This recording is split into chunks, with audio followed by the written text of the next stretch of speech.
lying on the sofa with my feet up, just like, I think the most memorable wake up I've ever had was after one of Luke's parties, and I was like, "Oh, that was a good night." And I looked down at my hands and like, "Why are my hands covered in blood?"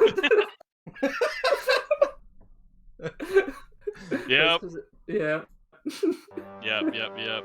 That's kind That of was me after terrifying. that wreck night when I woke up and I was like, hey, blood. Is that when Bad times. he had the little chain? Luke was like, "I've got his chain and I'm gonna hit Oh you." my god, that was so bad. I wish I'd seen that. Sir, can you take the chain off of your wallet, please? Watch me, I'm gonna hit you with it. It's like, for fuck's sake, Luke, it's a fucking police person. Belligerent drunk Luke. So we need to He check was your wallet. Oh, that's where I keep all my drugs, in my wallet. It's like, for God's sake. He was literally the dumbest drunk teenager I've ever met. Undoubtedly. What are you gonna do? Release me? It's like, and then you just get the narrator goes, and Luke was arrested 3 months later. Luke should have been arrested, but his friend Tom was there being sensible.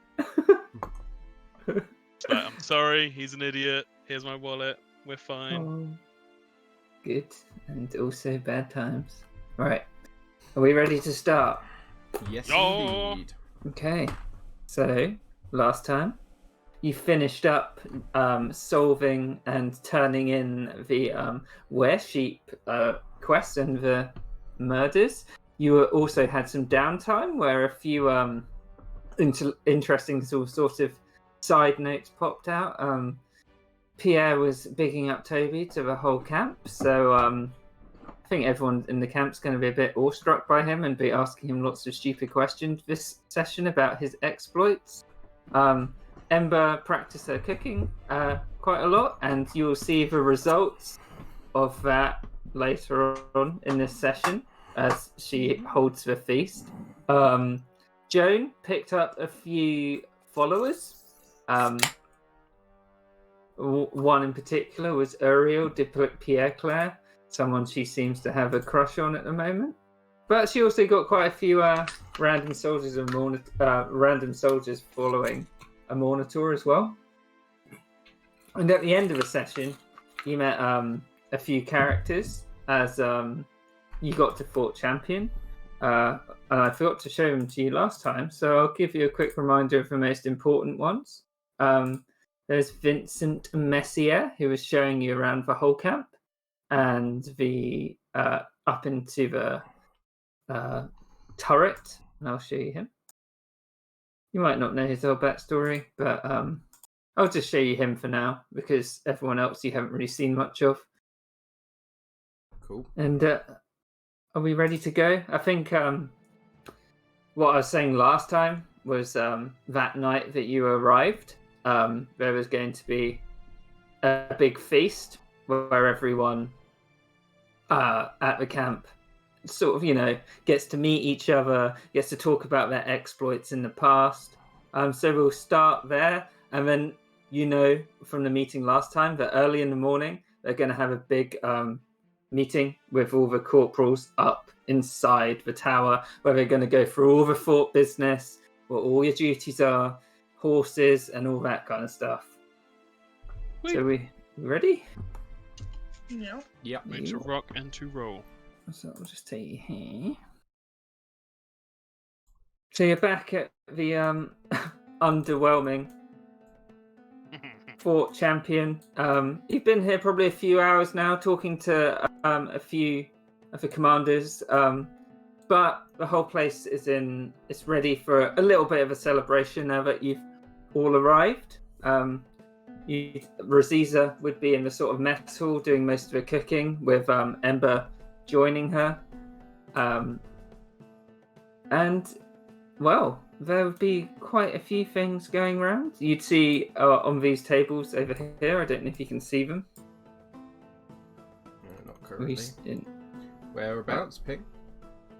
I'll move you all over there. Over here. Oh, yeah. You'd see people milling around, people that weren't on the map last time, but they should have been there, are these heavily clad men with carts over here. You just see some recruits getting friendly with the people they've met at the camp, and on the spread here, you'd see a few things.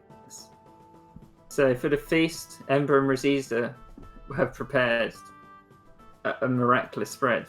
Included in the spread is rabbit stew, which I'll show you a little picture of. There you go. Oh. Some eel soup. Ew. Nice. Salted fish. Oh. Eee.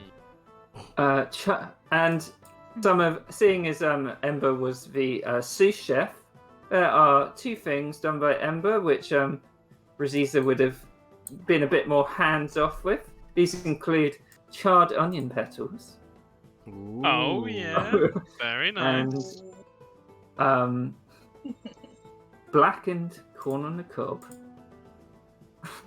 Oh, There it is. And the crowning majesty of this whole feast is, I don't know if you've heard of it in real life, but in CORMYR it is an absolute delicacy. This was prepared by Rosiza. It took quite a few hours, but it is a faux crepe cake, and I'll show you what that looks like. Ooh. Oh wow. Yeah, this would be very extravagant in CORMYR, as it probably would be in real life as well. Very nice. If your Oh, characters looked around, they'd also see on tap there are a few recognizable alcohols. The first one is called Arhenish, which is a sweet CORMYRian wine. Ooh, that looks Although nice. it's popular in the royal court, connoisseurs thought it was swill. So it's probably no wonder that it's here. That's a Tom drink right there, and Lewis. Yeah. Well, following up with a Tom drink is an extremely dark red wine from CORMYR called Utter Dark, Ooh. as came up onto Luke's table that one time. And for people who want something a bit lighter, there is a spruce beer made in Walloon. For a And brief what? moment, I thought those pine cones were porcupines, and I was like, that's a massive beer. And finally, a rough-edged, smoky dark ale called a Black Ooh. Bottom. Oh, that's Toby's drink of choice. Yeah, you'd see on the side. They're not sort of in the right places, but some people would be like talking about having a little drink off if people wanted. So they're always there for if you want to have an ale drinking contest with them.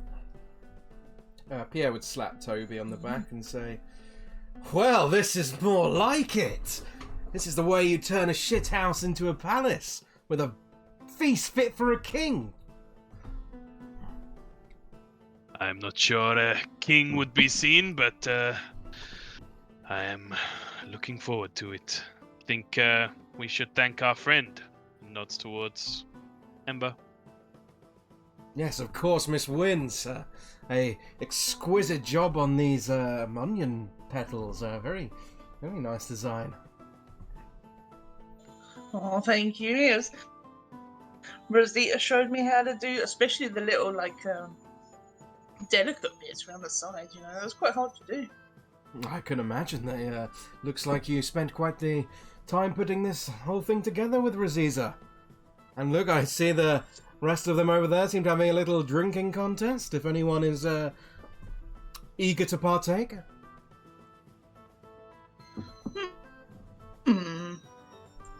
I mean, Toby shoots a bit of a look over there, but doesn't Okay. say anything. could do. I've not tried half of the drinks, to be honest. You're lagging a little bit. by Which the way, one do you Hannah. think I would like? Oh, we're lagging a lot. It's taking like ages to load the map. It's stopped now. Yes. Oh, Kieran, I thought Chad Mullins was purposely placed in this tent Oh no, Chad Mullins is by dead. himself.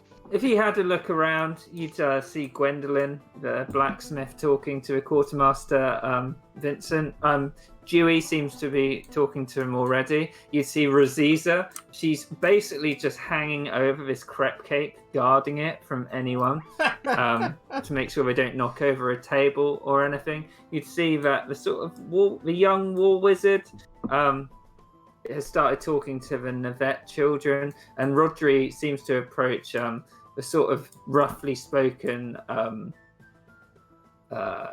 dwarf and Skoz, as well as the strange little gnome man. Where's Emily? Emily, oh fuck, she should be here. She probably got. Oh no, she's in a watchtower, I think. No, they should all be down here. This was just in case. Oh, she's in a tent. Sorry. That's all right. Yeah, they'd all be around.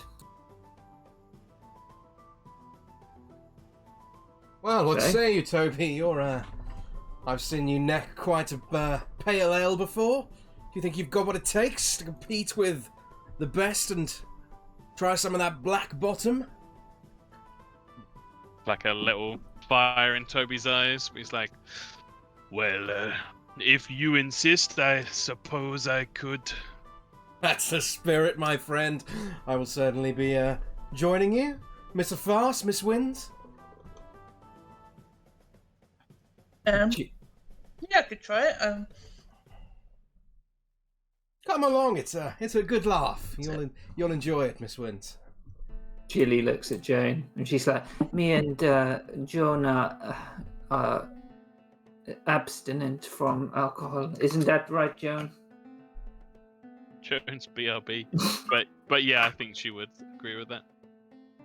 Julie Who's would- having the drinking contest? Sorry, Kieran. Well, no one's really doing it yet. You see these guys Oh, they're like standing around the gearing barrel. up. Okay. You can see that it's on the table. Yeah, Sorry, were you speaking on my behalf there, Tom? my favourite pastime. Jilly was saying that you don't drink. Is Pierre the one who's like... Yes. What's Uriel doing? Uriel is sort of hanging around near the area where the drinking contest might take place.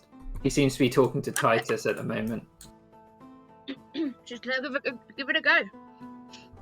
That's the spirit, see? Even the Monitor's grandest can come revel with us common folk.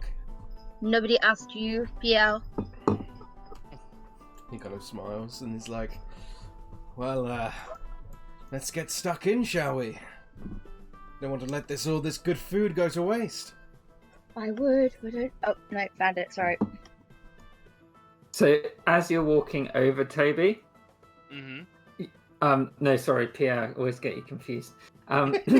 You see Chad Mullins as he sees you. He gets up from the table and he starts like half walking, half jogging towards you.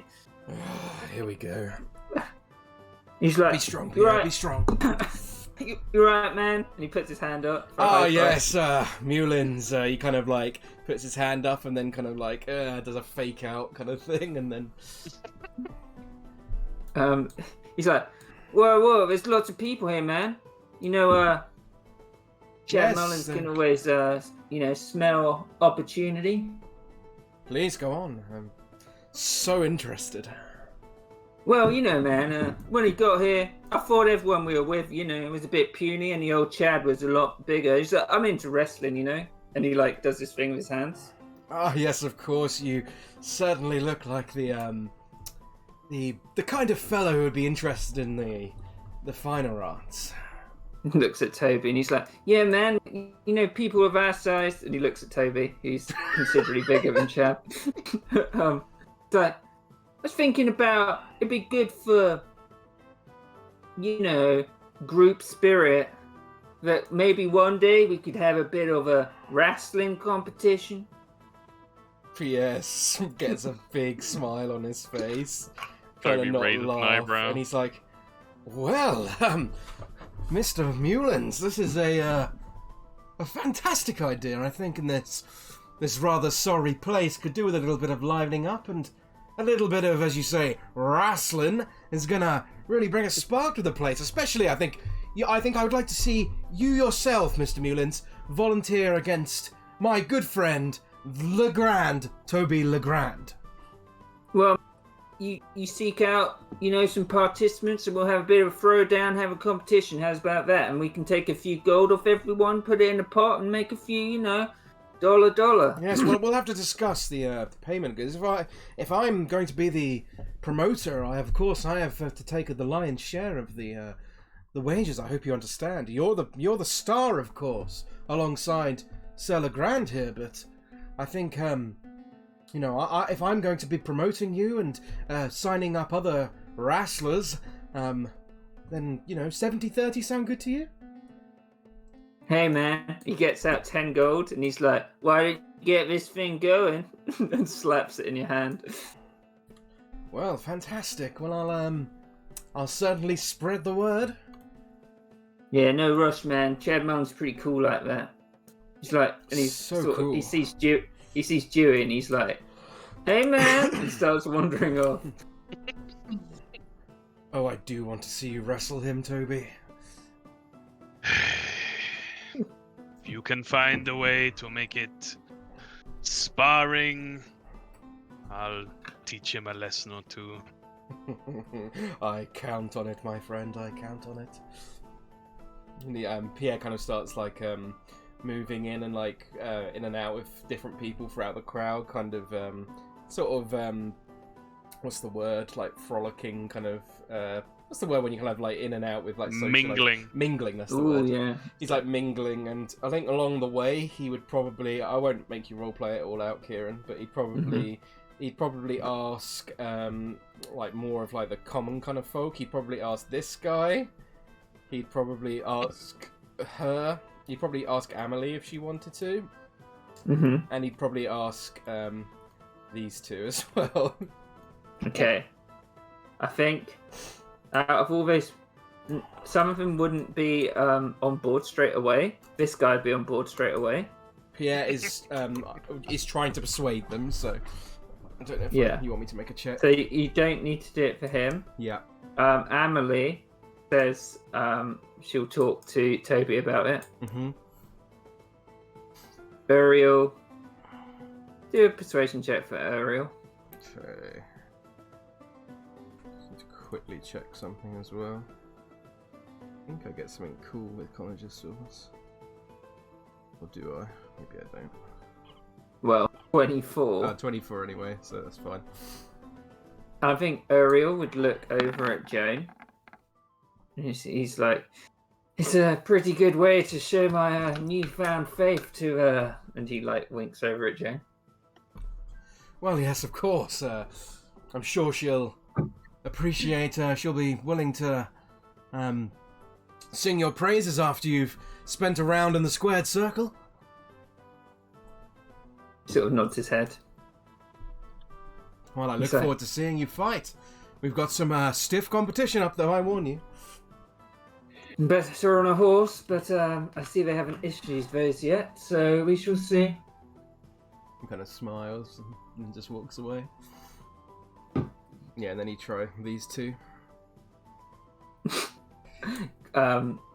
Scores would sort of in a roundabout way tell you yes, and Clodagh, no, I don't do that. Damn it. Yeah, that's pretty much what Pierre was doing. Okay. So what was Toby? Actually, he might try and convince Rodri actually, as well, because I imagine he's chatted with her in the weeks we've got here. Nothing substantial, but enough to get the impression that she's a bit of a fighter. Yeah, do a persuasion check for Rodri then. A 20. Is, One sec. She looks at Toby and at Amelie. Are they going to be in it? Well, I believe so. Mr. Legrand, most certainly, and I imagine Miss Amelie, after speaking to Toby, will certainly be participating, so I think you can count them on both as a yes. Well, it'll be nice to see me beat them. I may be small in form, but I have a lot of power behind me. Well, I certainly look forward to seeing you take place in the competition. I'm sure you'll go far. She gives you like a smirk. She's like, yes, I look forward to it. I don't believe we were ever properly introduced, though, were we? Miss LeBlanc, was it? That is right, and your name is Pierre Rallyhorn? Yes, I am Pierre Rallyhorn, the most wonderful Rallyhorn family. I'm sure you've heard our name. I have. They saved King Azun IV's life, from what I've read. Yes, well, yeah, it's greatly exaggerated, to be honest. I wouldn't be so sure of that, but, well, they're just stories, aren't they? Well, Yes, it must have happened. I'll give you a little bit of insight. They're all a bit of a bore. Nobles always are, Quite. Monsieur Rallyhorn. Well, lovely speaking with you, Miss LeBlanc. I'll be partaking in the feast, so perhaps I'll see you at the table. In the meantime, the people await me. Yeah, of course they do. Did she end up agreeing? Yeah. Nice. She liked the idea of taking down the big boys. Nice. So what's Ooh. everyone else doing? Jones giving eyes. Oh yeah, I need to saw that. Toby would pull up a chair here, Okay. and he would beckon for Emily to sit down. Okay. She would sit there. Not near you, but not across from you. So she didn't choose to sit there, she chose to sit there. He would be like, sit here, and point at the chair next to him. She awkwardly is like, oh, okay. He's taking his job very seriously, so he just starts into like a diatribe about how the morale of a troop is important and how you as a soldier play an important part in that and blah blah blah. Yeah, with what the rumours she's heard from Pierre, she's sort of like hanging on your words. Oh, poor her, because it's fucking boring. And at one point, though, she would ask, Yep. I noticed you had a war pick instead of a sword. We, it is something of a quirk, I suppose, of mine. I am from my family Le Boulet. We are from a mining town. Our money is in mining. It is something of a... Like I'm flying the flag. It's a nod and a way to remind me of where I come from. Does it have any benefits in combat? Maybe I should have a shepherd's crook. No. It has its benefits and its weaknesses. Overall, I would say a sword or an axe is a better companion. It works well against armor, the piercing point, but it cannot slash. I would say, well, what time have you spent with the weapon before? What is your familiarity? Well, I'm familiar with the sword. Rupert taught me when we were little, but I haven't done much since then. But the training he gave me on the way here was very helpful. I know your exploits are myriad, and you've done a lot more. Well, there was a time when I was saying the same as you. I was starting out. We all have to start somewhere, but do not be fooled by all of this. And he kind of gestures a bit around him. Though it is a time for celebration and relaxing, everything that happens in a soldier's life plays a part to their quality and their success. She sort of stoically nods at you. She sort of lightens up a bit as well. She's like, Are you more of a black bottom man or a spruce spear man?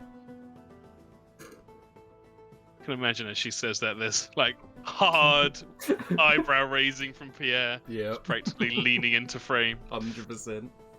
Toby puts his hand up next to his face to block him and it's just like, the darker ale, I think, for me.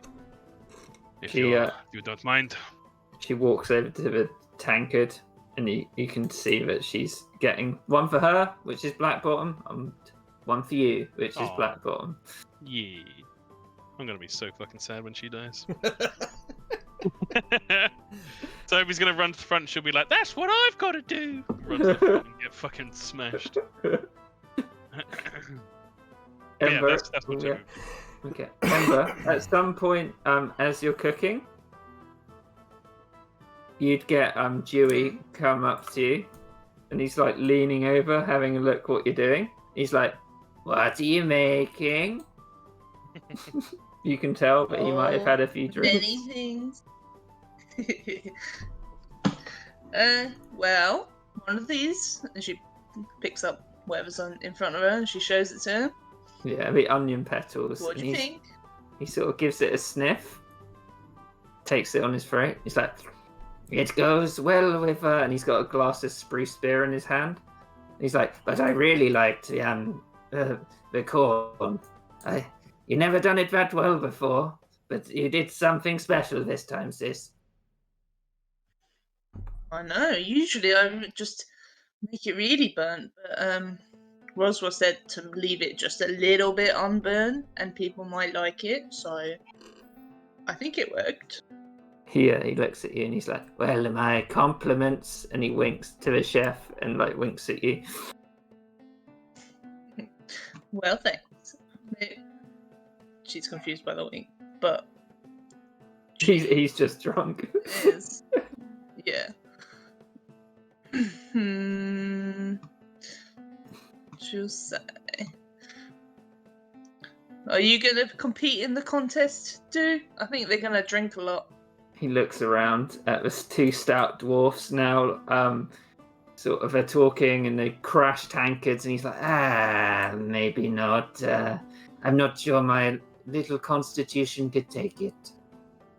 I mean, I never had much at home, so I don't think I can compete with them. I would like to, but you remember what happened last time. Yes, he looks around at the building.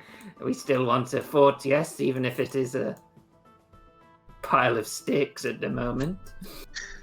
Yeah, probably not great to make it a black pile of sticks. His eyes sort of like fix on you for a slight moment, and he's like, "Yes, remember, let's not mess with that pile of sticks upstairs, huh?" And he like points to the watchtower. Don't remind me, dude. Just makes me want to go up there more. Well, I can go up with. Well, if you ever want to go up, come and get me, and one day they will let you light it. So, Well, hopefully it's soon. I don't know how long I can hold it back, and she just like lights up her hands, like. Dewey looks around and he's like, "Well, it wouldn't do much damage here if you did, except to the food." Well, I mean, even with the food, you know, I like this one, and she points to the little onion petals. Mhm. But do you know what I like even more? And she picks one up and sort of burns it a bit more when it's extra crispy. Dewey's like, "It's a wonder you've grown at all." Hey, that's what Dad said. Well, we can't all look as elegant as me. And he like swishes his tail back and forth. Oh, I can look more elegant than you. And she does the same. He's like, "Well, have fun back here. I'm going to go get," and he looks at the cake. Mm. He sort of approaches it, and Raziz is like, "Leave it alone for this." And she's like looking at you and Toby. You and Emily have just sat right next to a cake, watching both of you. Toby is deep in his lecture series on the importance of morale.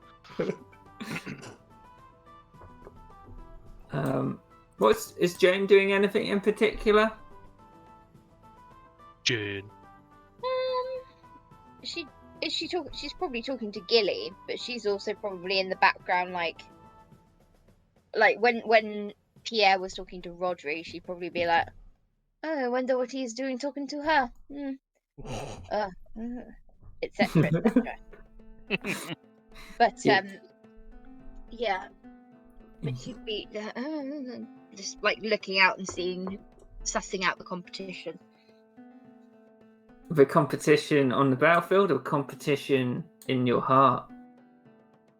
A bit of both. I meant in the drinking competition. Oh, okay. Oh, yeah. Well, it seems like throughout your little talking to people that a core group has formed around the large tankard and includes a sort of tribal dwarf man, Skoz, Clodo, and Rodri. Oh, Clodo. We love Clodo. Do we? The jellies love him.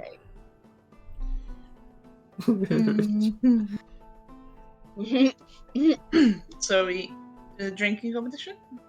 Can you go over there? Oh, sorry. Yeah. Joan would probably be like hanging around over here with. I don't know who this is. She was like, "You're so funny," etc. And like trying to, but would take Gilly with her.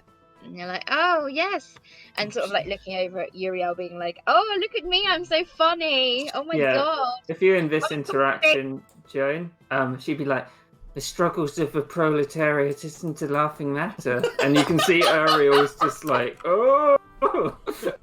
Who's that as like well? clearly trapped. That's Titus from Griffin Hill. He's not really interacting with many people. He's more just like sort of lightly strumming his lute on while sitting down, sort of taking it all in. Even more perfect, because Joan would probably be like, as well. Yeah, as well. 2 for the price of 1. But yeah, sorry. She's a poonhound, Jesus. The forbidden fruit and all that. This is actually pretty much. Nope, you disappeared from your microphone. Yeah, your mic fell down. No, I just moved. What'd you say? No, that's pretty much exactly what I'm like in real life. Like before I met you, I was just like, "Oh, he's cute.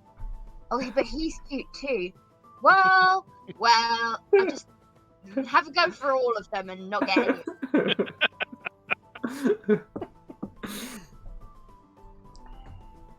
Drinking competition.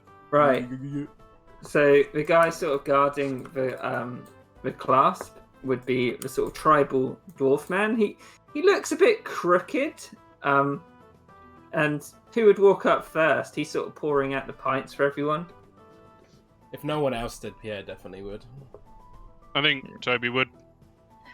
Yeah. As you were both there, he'd be like, "It's nice to meet you. Been around, Jalmic."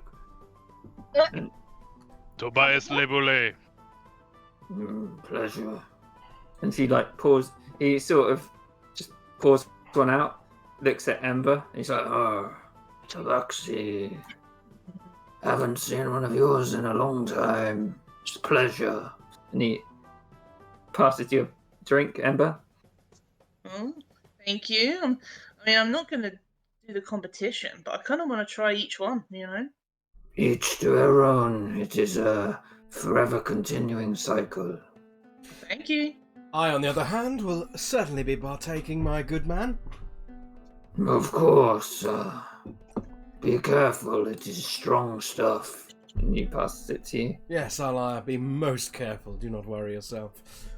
He stands next to Toby and starts like sipping it, and it's like, ooh. Oh, I expected him to just neck the entire pint He's waiting. straight away. He's like, it's like when you're like in the cinema and you're eating, like trying to not eat the popcorn, but you're like, I can't stop myself. See Rodri go up. Clodo goes up and he's like, "Have I told you about the?" He looks around, trying to draw a competition in. The Jelly Cave. This guy is the fucking spaghetti of this campaign. I did not find him that funny at first, but every time he says Jelly Cave, it makes me laugh more and more. Oh, for fuck's sake. Sort of looks around for someone to make a comment on anything he said. You can see Rodri's just like, oh. Jelly Cave? Yes, I've been studying them all my life, and it took a while to get into the Stone Lands, you see. Pretty nasty place from what I've seen already, but it's to the east of here is the Jelly Cave. Were there jelly drinks? Well, there's an apple jelly, if you'd believe that. Oh. The apple jelly is well known. His body can squeeze through little cracks, and it excels at climbing trees. Not that it has any reason to, as it never leaves the Jelly Cave. Oh. And how did it learn to climb trees? This is why I need to do more research into the jellies. You know, the apple jellies are especially rare, as they are hunted for their delicious taste. That's why there aren't many around anymore. Why do I feel like this is what going to one of Kieran's lectures would be like? Yep. He sort of looks at you, Ember, and I saw you do the fire, yes? That's me. Well, would you believe there is a fire jelly? Oh my god. Whoa. Fire jelly? Can Pierre hear this? Yeah. Can I do an insight check? He's just shouting it out, Yeah. like talking to everyone, but sort of using Ember as a bouncing board. Nine. Let me do his deception. The way I imagine Joan, basically, I don't know if even actually Kieran will get this reference, but I imagine her the way that Pop in the League of Gentlemen like smacks his face. Oh god! I imagine that's what she's like, just like, oh my fucking god. Yeah. So Pierre, Mm-hmm. this guy seems extremely strange. He seems to know a lot. You think he's probably telling the truth. Yeah, it's like, this guy's fucking weird, but yeah. And he looks at Ember and he's like, the fire jelly is a very small ooze that has embraced the power of fire. It is smaller and faster than other oozes. While they're not as corrosive as most oozes, the fire jelly can make any metal touch. It touches glow hot and red, like your hands. Oh, I can do that to metal too. Yes, I kind of want to see it now, you know. Where's the Jelly Cave? It's to the west of here, about 30 miles from what the legends tell me. And she looks at the group. I swear he said east earlier. I swear. No, it's west. It's Okay. west. Did we get a long So- rest, by the way, Kieran? Not yet. Not yet, okay. Toby is very much in the zone, a little bit buzzed, and he's like, he almost looks like a singer doing vocal warm-ups. He's like massaging his throat and being like, ooh, ooh, getting ready for the drinking. Okay. So, if everyone's got a pint who wants a pint, I do have the ale drinking contest here. I don't know if Joan's got a pint, but she'd have a pint or something. Yeah, so Joan could go over to this guy over here and he'd pour one out for her and he's like, Prost. Prost. And then he pours one out for himself after. So contestants Which are we drink. drinking? I'm curious. if anyone tried to convince him to, he doesn't seem to have he doesn't seem to have taken much interest in it. He seems to be watching, but he hasn't grabbed a glass himself. He seems to be drinking some sort of wine. Joan would definitely be trying to get him drunk. So she'd probably To be fair. he'd probably try and convince him to do the drinking then. Hmm. Okay. Well, seeing as he is one of your followers, Uriel would be like, anything for the Lady of Immortal? And he'd go over and pour himself one. Katia would definitely not be doing it. Are we about to be given the rules? Because Toby would definitely ask what the rules are. Yeah. So, during 3 rounds, contestants drink a giant mug of ale per round, making con saves to send a competition. And each one you drink, the con save increases. So the first round is a mug of just spruce beer. So if everyone's doing their first round, would you like to make a con save, please? Pierre will use his bonus action to give Toby Bardic Inspiration. Oh, baby. Holy shit, Joan. We like to drink with Joan. But Ember's not going to drink all of it. Yeah. So Emma's not really taking part, right? She's just not really sampling? taking part. She's sampling, Yeah. but I still want to roll to see how much she likes it. So if she likes it a lot, Okay. she's going to have a lot more. Okay. Let's do that. Maybe with the first one, do it. Roll a d6. If it's a 1, 2, 3, she likes it. A 4, 5, 6, she doesn't. And then the second one, a 1 and a 2, she likes it. And a 3, 4, 5, 6, she doesn't. And then the last one, only a 1, she'll like it because they get increasingly stronger as it goes on. Okay. Makes sense. Yeah, I like it. So was it D6, yeah? Yeah. Clothing. No, she likes it. Likes it. I'm not using the bardic. I'm hoping 13's enough.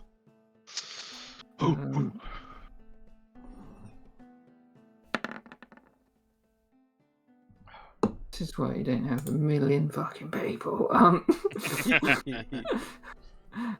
Pierre's just if he gets a natural 1, I assume he's like pretty like, oh, that was stronger than I thought, kind of thing. If you fail it, you automatically become like buzzed up. Yeah. Pierre's just kind I of. feel like. Sorry, No, go on, Joan. sorry. No, you go on, Joan. It's fine. No, I was just thinking that I feel like Clodo's basically just had an anaphylactic shock reaction to the beer and dying on the floor. Get me my jelly pen!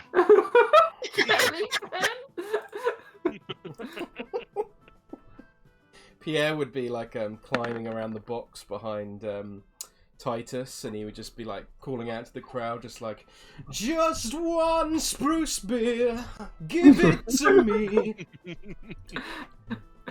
I'll roll Titus's. I think that's everyone.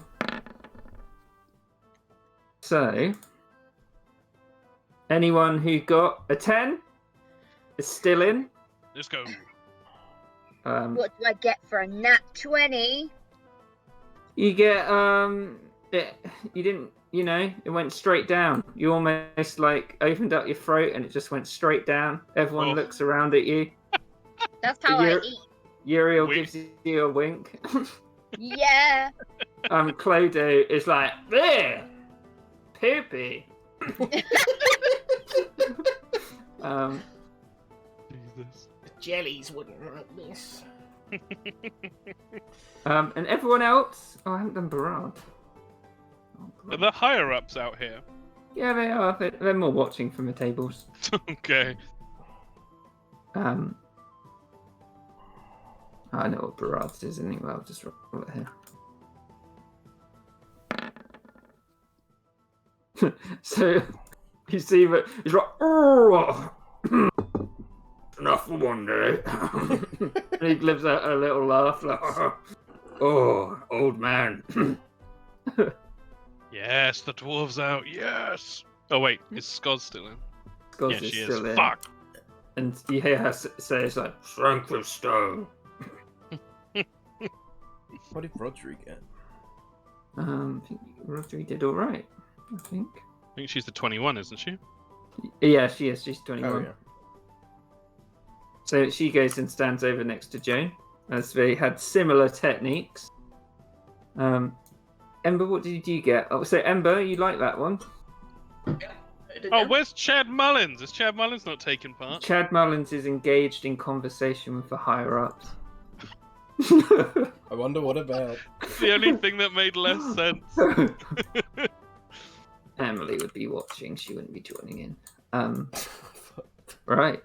So So Pierre would lean into yeah. Toby, looking over at Joan and Rodri, and just now he's feeling pretty drunk. Toby would probably know that Pierre's humour is usually pretty risque, but gets even more risque when he's eaten too much to drink, and he's like, Oh no. I do love a woman who can guzzle. Toby was like finishing off his pint, and he's like, spit some of it back into the flagon, and just like angrily elbows Pierre in the shoulder. Ouch! Ow, be careful with that, Toby. Titus would give you a jovial slap on the back. See, Titus has got the right amount of strength. You don't know your own strength sometimes, Toby. Grunts. Keep strumming that lute, Titus. We want wonderful music this evening, and I am currently incapacitated. And he kind of falls down. Sure thing. Yeah. You can tell Titus isn't great, but he's really trying. So, Clodo would look down and he's like, well, I see you're all busy. I will spread the word of the jellies elsewhere for now. And he wanders off to these children. He's like, well, have you heard of a jelly cave? I spread my jelly elsewhere. Sake. Oh, I hate that character, but he's so good at the same time. Joan would be like, I hate people with one-track minds who can only talk about one thing. Praise a monitor. Like a monitor says. At this point, Barad would bring each of you round. He's like, this one's a bit stronger now, so watch yourself, he says to Ember as he goes past. And it is a mug of a black bottom ale. Ah. Yes, fill mine up, my good man. I know I'm out, but you know, when in Alabama, what's it called? What's the place he's from again? Arabelle. Arabelle. When in Arabelle? So he'd give you one. Ariel would start it off, and he'd be like, for a monitor and all that. And Yes, Joan would be for a like, monitor. Go on, monitor. But he's like, oh, sorry, that's Clodo. Fine. I'm gonna keep rolling Constitution to see how bad. Yeah, Pierre's he gets. getting. That's fair enough. Well, that's not great. So as he says that, it just goes down, and he's like, oh, as he gets on that one.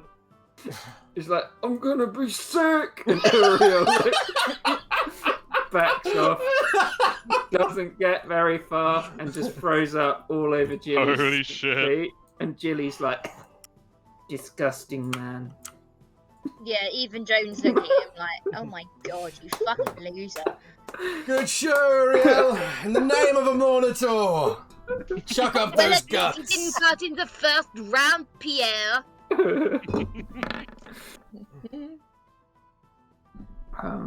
What's this? Rodri.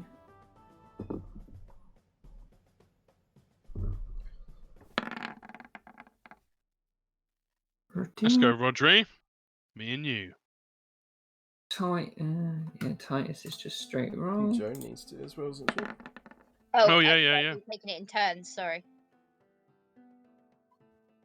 Oh. Joan can handle her drink. Joan's a powerhouse. So, Badass. so scores. It's like, it's enough for one day. And sort of leans on Varrig. Titus. So, if you got a... What was it? If you got below a 14, you are out and you are drunk. Who else is out? Hello? Hello. Hello? I'm just trying to work stuff out. Pierre's just kind of like mulling about now, and it's just like, Grand Toby the Grand. Who's still in? Toby, Rodri, Joan. Yep. Ember's just sampling. Yeah. Toby cleans his. He does a proper like glug glug glug. Wipe the beard and the mustache. See Emily looking Great over. beer. Joan would make eye contact with Rodri the entire time she was drinking. Yeah, and you notice, Joan, that her eyes are like sparkling like emeralds throughout this whole time. And finally, Barad's like, this might seem a bit excessive. And he pours a mug of the utter dark wine for Oh, everyone. shit. Mug of wine. Careful now. Passes it round. Looks at Ember. Might want to give this some fire. Oh, that's a good idea. Boil off some of the alcohol a bit. Oh dear. So, everyone's still in. Can you make a Constitution saving throw? All right. Holy Oh! So yeah, Ember, this one you're just like, whoa, Jesus, that's strong. Yep, puts it down. Even with the heat, it was gross. I think I'm good. You've got the I think Bardic I'm if you need it. I know. I think I'm good. Oh shit! I think everyone's good. Brad steps back, looking wide-eyed at everyone still in.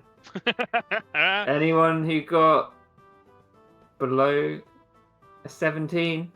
Yes. Don't think anyone did. Let's Still go. in. Yeah, Toby's impressed with both Rodri and Joan. Toby's used to winning these things around campfires and whatever with the mercenaries. It's just like, well, I'm impressed. Rodri's laughing a bit, like, I have never,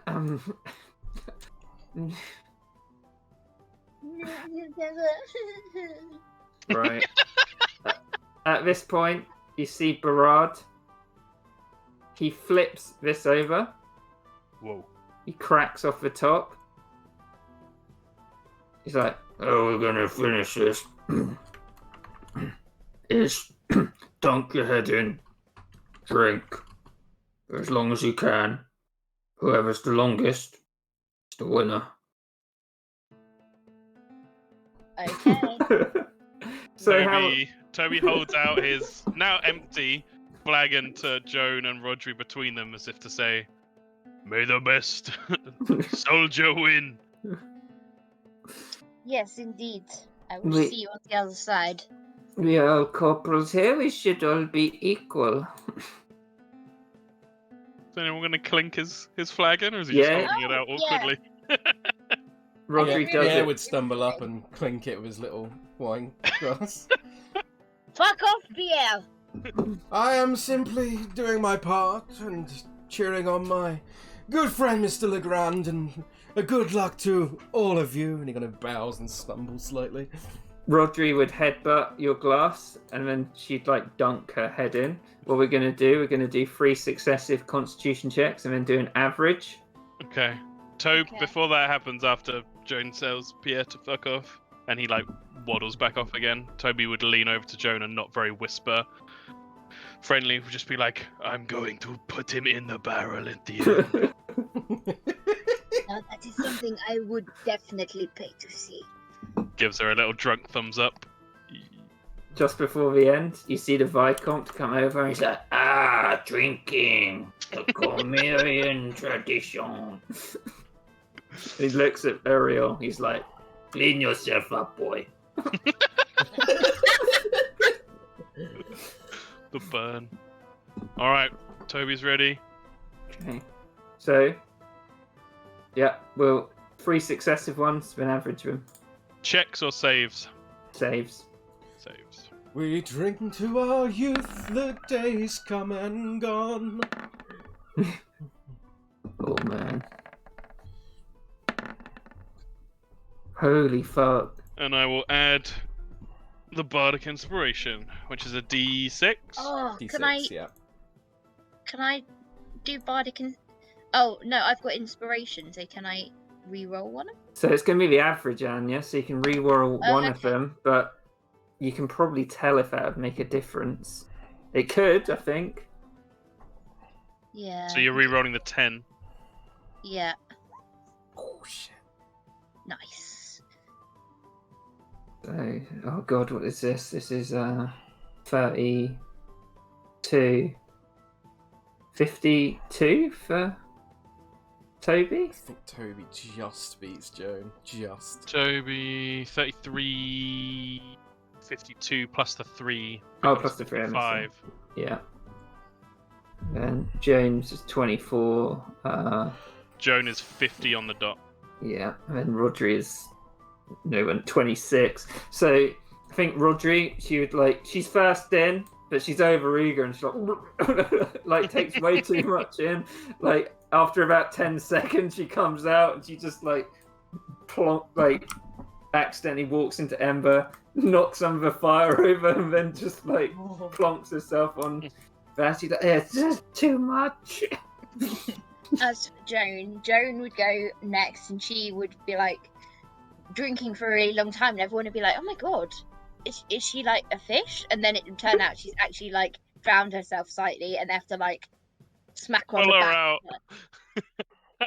Yeah, I think Pierre would pull her out by her hair, sort of thing, and catch her in his arm and be like, "Silver medal is nothing to be ashamed of," and kind of stumble about and fall back on the ground. If next I to her. wanted you pulling my hair, Rallyhorn, I would ask you first. He's just kind of like, sooner or later. Yeah, and Go on then, Toby little would man. Toby would drink deep, glug glug glug, and then he'd like a fucking L'Oreal advert, he'd splish back out of the beer with his beard flying in the air, and then he'd let out a war cry, pick Pierre up like a fucking toy soldier, and just slam dunk him into the barrel afterwards. And just, like cheer and flex, just like yeah. I think Pierre would pop out after a moment and just be like, "Legrand, Toby, Legrand." You see Rodri sort of stumble over, and she's like, "What is this? A drinking competition or the bloody splish splash?" Toby would put a finger out and push her forehead and just be like, "It's not a competition anymore." Yeah. Viscount comes up to you, Toby. He's like, "A most glorious winner. It is a shame we have to be up so early tomorrow." He spins around to poke him in the forehead as well, and then as he's getting there, he's like, "Oh, Viscount, I'm sorry," and does a messy salute. And Viscount dips his finger in the barrel, tastes it. And he's like, "Excellent," and walks off. I may have pissed a little bit in the barrel.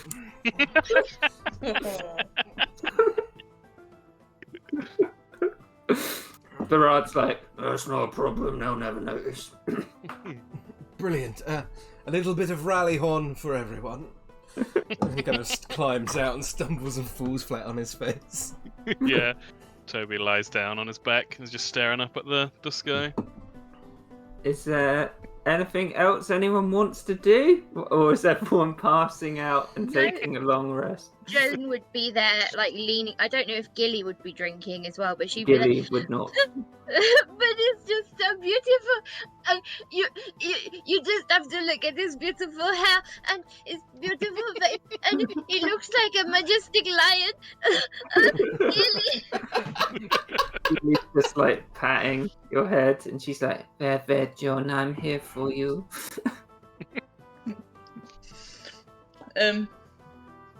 What you mean before morning? Ember wants to do something. Yeah. Oh. No, Ember, no. It's not that. It's not that. Don't worry.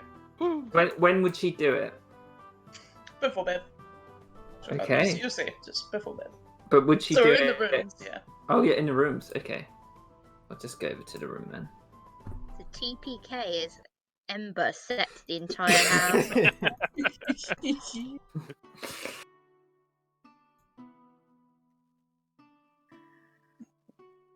So, Give me a second to load. yeah, these are big maps. So I imagine someone would have carried Pierre to bed. Yeah, they would have had Yeah, to. that's Toby's job. Toby's used to that. Gilly would have helped Joan up. Vicomte and Rodri would have had a little conversation, and you can still sort of hear them shouting across the hallway at each other. It's like the first day of camp. So what? Toby is it strips Ember? off his top half of armor, but is too drunk to get off the bottom half and just plops down into bed. And his greaves still on. Okay. What is So- Ember doing? Start the scene. Ember is outside of Toby's door. Hmm. Ooh, interesting. Is it open? Is it locked? It definitely wouldn't be locked. He drunk stumbled in. It's just whether the door would shut itself from him slamming it open or not. It would shut itself, but it wouldn't lock itself. Yeah. Emma just kind of walks in then. She's like, Toby!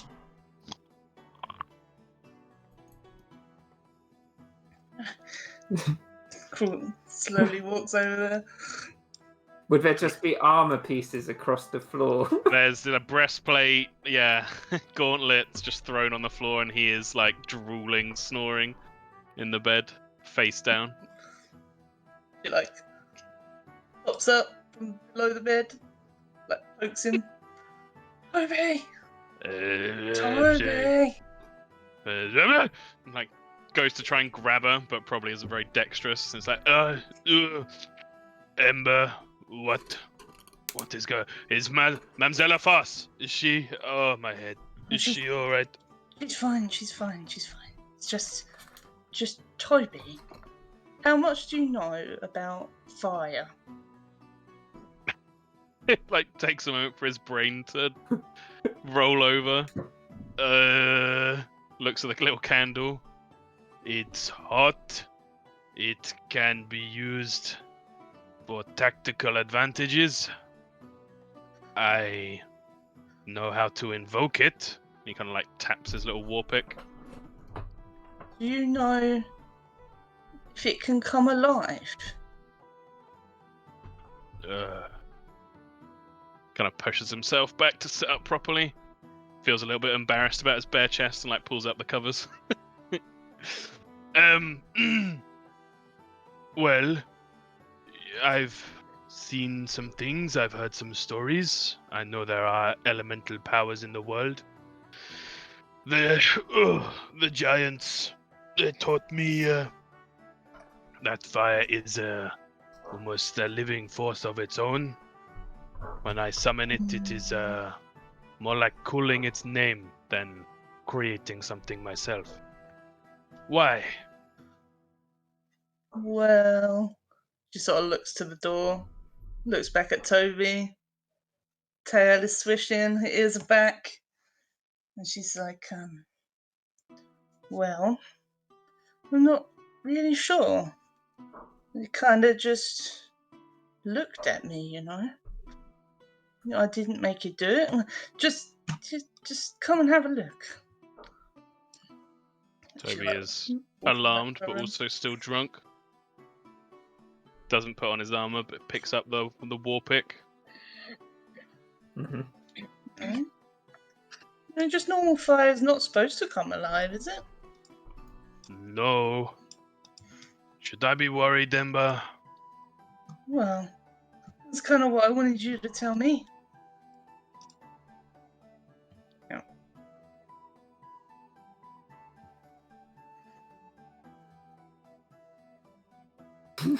So you can tell them what they would see, Ember. Oh, Toby would see. So what you see, Toby, is Ember has just been sitting on the end of the bed. You can see just a little indent in the bed where she's been sitting. There's little little flickers of normal flame around, just kind of littering the room. But it's not doing much. It's just tiny little bits of burnt marks, scorch marks, and stuff. You can see this little fiery red panda in the middle of the room. This is Tom's reaction. Oh! Toby's reaction is like, ah, what? And he's like brandishes his war pickup. What is this?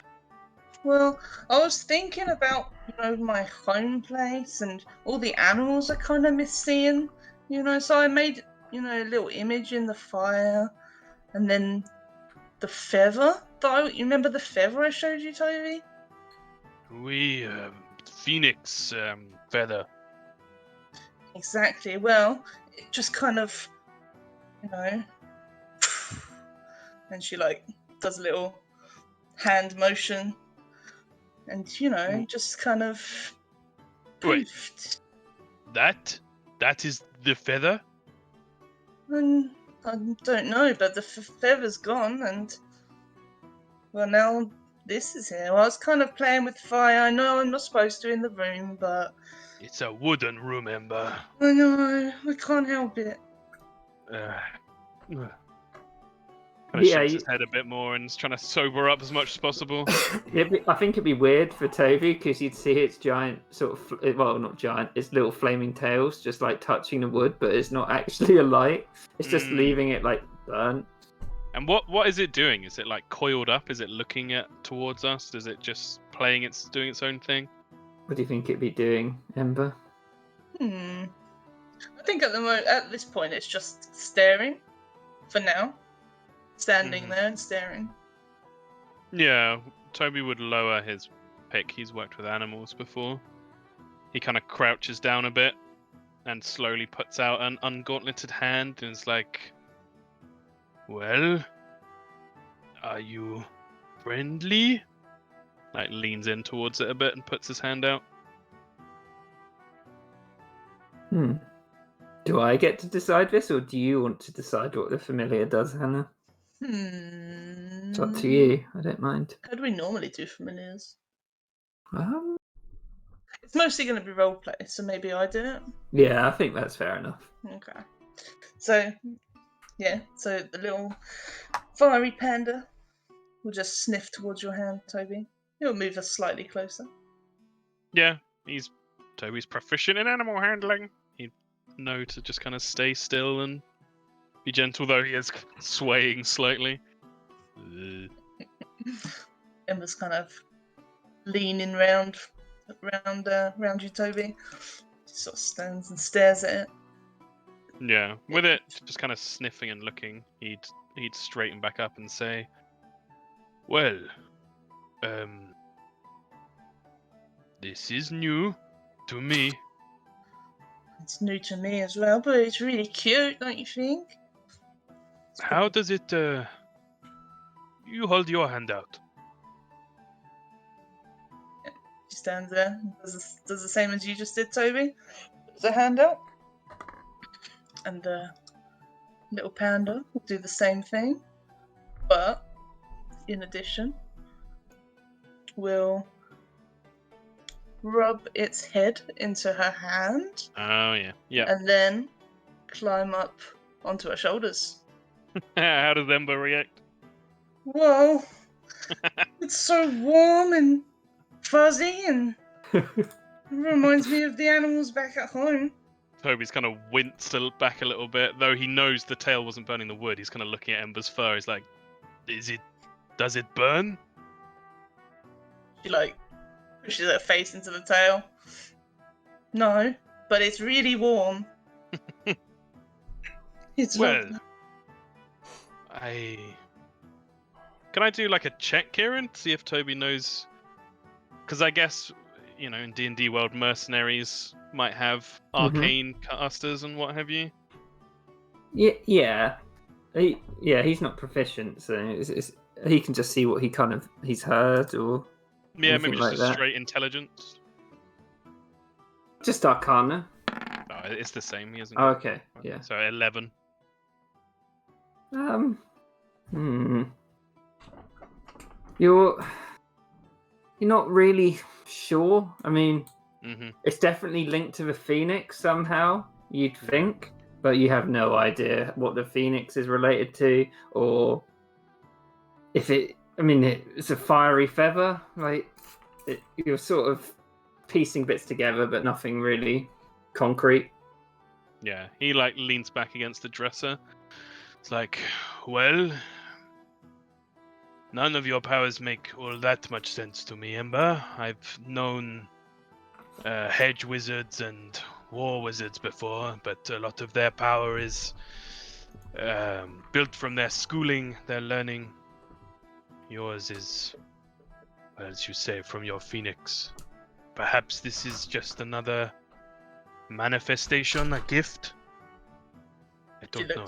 She looks at the panda. You're a gift, panda, from the phoenix. It just looks at her. All I can say is that I've walked around animals and with animals before. Treat this little creature well and it seems to like you. It will probably treat you well right back. I will also say you are not the authority here in this camp, and I don't know what their policy is on pets. She looks at the panda again. Maybe you stay hidden, yeah. And it just does a little noise. Meep. Yeah, Toby would smile. Well, I am. Tell you what, Ember. I think you'll be alright with this little creature. I will investigate as to what their opinion on pets or magical beasts might be. Either that or I'll get Pierre to do it. No one takes him hugely seriously, so him asking about such things might just be waved away. Thank you, Toby. Thank you for waking up. I didn't mean to wake you up, but I was just a bit worried, you know. It's alright. Fire. We are a team. Speaking of which, did you see Mamzella Fass? Did she get to her chambers I this thought you night? were the one Was that she took her safe? up there. I was carrying Pierre. Oh. Who was carrying? Aaron, who do you reckon? Jilly would have led her to bed. I think depending on what time Ember went up, if she just went up with everyone else, she would have seen. But if she went up later, then she wouldn't have. She probably would have went up later, to be fair. Yes. Yeah. So I'm not sure, Toby. I can go check if you want, see if she's alright. I would greatly appreciate that. I need to go and lie down. Well, Knight looks at the little creature, gives it a little wave. Good night, little one. Good night, Ember. This was the right call. You need help or are unsure, you can wake me up. Or you can ask. But I bid you good night. Good night, Toby. Thank you for coming again. Say goodbye, little panda. And it's a little wave. Yeah, Toby can't help but do a little grin at that. Walk out. He looks towards Joan's room. Is the door closed? I think Jilly would have closed it, yeah. Yeah, so he'd be like, that's something, and then just stagger back to bed. Collapse back down. Well, seeing as he's actually awake this time, he would take off the rest of his armor and actually go to bed. Okay. So Ember's just gonna look at the little panda. She's gonna sit with it for maybe 5 minutes. She's gonna be like, I'm gonna name you Blaze. What's his name? Blaze. And then she's gonna go check on That's awesome. Joan. Blaze? Blaze. Oh, Blaze. Blaze. That makes way more Blaze sense. Prince. I think Jones' room's up here, right? Oh, I thought she was at No, the Rodri's big room down at the there. bottom. Oh, I thought she was in the biggest room. Got it marked. Oddly. This one? Yeah, that's it. The Yeah. door's closed. Tries to open it. Yeah, it's unlocked. My button then. Poop. So you can see Joan probably passed out in bed. It's like sneaking up. Join! Yes. What? I just come to check on you. Thank you. That is very conscientious of you. I'm okay, thank you. Are you comfy? Not too hot? You know, I've been playing with fire in my room. I'm just making sure it's not, seeped through. I am both very hot and very cold at the same time. Sorry. Oh, that's a really horrible combination. I remember when I was like that one time. I got really ill, but yeah. I'm gonna go to bed. You go to bed. Why do I feel like Joan would be like "Ugh," and like turn into the eagle out of stress? She can if you think that's what Joan would do. I feel like it would happen Holy by fuck. accident, and that would be how she would discover that she could do it. Okay. Ember's having a crazy fucking night. Yep. Jesus.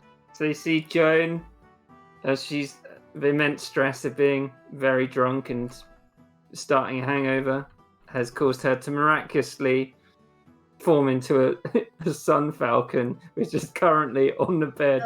Oh, Emma just briefly turns around to say goodbye, and she's like, "Whoa, what? Where'd you get Joan? Where'd you go?" she'd probably just perch on the area.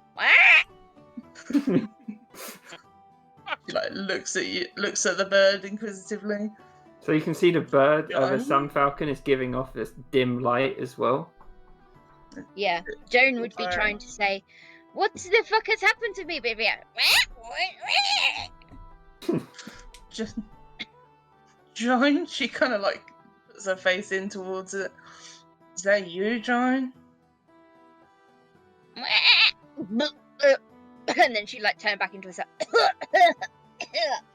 Oh, what Ugh. the fuck was that? I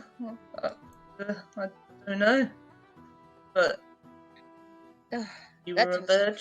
very strange. Well, did not know I could do that. Well, me neither. It was kind of alarming. My apologies. It was pretty alarming for me also. I nearly set fire to you. I could have just chucked my fireball at it. It's so surprising. Why would you just set fire to a bird? Well, just because it's so surprising, Very, very well. Yes. Well, I apologize for the. Yes. Well, at least you weren't a sheep this time. Oh, could kill him. Honestly, I could kill him. Well, I guess it's useful to know you can be able. Join! There's a thing happened to me as well. Oh yes. What was it that happened? I'll show you. Blaze! Where are you? I was little poking outside the door. Oh, good, you can move it. I didn't know you could. Oh, yes, I can. Yes! And it peeks ahead round the corner, Joan.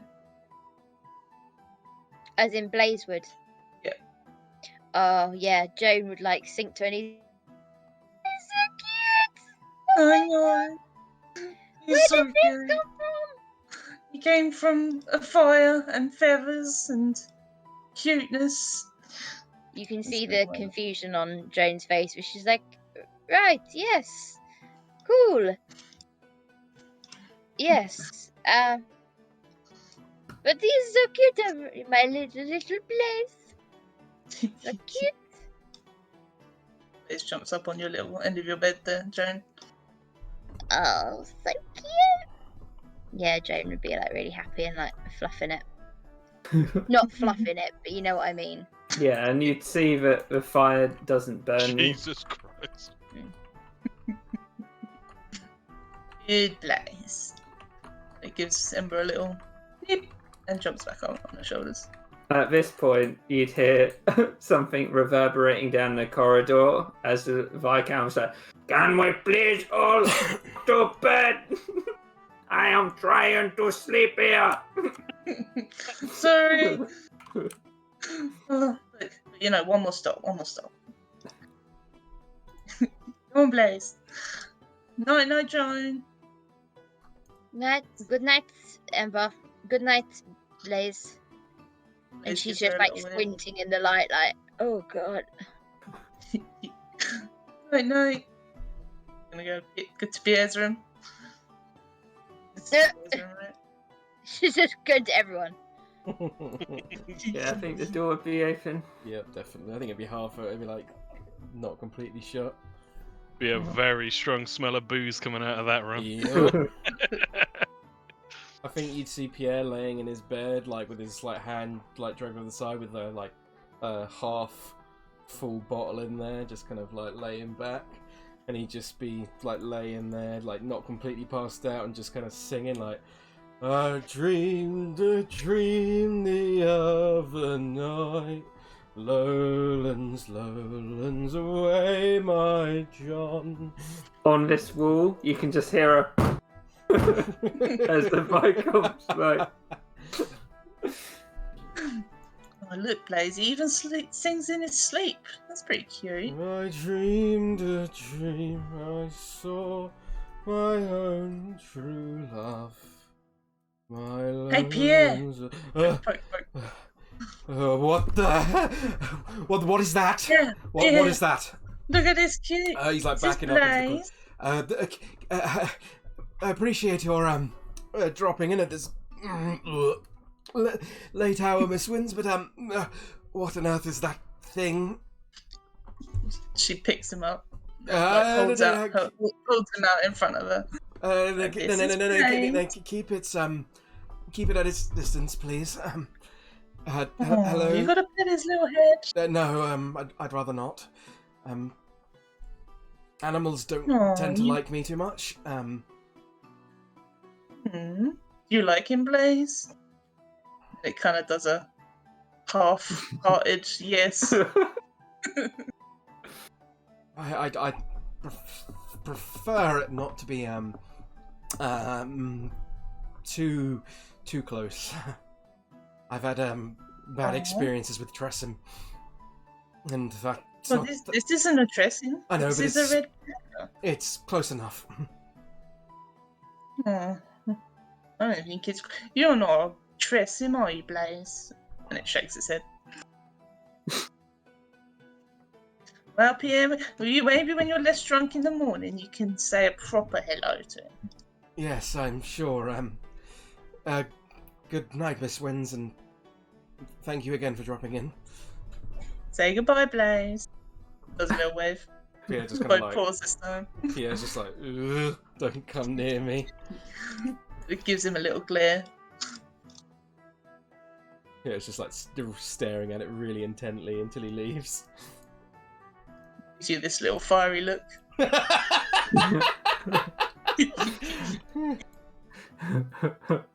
Yeah, he's just like proper like, oh shit. You see the fire in his eyes, poking out with his ears. Yeah. And then Go on, go along now, little Blaze. Ember looks Lovely back at him, creature. and he turns back to that. Yeah, go back to the room. Pierre just fall back down his bed, just like, ugh. Okay. So. Ember's leaving all the doors open, by the way. Yeah, it does not care. Yeah. Right. So you may all take a long rest. Yeah. And I'm just going to get some tea.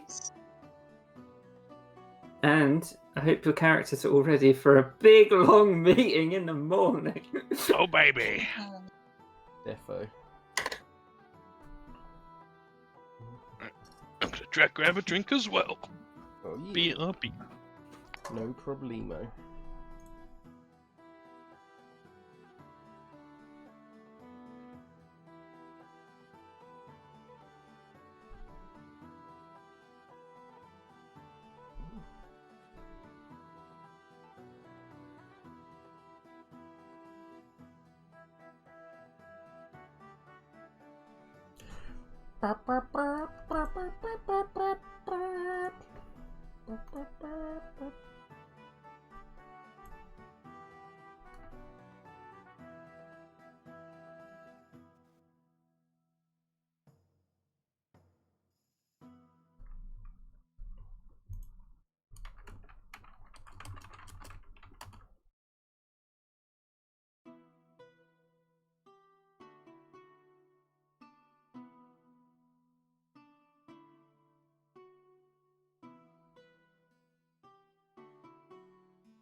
I return.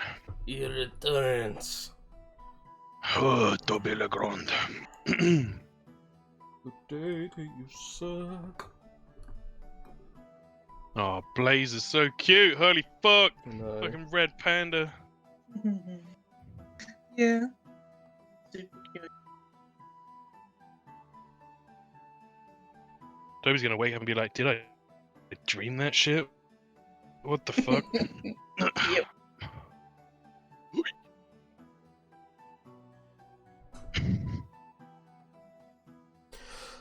There's also a part of me that's annoyed that like halfway through the drinking contest when it looks like Toby was gonna win, that the fucking blacksmith didn't turn up and just like challenge. That would have been awesome.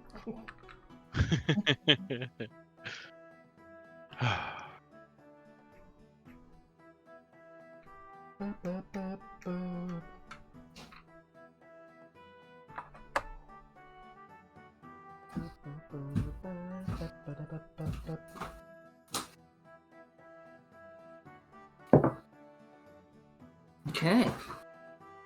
Is everybody here? Okay. Yo. So we'll go over to the meeting room, and you can tell me how your characters feel this Pierre, morning. Is everyone? Pierre probably had like a hair of the dog to put him back in. I think he's not feeling great, but he's not. He could be worse. Let's put it that way. Yeah. Oh fuck! What's Toby going on? has Yep. not gone hair of the dog and did not roll well. He is feeling very rough. Got Is his it, armor what's- on, but it's like a skew. Ember's feeling pretty good.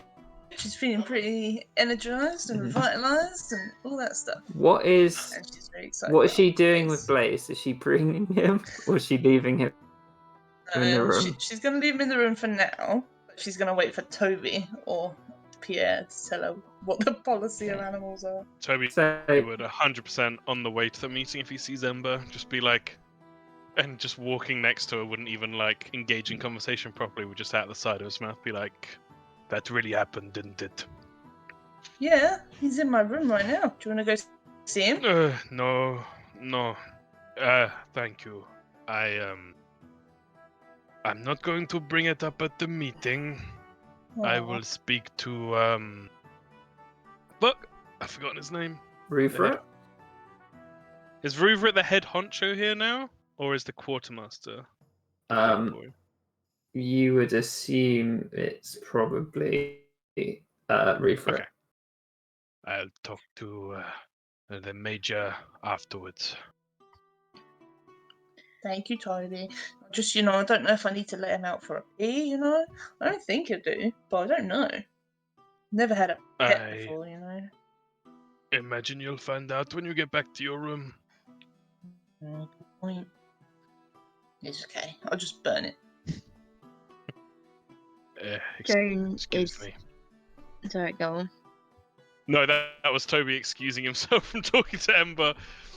Excusez-moi. yeah. Because he's feeling really rough. He's like holding his head. No. Joan's feeling really shit. She just keeps on like burping at the table, like, oh god, and like just goes off into a trance. And but you know when you can feel that you look like you're so spaced out because you don't feel well, you're like that. Yeah, I know that feeling well. So, as you would look around this room, as you get yourself seated, you'd see Rodri, and she's basically just propping herself up against this mat of CORMYR. Barad is sort of like, he's looking pretty dour, but he's laughing around. He's looking around, sort of half smirking at the ones of you who look as bad as you feel. Most of the head table, they look like they're getting down to business. You can see Vincent's like flashing a few smiles at some of you. He can tell that you're like suffering, and Rufert's pretty much just got a cold like face on, as he should, being the head honcho at the moment. Toby's trying to be a soldier, so it's very much not like lying back in his seat or anything. But he's pale, and there are clear beads of sweat forming on his forehead and running down. Yeah, Joan is sweating out alcohol at this point. Lucille next to you, Joan, she's like, "What kind of perfume are you wearing, Miss Afas?" She's pretty young. She looks about 15. I believe that our natural smell comes from the things that we have been eating and imbibing. I see. Rufert like sort of does a little hush down, everybody. That includes you, Viscount, and everyone at the table's like, and everyone, and imagine all your guys are like, yeah, that wasn't fun. Right. Vincent's like, it's a pleasure to see everyone bonding so quickly here. We have been pretty lonely the last few weeks, but last night I would say was a real success. I hope you all enjoyed yourselves. And he looks around. Yes, it's a grand morning and for champion. I wish every morning could be quite as grand as this. Joan is just leaning her forehead on the table. Toby's glaring at Pierre and kind of like shivering in place. Where's the door in this room? Is that it there? Yes.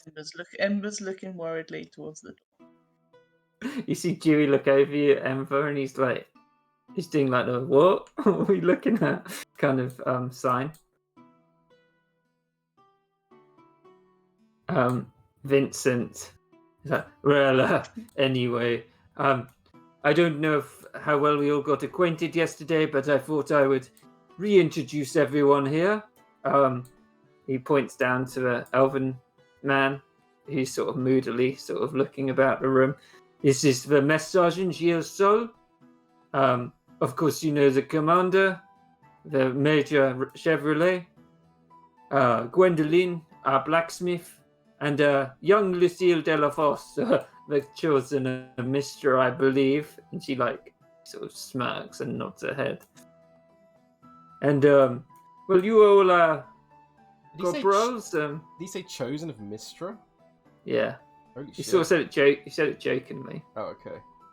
but yeah, do an insight check. Yeah, Joan would not bring her head up from the table and do it. And the monitor. 16 I got.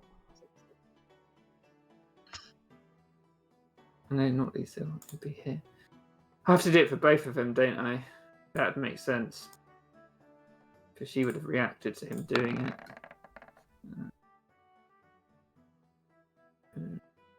Vincent. Oh, I can see that little guy.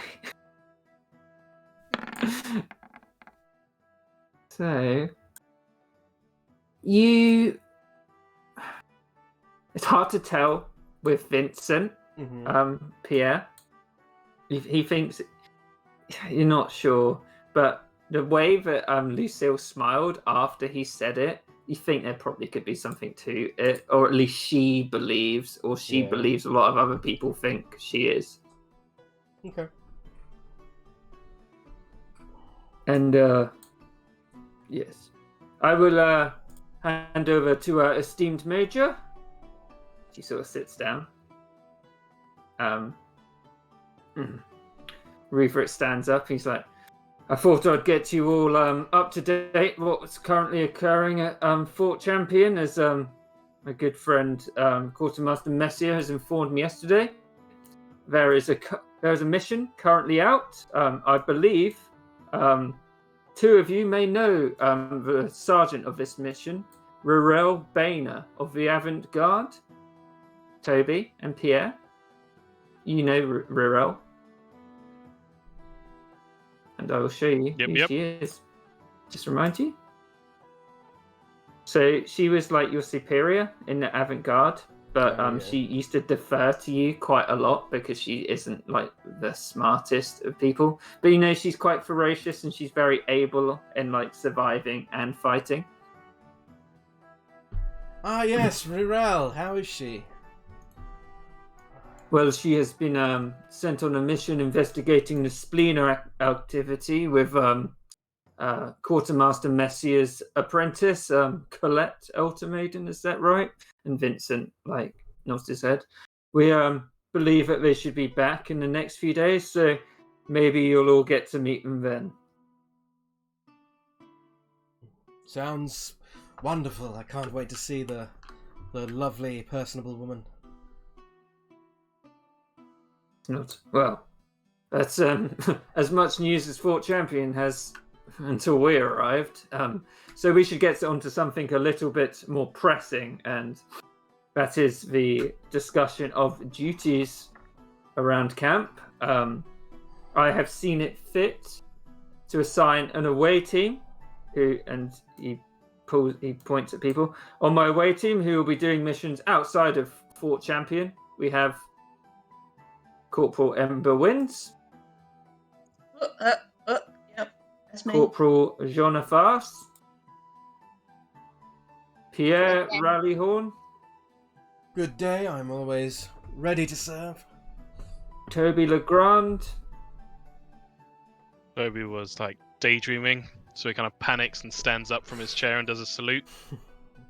Tobias Leboulet, sir. Sits back down. Rodri LeBlanc. And Rodri's like, yes, I am willing. Just sort of like, And if he wants to, we can sometimes dispense with young Dew on the grass. And Dewey looks around and he's like, me? A mission? But there are other myriad of assignments which need to be discussed at this meeting for all the potential recruits, and he would, at this point, he'd go through all these different duties that have to be done. I won't do it in his voice, but I will show you all the duties that need people assigned to them, and this is what they're going to be doing most of their time while at Fort Champion. Your characters can do these, but obviously when they're on an away team, they won't be the one doing it, and someone will fill in for them.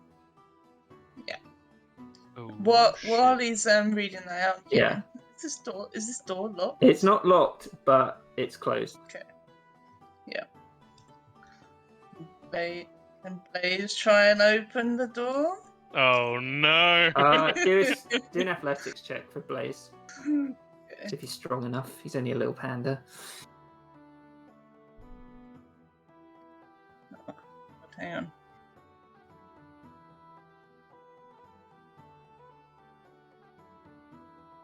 So you can discuss who you're going to assign to each of these roles that are needed, and I put a big list at the bottom. Blacksmith apprentice, shotgun. And you can edit it so someone can fill it in. I can't edit it. Oh fuck, Blaze. So Blaze, doesn't push the door. He like squeezes through a tiny hole where the hinges are, and just pops out on the other side. You see Ember like scramble over there behind Pierre. Like, no, Blaze, no, get back out! And she like. I thought you told you to keep that cat away from me. Yeah, like- Just Pierre, Toby please, sees no. it's there and stands up and is like, I have an announcement to make. The Viscount turns around. He's like, "What the fuck is that?" Blaze, Ember's picking up Blaze. She's trying to stuff him in her bag. Everyone looks quite distressed, and you hear across the room, the seal's like, "That is a familiar, I believe. Yes." I don't know, but he's cute. Rupert's like, "Say what you have to say, Toby."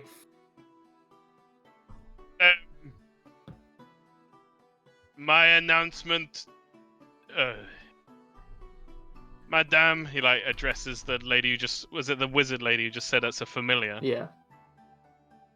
My announcement was simply that I think we should have a relaxed pet policy here at Fort Champion. I would Madame, I would say perhaps otherwise. you could- I'd vote to object, personally. Madame, perhaps you could shed some light. I do not know exactly the nature of this creature. She like pulls him back out of her bag and just holds him up kind of like a teddy bear in front of her. It's like, well, I did some fire and I made images in the fire, a little bit like this, and she does it on the table, just a little mini fire with some shapes and pictures in the fire. And then he just kind of poofed, you know? Kind of just there. Yes, a completely normal day-to-day occurrence. Vincent gets up. He's like, "I have a way to solve this." He casts detect good and evil. So let's see how it works. What was that, sorry? See Blaze is just sniffing around. So Yes, within it's 30 feet of him. So it's a Fey, right? I think so. I think that is Yeah. what I find familiar. You get to choose, I think. Fey Celestial Ooh, or something. What is or what's the other something? I think It's in the spell, Fey. isn't it? Oh no, Elemental. I would say, based on what I've done with all Ember's story, it would either be an Elemental or a Fey. You get to Maybe choose elemental? whether it's a celestial, fey, or fiend, Oh, supposedly. Yeah, but if- Kieran could just if- say it's a little bit. Yeah. yeah, you can set them around. DM's prerogative. So I guess an Elemental is sort of neutral, right? 100%. Sort of. Well, it's not evil. I doubt it's a spy. You say you made this thing out of fire? Yeah, and a magical feather. Looks over at Rupert. Rupert stands up. I will reluctantly allow you to keep it at Fort Champion if Lucille looks it over. Okay. Pierre She, is like- turning to Dewey and it's going like making a motion like blast it with water, blast it with water. Dewey's just like mouth is agape and he's like, "I knew this would get you in trouble, Ember. All the fire and you create life." And he like shakes his head. I know. Well, I've never created life before, dude. It's not my fault. I don't think he kind of looks around. He's like, I doubt anyone in here's created life. And Barad's like,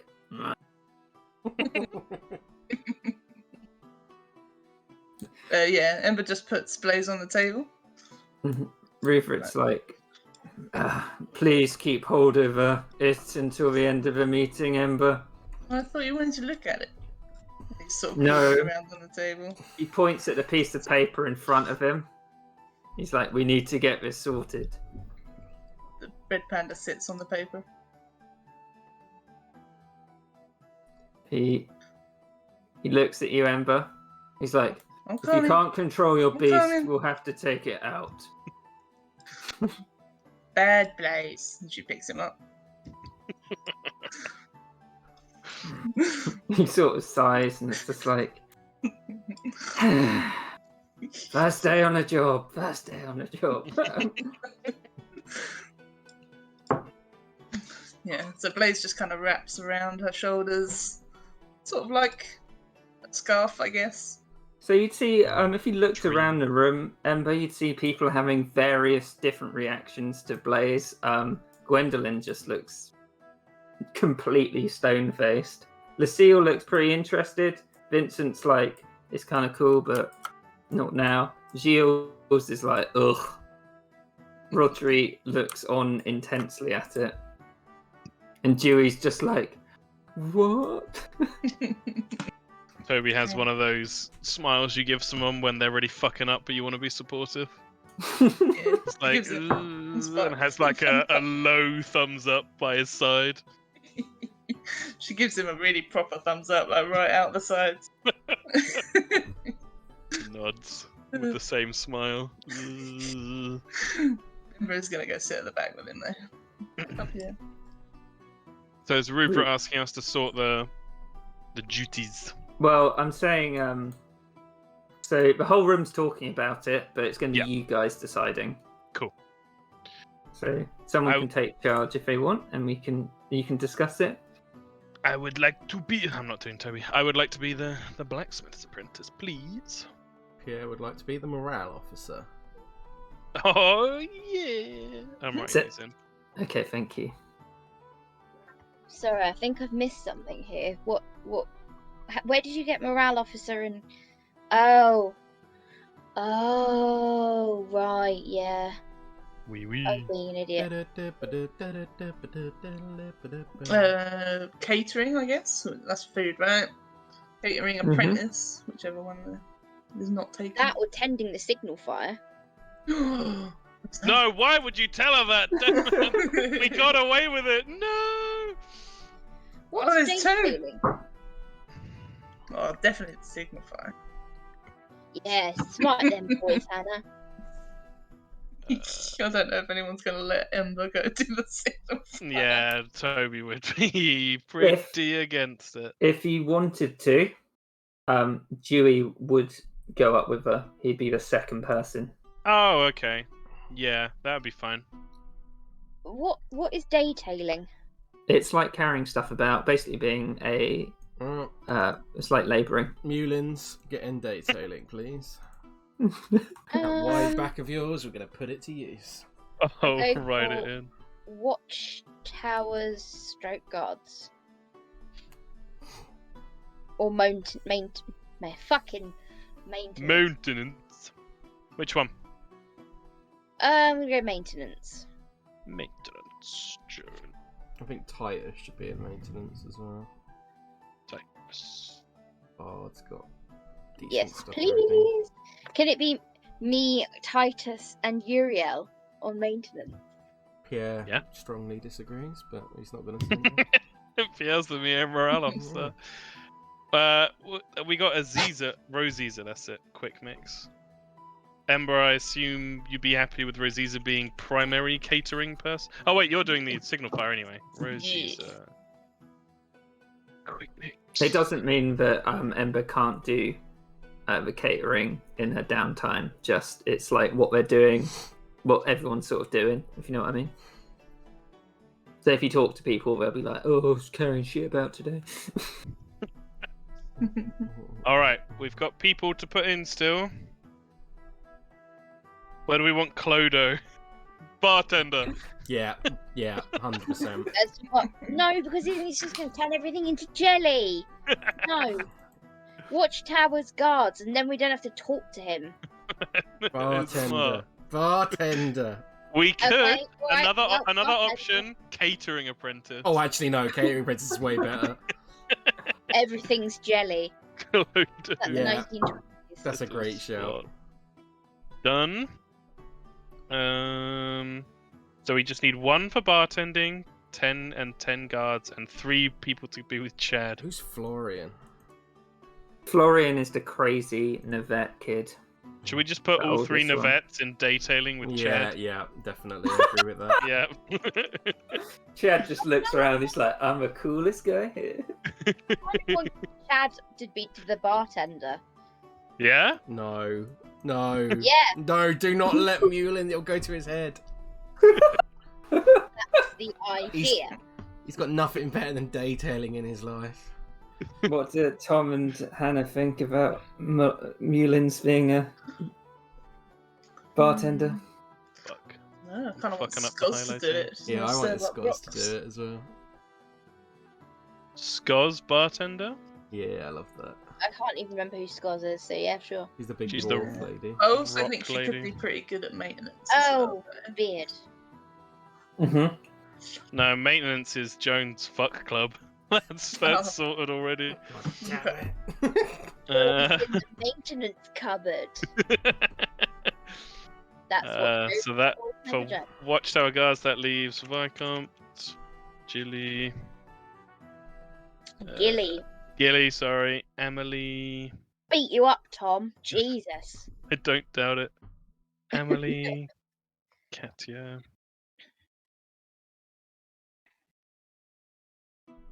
Who's Just Cat here 6 again? more.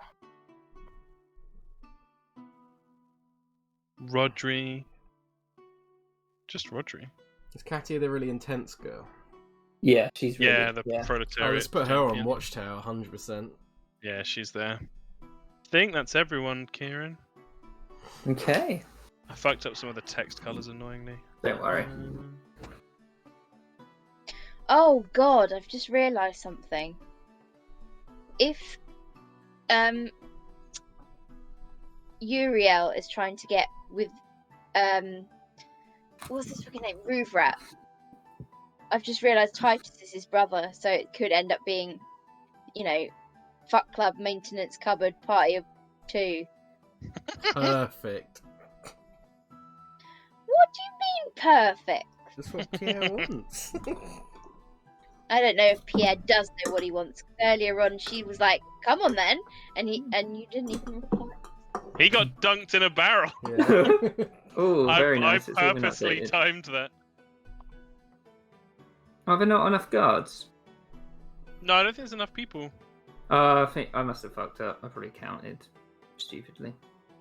Right, that's fine. Now you've done all the main stuff. So after all that, he'd look around. It's like, everybody happy with this? Seems fine to me. Very Okay. happy. So it puts it down. Okay then. I should put in addition to these duties, everyone will have training between 7 and 11 every day. So that's going to be like in Waterdeep. No, not 7. 7 and 9 every day. So that's like in Waterdeep. Yep.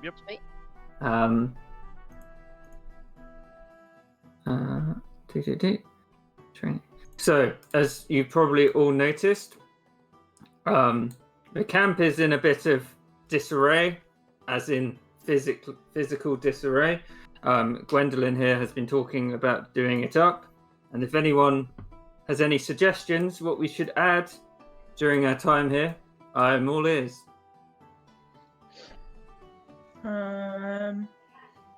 Maybe a doggy daycare.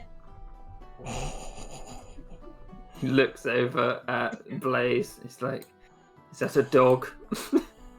No, but he looks up at Blaze. He shakes his head. I'm sure the camp will be better off if he stays with you. Less things burning down. Well, that's true. Do you want to stay with me, Blaze? I think that sounds more fun anyway. And he does a little nod. And a me. Personally, I thought that we could entertain the troops with, as the new morale officer, I thought that the best way to entertain the troops was to set up a area where a general entertainment stage where perhaps different events could take place, such as I've heard some express interest within the group of a bit of wrestling. But, you know, me and Miss Wins were looking to do some double act entertainment, and I imagine there are plenty others among the troops who would love to show off their skills, perhaps a talent show. You can see Talent show. everyone in the room. Pierre's like nodding along to this idea. Reaver also is always like, I think that's a fine idea, morale officer. The troops need a way to unwind.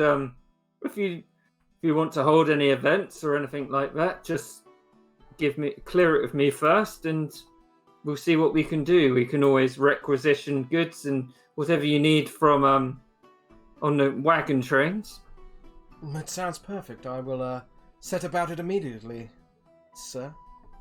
I was quite the wrestler in my youth, so if you do get it set up... We'll certainly love to see you in the squared circle, sir. Well, I can show you nippers what for. And then you just hear Berard behind you, Toby, like, "I'll show you nippers what." Joan would put her hand up and wait to be called on. Yeah, yes, Corporal Farce? I'm quite happy to organize some team building for the members of the maintenance team. It sounds like a fine idea as well. Anything to increase the camaraderie around camp. We're all new here, so I'm open to ideas. Yes, I can certainly think of a way to raise some spirits. Well, I trust in you and your Monitor. He sort of smiles, looks around. He's like, you see him whisper to Vince. He's like, "Did I get that right?" Toby puts his hand up.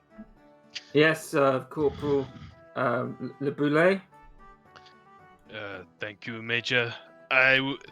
Just in terms of the defenses, I know resources are short and have been distributed as seen fit, and he nods towards Gwendolyn.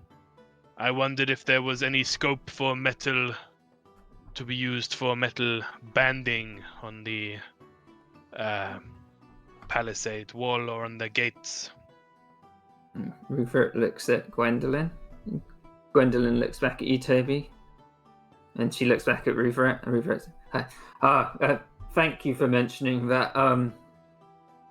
We have had some supply issues, but as the away team, if you manage to sort these out, I'm sure we can request some fine banding. We don't want to destroy any of the weapons, but if we can make the passage between here and Arabelle safer, then I believe your idea is a very good one.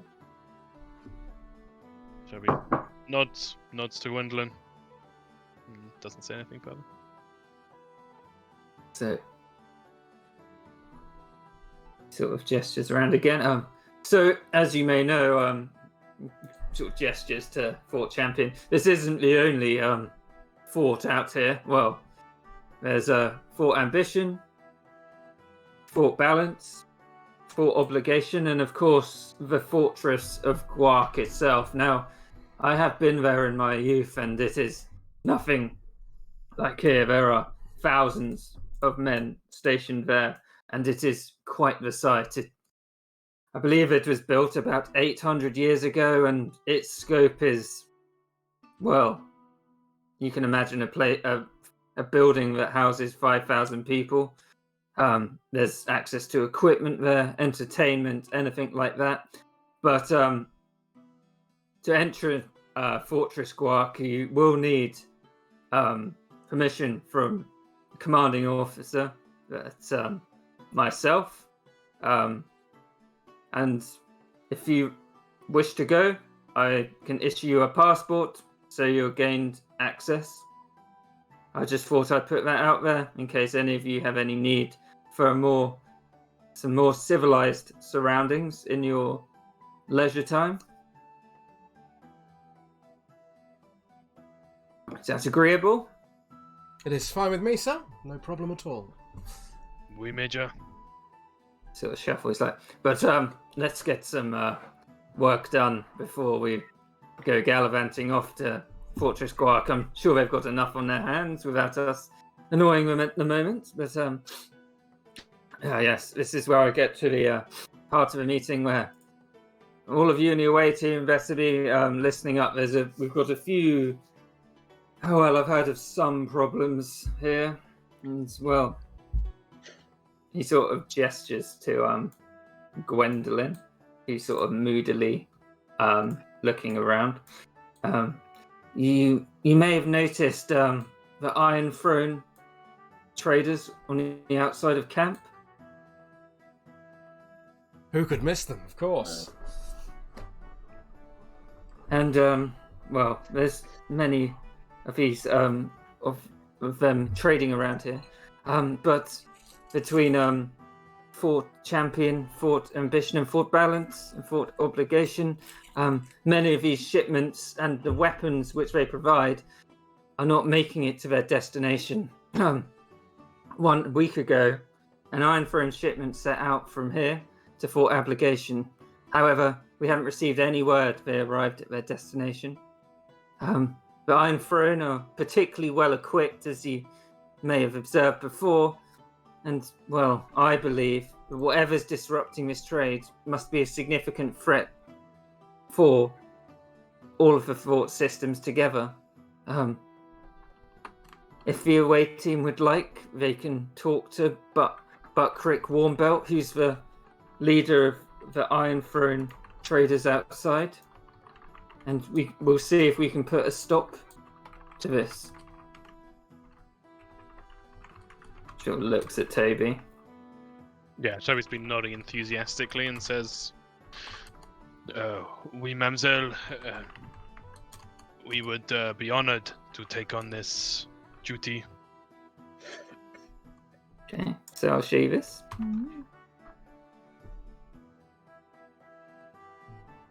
Okay. Then, Awesome. Lucille speaks up next.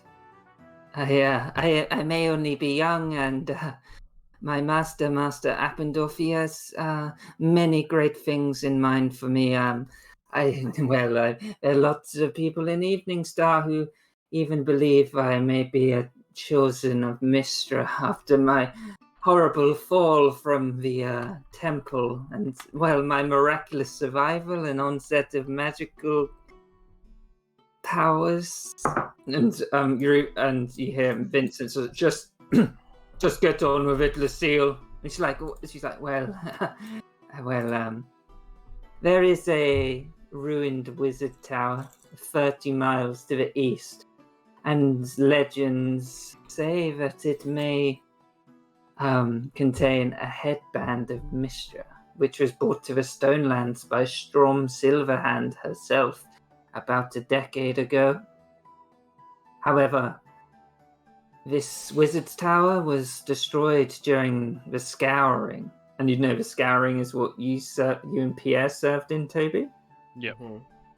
And my master Appendorf, believes if it has been destroyed, well, there are many magical chambers which might not have been noticed, and maybe the greatest treasures of Mistra are still stored there.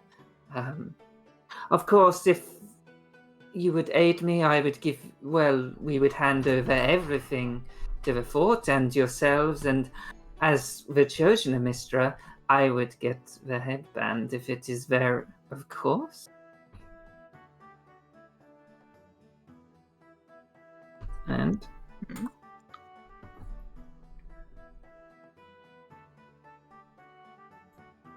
then it would go. Gilles would sort of like, oh, it's like, do you know how important the trading system between here and the CORMYR proper is? Looks around at all of you. It's incredibly important, of course. Exactly. How do you sustain a camp of thousands of men in the middle of nowhere without any supplies coming in? Yet we have found that many of the traders and their compatriots are never reaching Fortress Guark or any of these forts from the east. I'm sure you all got here without any trouble on your large wagon train, was probably scared off any, well, goblins or kobolds or any of those disgusting creatures.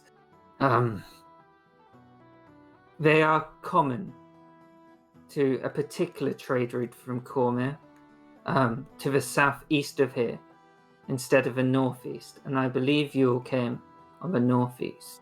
I know that some of these shipments that have gone missing are extremely valuable to people, to figures in Fort Guark, including Chainmaster Rigel Corbett, if you've ever heard of him.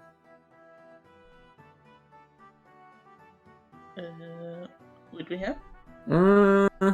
Toby, Pierre, Yeah, I Miles. feel like we would, right? Because Yeah. we Yeah. hate those guys. We hate those fucking guys. Yeah, he's the leader of the Iron Throne, and the Iron Oath, and he is also a devout of Lathander, highly devout of Lathander. She also would also add, and another few Swift Dove Trading Company carts have gone missing too, which, well, some say Prince Ervel's Sword of State was on board, but those are just rumours. We do not want to get into anything like that. So, I would have you investigate to the southeast. Oh. And... oh, shit. And then from the back, Barad would put his hands on the map. Creatures out there aren't like any you've seen before. Looks at Ember. You ever seen a raptor? I don't think so. Yeah, devilish intelligent they are. Have you ever seen a raptor pick up a stick and throw it? And he looks around, just like glaring at everyone. Well, I haven't seen a raptor, so I definitely haven't seen a raptor do that. They're becoming intelligent. They're messing with the balance of the countryside. Pierre is kind of like cocking an eyebrow like, this is bullshit. Toby is politely listening, but yeah. Okay. For some reason, I didn't make a hand out of this one. He looks around. I told you I've seen them. Their little hands throwing it. They've been scouring this countryside, killing everything. It's not natural. What do they look like?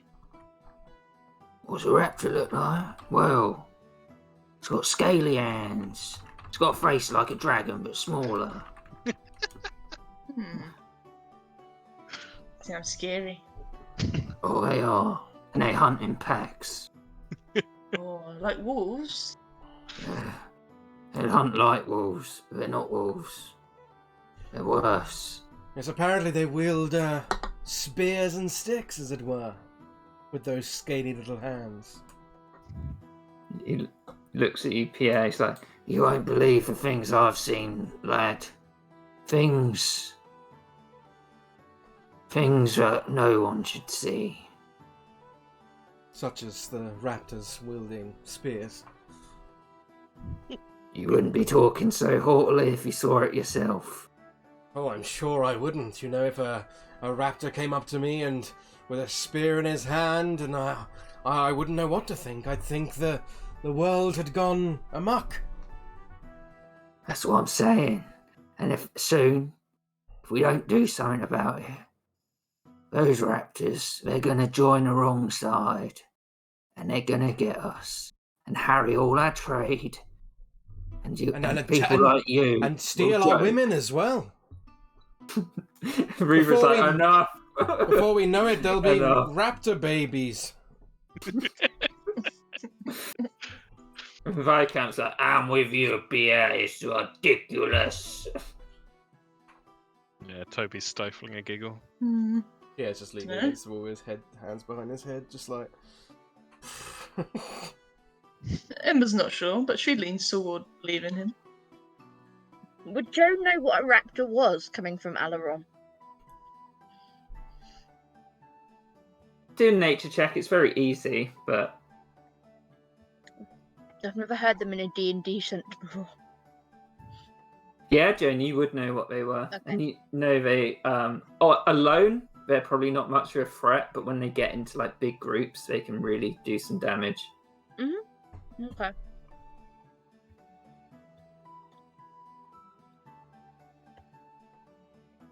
All right. Rupert stands up and he's like, well, I'll give you all time to think about which one of these you're willing to pursue first. But obviously, as you're waiting, you're going to need, a way to get around the Stonelands. And if you'd follow me outside. Aw. He looks at everyone, confused. Outside?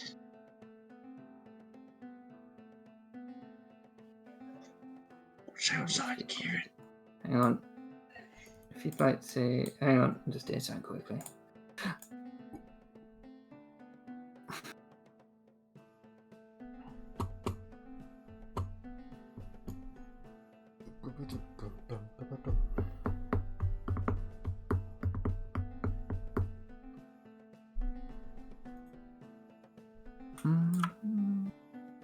Oh god, which one isn't here? Him. So, if you'd like to put your tokens here.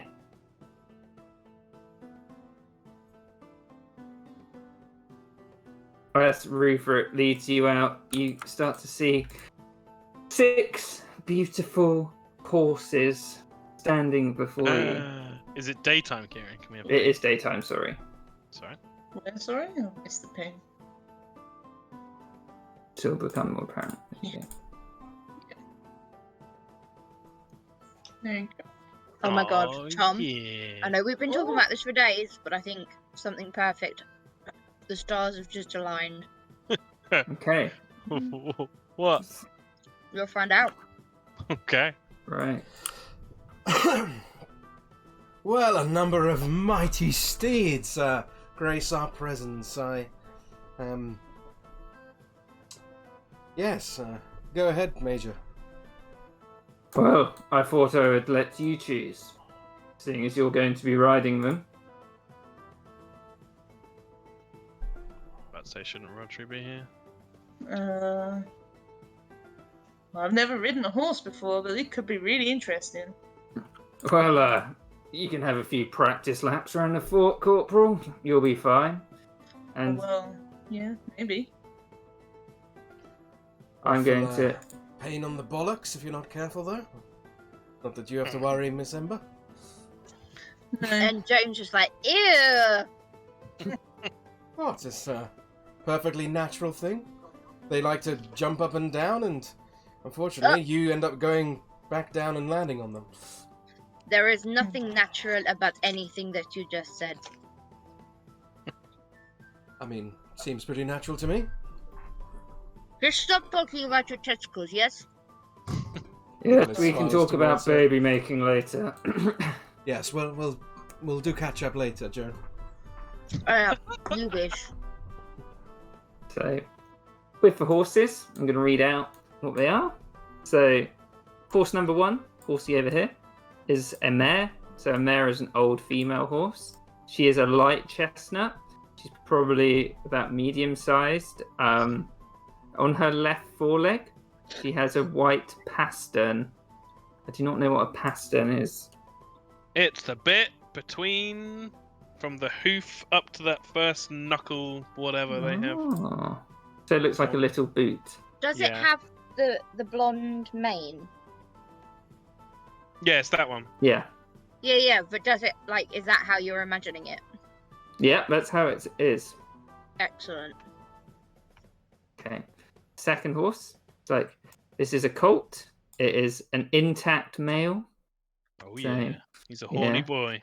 He's a light chestnut. He is a light riding horse. His left rear leg has a white stocking on it. No. Horse number 3 is a mare, so an old female horse again. She's a Tabiano black and white, as you can sort of see in the little picture. She is a light riding horse. Her left foreleg has a white boot. The 4th horse is the biggest horse. She is a draft horse, flea-bitten grey, and she's got speckles of black. The downside, Reva would tell you, is when her halter is removed, she tries to run off. Oh. Horse number 5 is a mare again. She's a bay roan, which I assume is this colouring. She's a medium riding horse. Her right rear leg has a white pastern. And finally, another mare. She's a dark bay, a medium riding horse, and Ruvit would tell you that she does not like entering barns or stables. Mm. So, Okay. Toby stood with his arms crossed, and he just says, "I'm waiting for Pierre to make the joke." What, me make a joke, Toby? You insult me.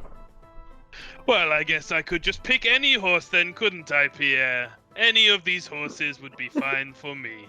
Yes, I think, well, you know, it could be this one, or this one, or this one, or this one, or even this lovely one. And, but I have to say, Toby, that this big fella, well, there is only one horse amongst these 6 who can truly support the weight of a champion. I choose this horse. okay, He steps up to her. I'll give you control of it. Okay. Joan would walk right up to horse number 1. Mm-hmm. Oh yes, you are so beautiful. I think I will call you Uriel. Uriel or Muriel? Uriel. Okay. A strange name for a mare, Joe? Well, they both have beautiful blonde manes and are majestic. He kind of runs his hand alongside it, and then he slightly pulls on the mane of Uriel, and then just says, "Yes, he's quite the would not beautiful be put up. specimen." And he just sort of as he's pulling on the hair, he kind of winks at Joan, and Joan would slap his hand away and then, come on then, little man, show me what you have.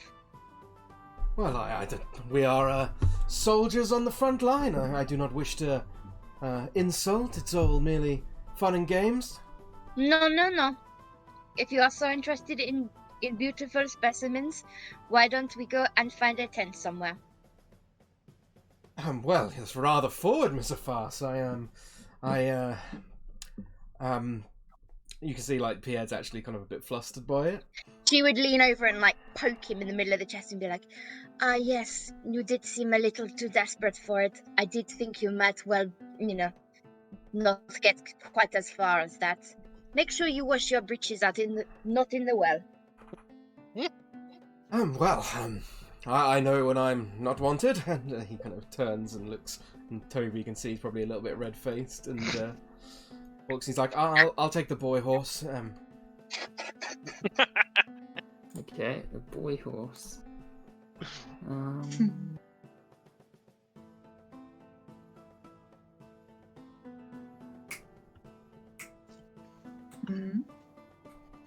My turn. The boy horse is the joint smallest horse. Yep, he's fine. Can you control your horse? Yeah. Nice.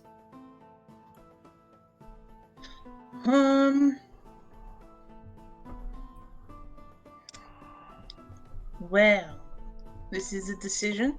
You're so pretty, horse number 5. but horse number 6, you look as black as the charcoal I burn. Gonna Rodri have to would, be you. Rodri maybe. like, yes, the black contrasts the fire very well, Ember. I think it will as well. I think it's gonna have to be you, horse number 6. Oh, What do yes. you think, Blaze? And Second Blaze biggest. just like jumps on the horse's back, and sits on his head. Oh, horse is like a bit like from seeing Blaze, but I imagine Blaze is quite a gentle little thing. He is. And eventually, the horse sort of just calms down from the nice warming of Blaze on his head. Yeah. Ember goes and like strokes the horse's head as well. Pets his face. Rodri looks around. Hey.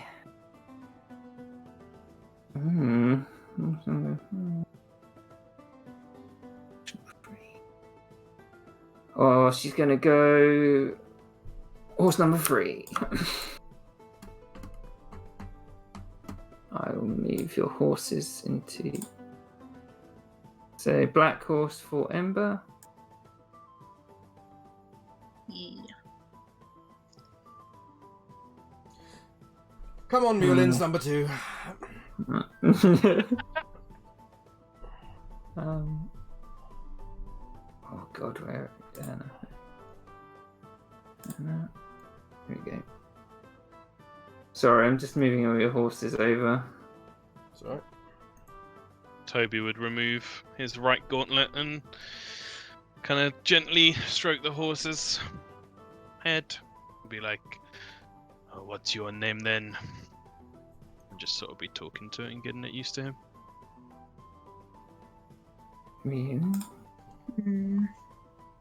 Maybe I'll call you Charcoal.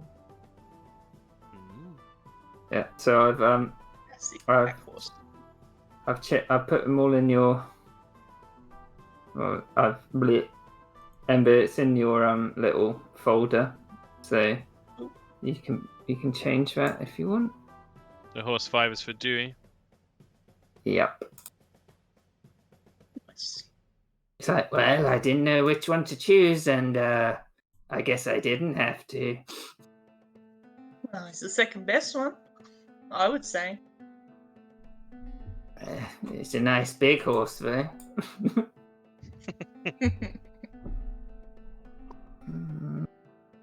Big doesn't always mean better, do we? True. Unless it's fire. Always better when it's bigger fire. The sea's bigger than fire, though. Oh, point. I'll have to. Guess it's a challenge. Rupert looks over at you, and he's like, well, I'll let you all get on. Whatever mission you choose will benefit the camp. I trust you all enough to do it yourself. You handled Griffin Hill expertly. Didn't really get anyone else killed as well, which was a relief. And whatever you do, it'll be fine. And remember, if you ever want to go to Fortress Quark, come and see me. And also bring me a report on what you do. And he sort of walks off. Yeah. So you are left to ponder what you are going to do. Yeah. Well, I don't know about the rest of you, but the fascinating meeting was quite a time killer. Time flies when you're having fun. But you know, these particular quests, one did speak to me a little bit. I thought that exploring an old wizard's tower could be quite the adventure.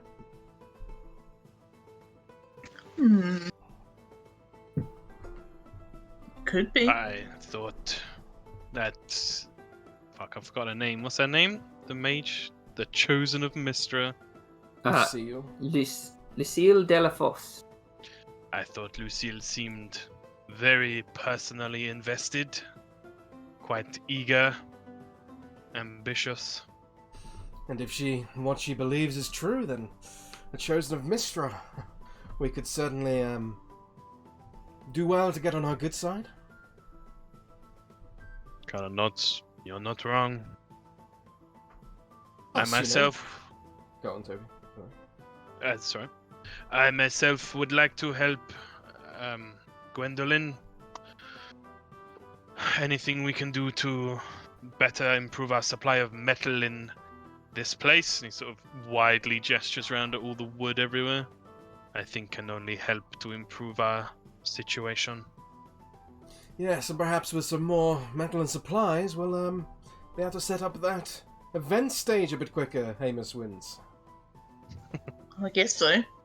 But I still haven't forgotten about our act, you know. We Well, me still need neither. the grand debut. To all the fantastic citizens of Fort Champion. well, at least you know you got an audience this time. True. I would be amenable. What about you, Mr. Farce, or are you too busy dreaming about your little maintenance crew? I think she's burb. Miss of FS BRB, but I Sorry. do have a short job for Kieran quickly. Yeah. Toby is going to say that I think I'll name you Acier. Oh god, how do you spell that? Accier. It's steel, as in the metal in French. Ah, you've already put it in. Very nice. Yeah. I think you got to change it on the tokens. Oh yeah, you're right. Oh, oui, oui. I'll Oh, do, oui, I'll do oui. it. I'll do it for next time. I'll do Yeah, it for yeah. next time. Otherwise, Cool. my brain's gonna die. Oh, it's done. You got to do Ember's familiar as well. Oh yeah, how did that change? What have I got to do for It Ember's doesn't. Familiar? It doesn't stay name when you pull it back out. Yeah, I'll do it next time. Yeah. Yeah. Too much naming. I'll put it in the horse thing as well, actually. That's a I good would. idea. I would say that if you wanted to do the Wizard's Tower, Mm-hmm. she would have said she wants to come, which means Dewey would stay behind. I don't know. Well, I can't see Barard's quest. Am I being? Oh no, you're not. It's just because I forgot to write It's it. to deal with the intelligent raptors. Oh yeah. I've- That had Why are had you Kieran, laughing? Yeah. I've that had updated the Kieran quest log, quest written Hannah. all over it. If you look at the quest log, I've updated. Put them all in the same place, so you can look at them a bit easier. Okay.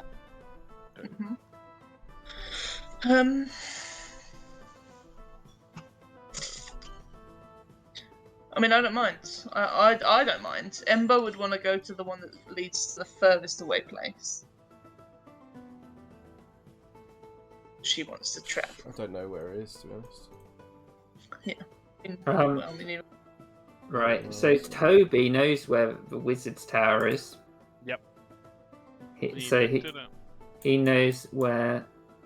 So, right. So the Wizard's Tower. Toby knows the Wizard's Tower is 30 miles away, to the east of here. I wrote Gilles. down. Mhm. Sorry, Kieran. So I rolled my thing last time, didn't I? And you gave me a Yeah. little bit of info. I wrote down area great for potential looting treasures of the past, magic items. Goblinoid tribes hanging around the area might be guarded. That's what I wrote down. So that is there. With the blacksmith's quest, where the weapon shipments were going missing, and she wanted you to escort an iron throne shipment. That would just be in this area around here. She said it's between the forts. Mm-hmm.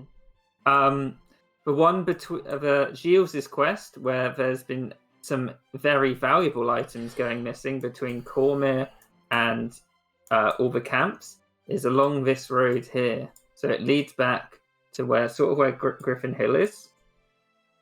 Barard would have said his is somewhere over here.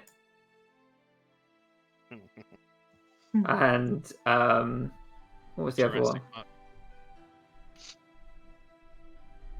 There was only yeah. Right. Yeah. Has Dewey named his horse? What charcoal? Bluey. Sea glass. Sea biscuit.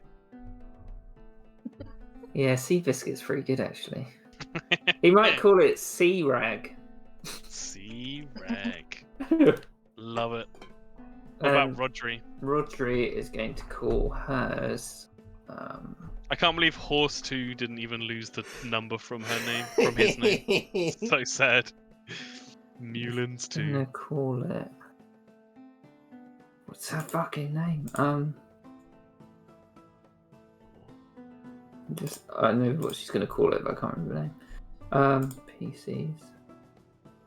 Where's an avant-garde thing? Avant-garde.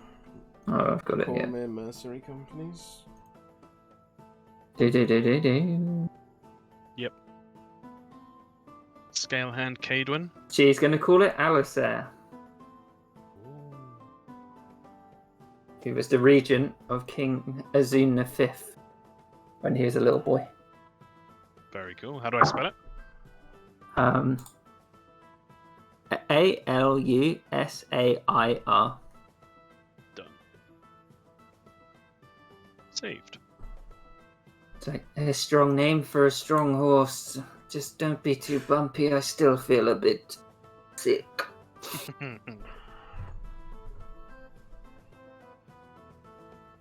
Well, what are you all thinking? They all sounded like such little adventures.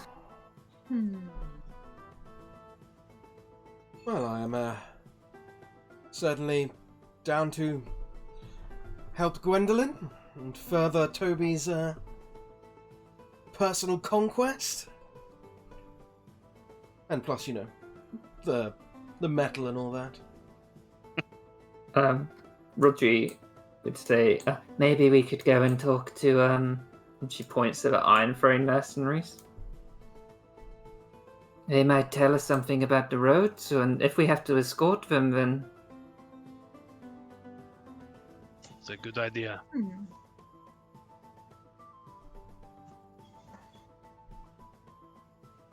I mean, yeah. Yeah, then you can replace all the stuff that's wood with metal, and then maybe it won't burn down. Well, Ember, you could, if they took out the wood, then you could just burn the wood, right? Exactly, I'll make an even bigger fire. You know that signal fire at the top? Imagine it twice the size. I'm imagining. Wow. I dare to dream. Amazing. I appreciate the support, but I'm not against this Wizard's Tower idea either.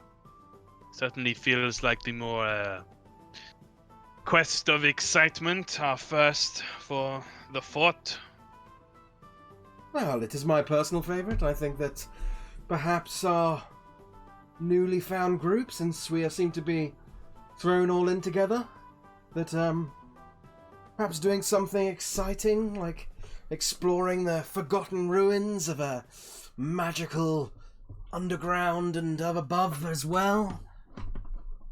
Overground tower would be quite the thing to bring us together and bond us in adventure. Yeah, Toby's nodding.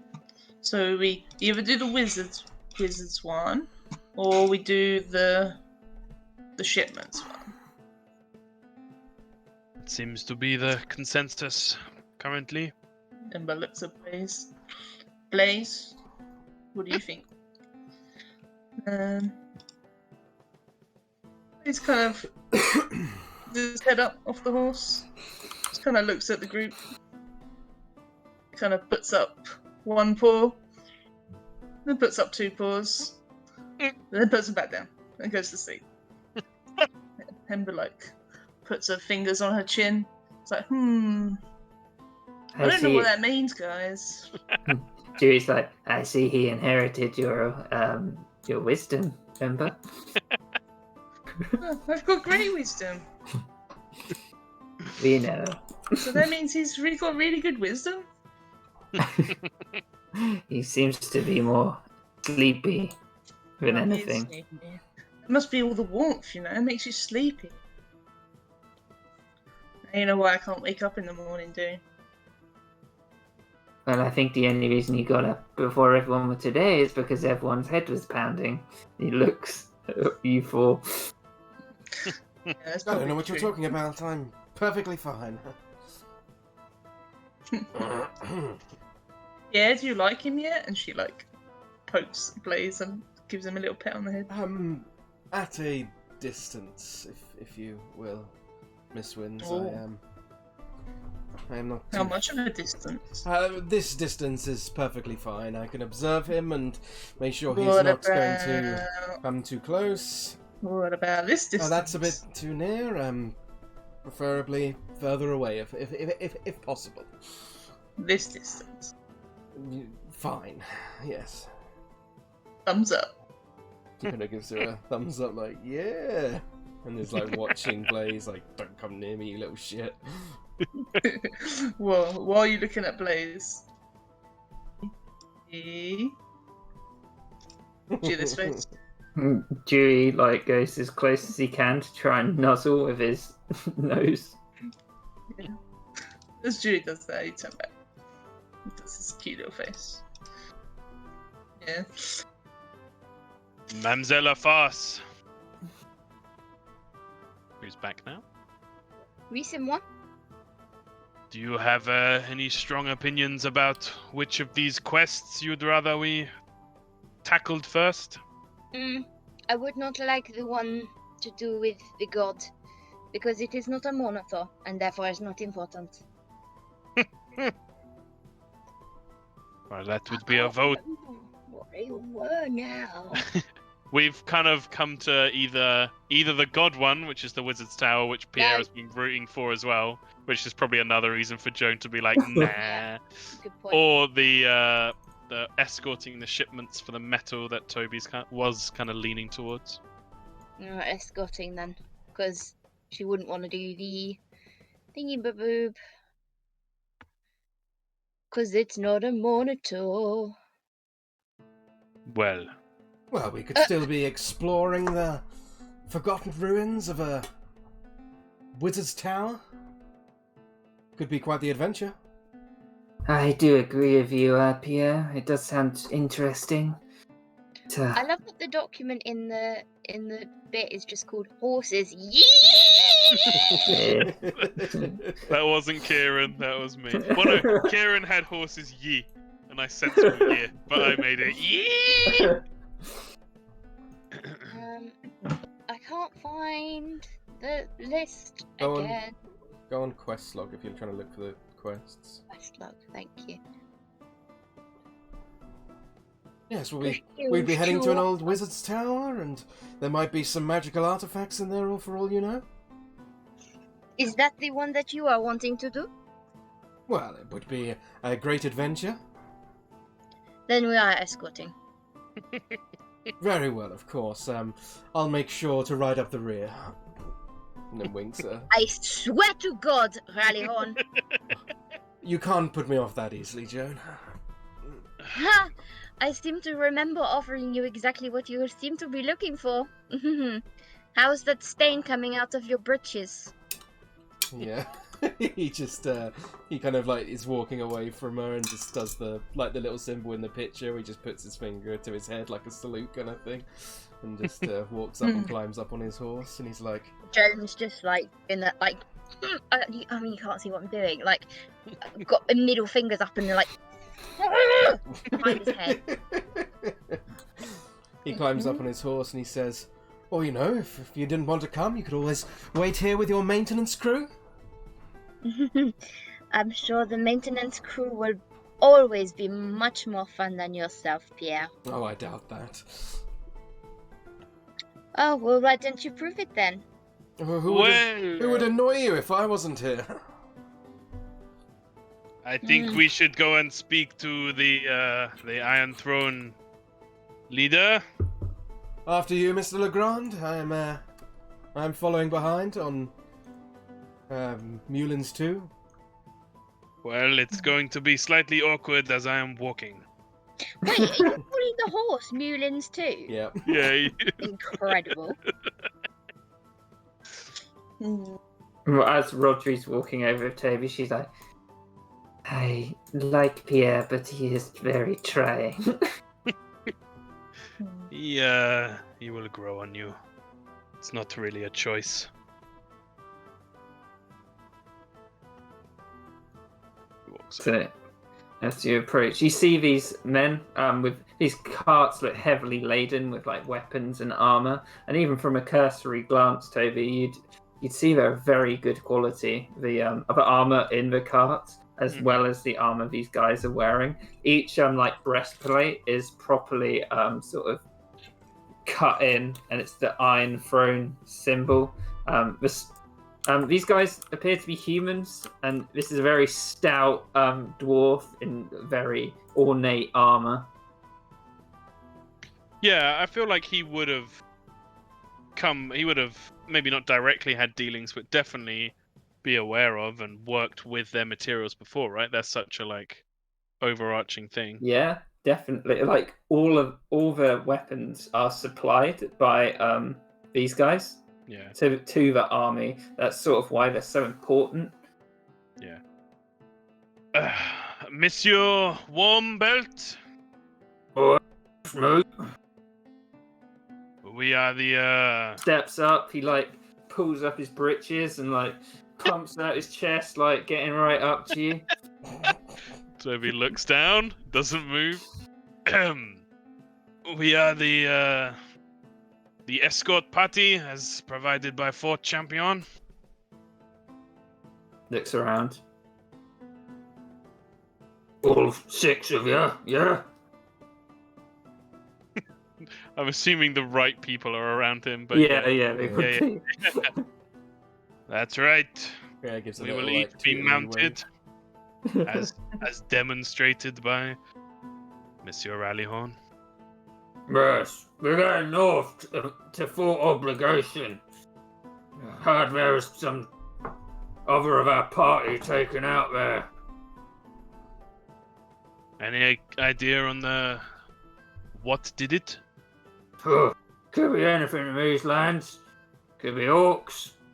Could be goblins. Well, actually, there has been talk of a goblin tribe which has been pillaging weapons ferociously from our group. But how could a group of goblins take out the Iron Throne?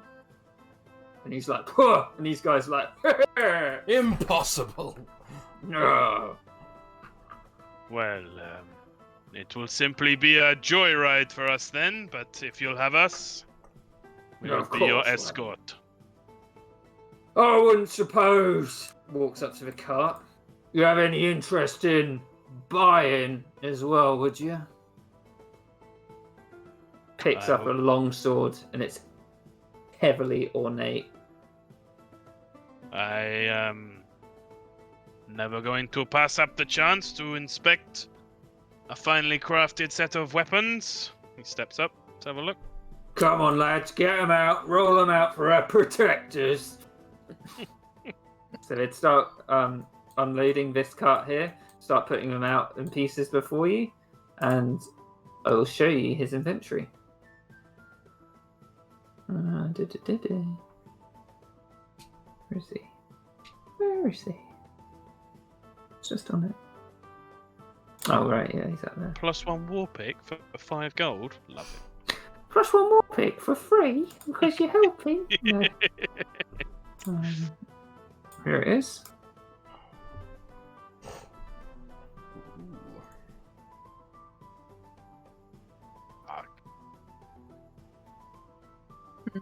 There is Captain Bugrick Warmbelt. Oh, such a great token. I love him. So he'd do it over. Oh, Mastercraft, did you see? Finest in all CORMYR.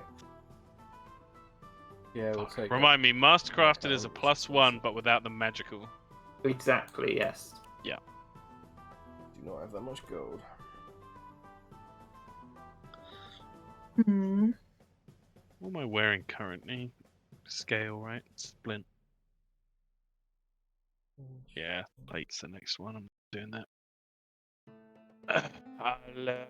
He kind of picks up one of the mastercrafted war picks, hefts it. Gives it a couple of nasty-looking swings.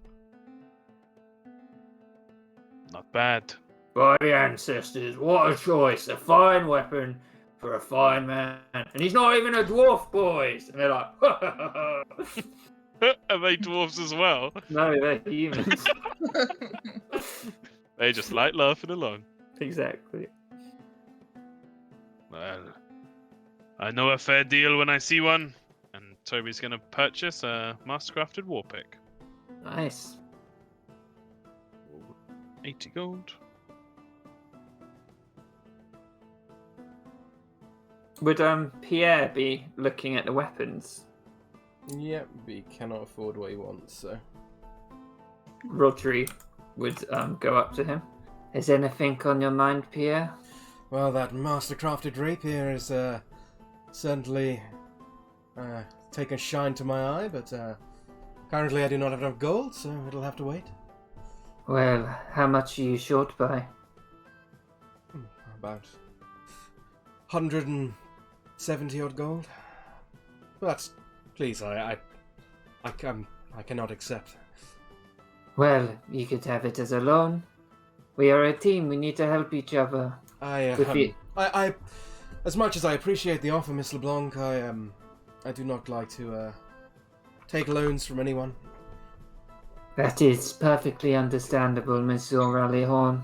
And she picks up a longsword, +1 longsword, and chucks the money at Bugrick, and he's like, "Oh, that's a fancy weapon. It'll probably save you on the road and save Joan us." would be there and also be like, I will lend you the money, Pierre. It is not a problem, Miss Afas. Like I said, I do not like to owe people. They are my responsibility, my own gold.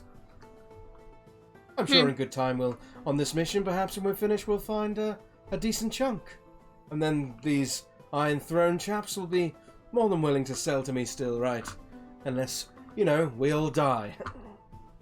Joan would be like inspecting her fingernails and be like, perhaps.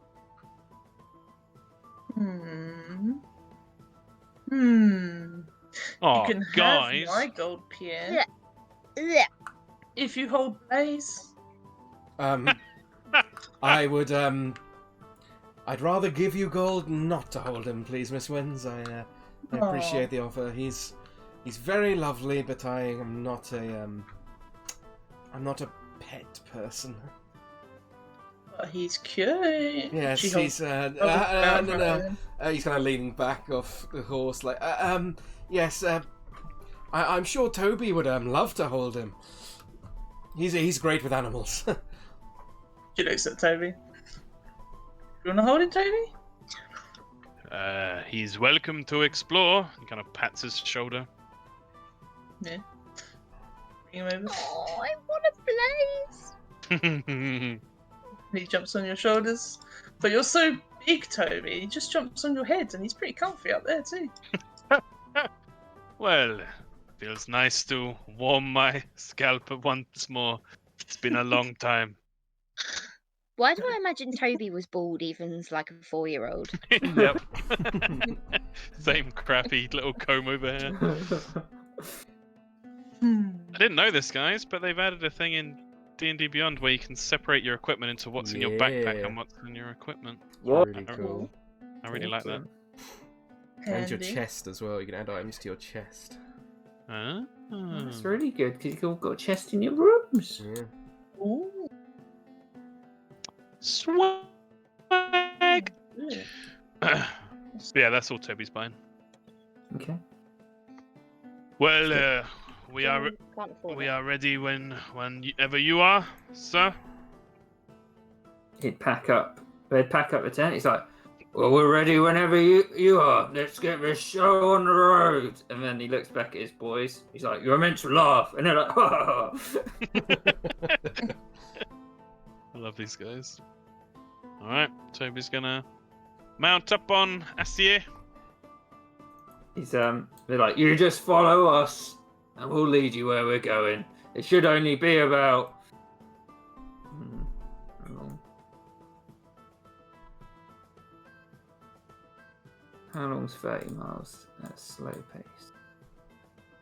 Be like a day and a half, probably. I think it's Okay. 24 miles a day at a normal pace, so I think it's 18 at a slow pace. I want to say. Where I is was it? looking at it the other day. So, Travel. you might find these useful, but we're definitely going to go through them when we start. If anything happens along the road. 18 miles a day. That's slow. Yeah, should only be a day and a half getting there. Okay. Right. So, you're heading out into the stone lands. Yeah. Sounds like it, yeah. So as you mount your horses, Ember, it's a bit he's a bit shaky under you, but he's been trained to carry you, and with a bit of instruction, I assume people would be helping Ember. Yeah. Yeah. Yeah. It's like, last time I rode something was my father's panther when I was a kitten. A panther. Yeah. I must say, I've never seen someone ride a panther before. And you say you've never ridden a horse. No, not a horse, but a panther. But that was only when I was small, you know. I couldn't do it now. He's too, you know, it wouldn't be good on his back. Of course, of course. Well, I'll say that most horses are quite skittish, so I would perhaps watch the old fire fingers around them. Well, that's true. Maybe we should have got a fireproof saddle. Perhaps, yes, but you'll be fine. I imagine you'll take to it like a tabaxi on a panther. Maybe. I mean, you know, I fell off when I rode the panther, but... Well, I have great faith in you. A Monitor's watching, and he kind of looks to Joan and kind of like points to her. Joan's just side-eyeing him. I'm in her good books right now. Yeah. And we're like... Joan would Joan hear that? No, he whispered it. I was gonna say, if she did, she'd just like lean over and be like, I wouldn't be so sure of that. So as you all wait by the gate to leave, you see Chad Mullins on the gate. He's like, "Bye guys, have a fun time, and think about the idea, man." Just ignores him. You just hear like Did someone you hear set someone out speaking? in the distance. You just hear like, "All right," as the gate closes. Toby would nod to him. God bless him. He'll make a great soldier one day, won't he, Toby?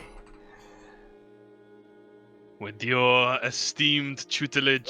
Oh, well, I am. I don't like to brag, but I'm quite the teacher. Yeah. And if you look back, you'd also see Amelie, Uriel, Katia, Skoz, and is that all of them? And Clodo, all like watching you go and giving you a light wave. They don't really know where you're going, but it's army business. I mean, you don't tell them everything you have to do, so. Yeah. Joan's just at the back complaining, being like, but why couldn't we bring along Uriel? He's a member of the army also. I don't think he's got quite the stomach for it, my dear. I'm not sure he has a horse yet, Joan, and Well, he can share my horse. I don't mind taking him for a ride. I'm sure he'd be the one taking you for a ride. God, I wish. She sort of smiles, but tries to hide it. Toby, very stoic-faced, is just like, Uriel is not a part of the away team, mademoiselle. It has been designated by the authorities. I like how Joan is gradually turning from like this devout like Christian woman into like basically a horny teenager. She can be both. Yeah. She's gonna find a way to be both. But it's like they do not know I am on a fast. I can do basically whatever I like. Well, that's So- good to hear. You were talking about being locked up and under a Monitor's will before, but a bit of freedom No, out in the Stonelands. I can do whatever I like in the army. Like, as in, I can say, I want this necklace, and the necklace is mine. Not what a monitor would want. Ah, I see. Well, perhaps someday. I think we'll all find Jones probably a bit free and easy with the definition of what a monitor really wants. Mm, Defo. like a lot of religious people. So, I hate gay people, but I still want to eat shrimp. No. so in the distance, you see the carts in front of you start to speed up slightly, and Captain Warmbelt shouts out from the back, "Come on, keep up!" As like the cart starts to like go more than a canter along the very dusty, rough road. Can you all do animal handling checks to see like if this is going to slow you down or not? Yeah. Proficiency. Ugh. Oh yeah, Perfect. Toby the Gracious. It's quite a bumpy ride for all of you. You haven't been in a horse in a few months. You're trying to get used to the new ones. But Toby's leading the party, making sure no one falls behind. You're going a bit slower than usual. And after a few hours, you are in the Stonelands proper. You can see the strange misshapen boulders which do not look like they belong to this land. They don't look like they have any right being here. The dry grass which life is just barely clinging on. This is different to the Stonelands that was adjacent to Griffin Hill. It's a lot more parched. It doesn't seem to support life as well, and it is a lot hotter out here. It's almost like jungle-like. Yeah. Pierre kind of like speeds up and gets alongside Toby, and it's just like, it's just like being back in the scouring, isn't it? Plenty of memories. It's just like I thought it would be. You remember the glories, the trials and tribulations, but you forget the heat. Oh, the heat. I have to say, Toby, I quite enjoy it. This is true freedom. No bounds by civilization. Doesn't creep in here. This is nature's last bastion of defense. So we can't help but smile a bit. Yeah, says the man in the unbuttoned shirt. I'm sweating a river in here. Joan is admittedly intrigued, and she wants to hear the story behind what they're talking about. Would she ask? She would. What is this you are speaking of? Well, Would you tell me? Of course, Mr. Fast. Come, ride alongside us. We were simply speaking about the time me and Mr. Legrand here, we fought in the Scouring and the Stonelands, killing goblinoids of all sorts. What is this?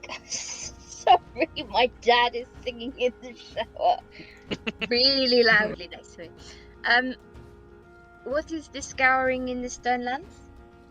Well, the Scouring was a literary sense to So it was basically a prelude to this. It was like a lot of goblinoids started causing trouble, and basically the avant-garde and a few other parts of the army were sent there to put down the sort of unrest, and they did it very efficiently. It was a very quick campaign. They'd have had their own little stories throughout the Stonelands. Not everything was easy. Yes, and he would explain that, and then he'd say, and yes, one time even Toby himself here, we were ambushed by a number of bugbears, a small bugbear tribe or some sort, and you see, it was in our sleep, and, you know, I am quite a strong sleeper, and, well, the night went on, the night became dark, and I say the lands, as much as they are hot in the day, they are much colder in the night out in the Stonelands, but one person within the group could feel the warmth of the bodies The warmth of that fur from the bugbears sneaking into our camp with their... As much as you think for such a large creature, they're quite capable in the art of stealth. But, like I said, upon his prickly beard, he felt the essence in the air of danger. And Mr. Legrand here, he rose into battle, half naked completely. And he completely beheaded one of the bugbears before they even had a chance to see he was there. And then, suddenly the screams became quite the event as I came out of my bedchambers, only wearing my undergarments, unfortunately, but the bugbears seemed to quite enjoy the sight. But not the sight. James roll her eyes at that. Not the sight of Toby Legrand, as he became a whirlpool of death and destruction, and carved through the fur, meat and flesh of these bugbears, and soon they found themselves quite outmatched. It was quite the tale. Yes, he likes to tell that one. Oh, I do. Truth You is, know I do. I had Joan- indigestion and couldn't sleep. Well, you don't have to Joan go is ruin the actually- story now, Toby. Joan is actually quite impressed by this, and she would tell him that, and she would say, grudgingly, you definitely have the ability to tell a good story, Monsieur Relihon. Well, I very much appreciate the kind gesture, Miss Afars. The praise is most welcome compared to the more let's say, he kind of looks at Ember and he says, the more kind of hot-headed style of yourself. Please just call me Joan. I wish everyone would just call me Joan. We are not so formal here. Very well, Joe. We are not so formal in Alaron. I'll say. Ember is trotting behind everyone. She has listened to everyone's story. The story that Pierre just told about Toby. But she was very distracted by the very dry grass crunching underneath the horse's feet. You see her eyes kind of dart back and forward toward the grass, to the Come on, group Dewey. talking in front of her. Come on, Dewey. Her ears Dewey. are flicking, her eyes are wide, Does Dewey... Oh, let me look at you. tail is flicking. Do you have anything you can do? Does any of us have any Yeah, inkling? he doesn't have Think- shape. He has shape water, not create Right. water. Rains are becoming very warm. So let me see how invested Dewey is. Let's see if he's paying attention. No, he's got that. Here you go. I think Ember would do a slight amount of would she let a tiny bit of like a spark, Oh, she's starting to do the little catch at her. and Just a little bit though. Dewey calls out from the back, Ember, not here, save it for battle or something. But Dewey just yeah, she can't help it. She's chucking fire at this grass. So the grass blazes Quite a lot of it. up. Can anyone who thinks they were close to Ember doing an animal handling check? I imagine we were far, so... Well, if your horses were in front of Ember, Yeah, she wasn't far behind though. She was listening to the story. Fuck. but you were right at the front though, right? I imagine Ember. Toby. I imagine Toby and Pierre... I just and- imagined it as like a and rank three, of 3, and then yeah. Ember and Dewey like as a rank of 2 behind, Dewey. with us all trading behind the wagon, Okay. let me which isn't find- particularly great escort practice, I must say. But No. yeah. We're the best team. Best team ever, So Team 12. anyone who got below a 12 is thrown off their horse. Oh, As Ow. they Probably get do one for me as spooked. well, right? Yep, definitely. Ooh. Hey. And you take, each of you who fell off, take 3 bludgeoning damage.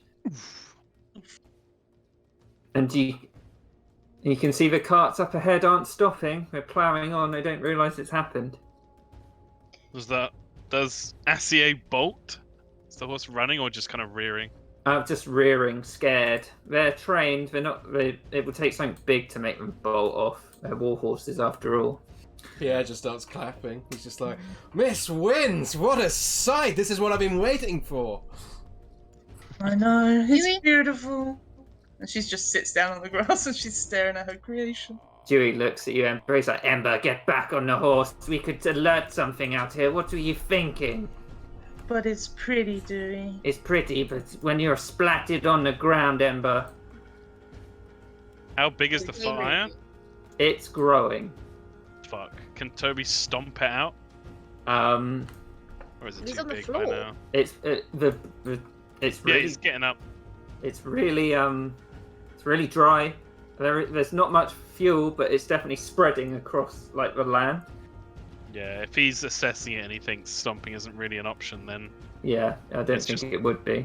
he's going to try and gather the reins and calm Acier down.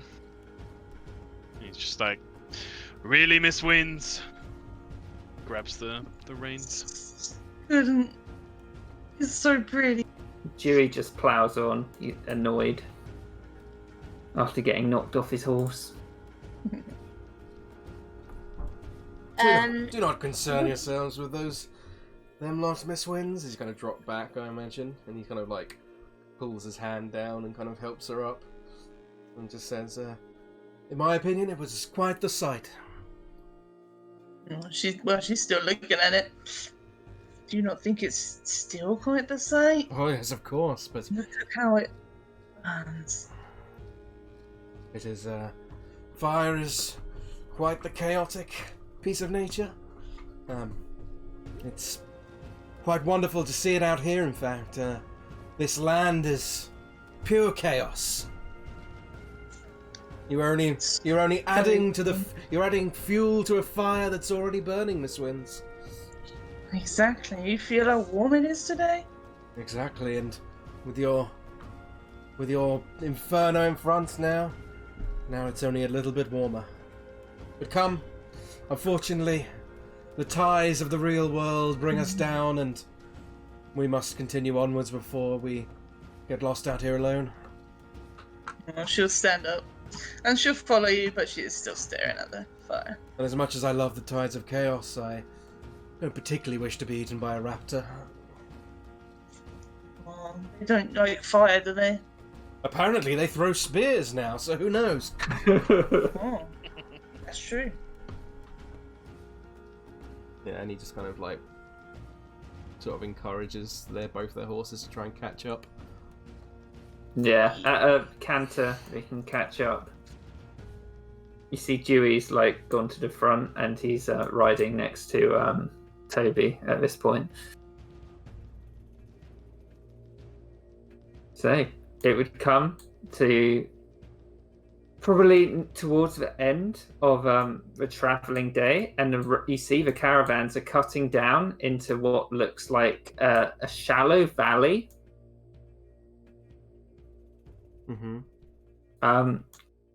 So it's almost like a knife cut through the terrain, but as you look down, it's become jagged and rocky. It seems like there are ways through here. Like the caravans are definitely just ploughed straight into it. You think they probably know where they're going. Yeah. So can everyone make perception checks, please? Yeah, Toby does not like going down into a knife cut valley. Yeah. No one else has played Breath of the Wild here, have they? There's a place No. in Breath of the Wild that I'm imagining looks exactly like what Kieran's describing. Cool. Natural one. Natural 20 for So- everyone. Mm-hmm. Yee. Shone always rolls like a fucking god. A Monitor's blessing. Yeah. Perception. She's got the what's her face cursed on. I'm gonna give Dewey Kayla. disadvantage. Dewey's still fuming, so he'll get disadvantage. Salty boy. He's salty. Oh, he got It's that like, one. oh, he Seasonal. wants to take it seriously, and Ember's like, no, and he's like, no. Love it. And he's You just see him looking around. If anyone was like, "Did you hear that?" He's like, "No."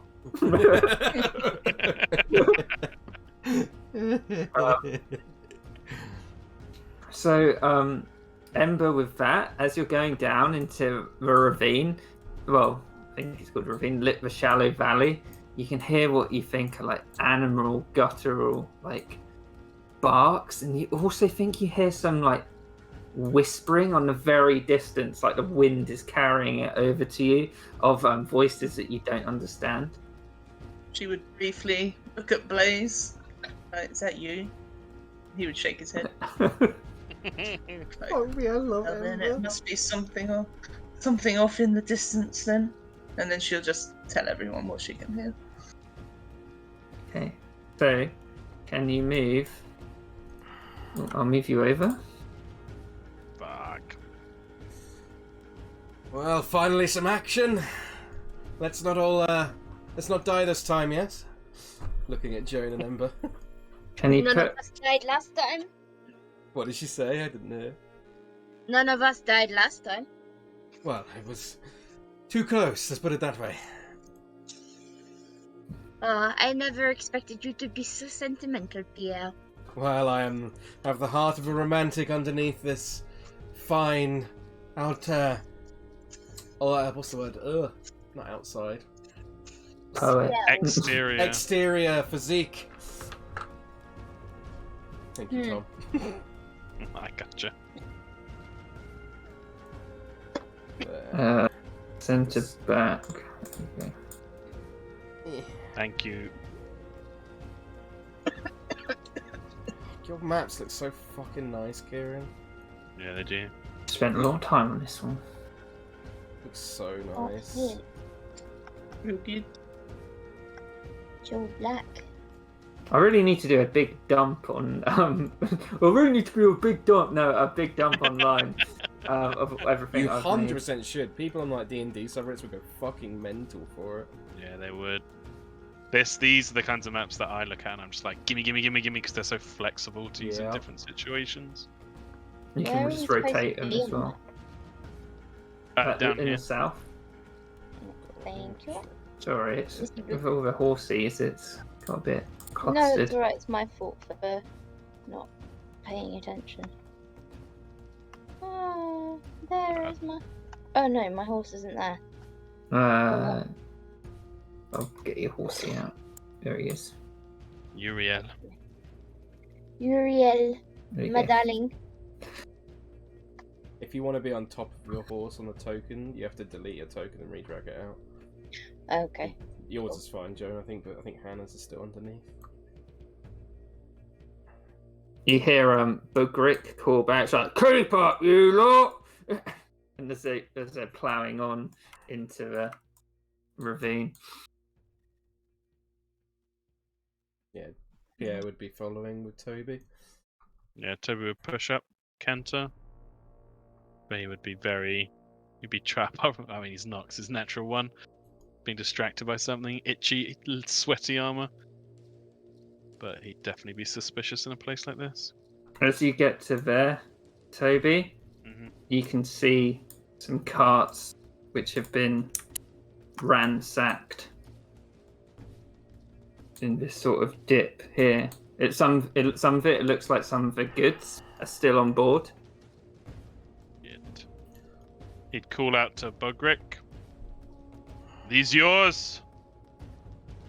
Bugrick brings the sort of carts to a stop, has a look over and says, "Yeah, that's iron thrown, all right." As he's shouting from his cart at you. Could be risky to reclaim your goods.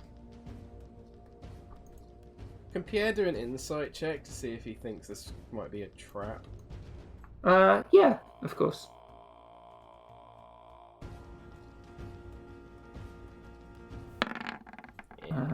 You just find 11, probably not. you never know. He could be free shit. Bugrick. Deception. So Pierre, you get a sense that He looks concerned that this cart has been ransacked. It looks like in his mind he's going over, it's like, should we get it out and get it on board? But calls over. What do you think? This is where they were struck before. They are likely to strike again. We place ourselves at risk. However, it is your prerogative. We are here to help you. Are there But goods if you- on board, Kieran? Sorry, Tom. No. One of the carts looks like it's been completely ransacked. This one up here, but this one looks like they've taken stuff out specifically, and it's just like debris scattered about. So it doesn't look like doesn't look like there's much left there, basically. No, Anything not at valuable? all. Okay. It looks like it's been ripped apart. It's hard to tell. You can do a perception check. Yeah, I will actually. Yeah. Toby's still talking and just saying. 17. As you're looking at it, you realise some of the stuff that's been left behind looks like armor pieces. But as you're sort of looking between all the armor pieces, you don't see any weapons at all, which is strange because you've seen the loading of these carts these guys have, and they seem to have both on both carts. Can Ember look to see if there's any like kicked up dust or tracks or anything over this way or this way? Yeah, how high up are these sides? These are about 15 feet up. Oh, okay. Yeah, I didn't know how to make it so you couldn't see. So Yeah, that's fair. you can look to see if there's any on the ground around you. Well, she would look to Toby and she'd say, "Can climb up and look."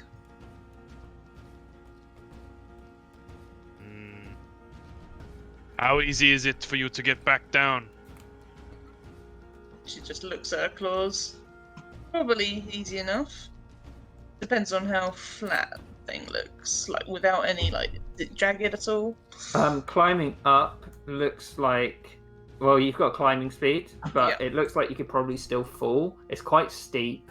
I mean, If- it's not the steepness. As long as there's as long as it's not like flat, like an actual flat wall. You know what I mean? Yeah, I know what you mean. It's not like 90-degree up. It's more like 75 degrees.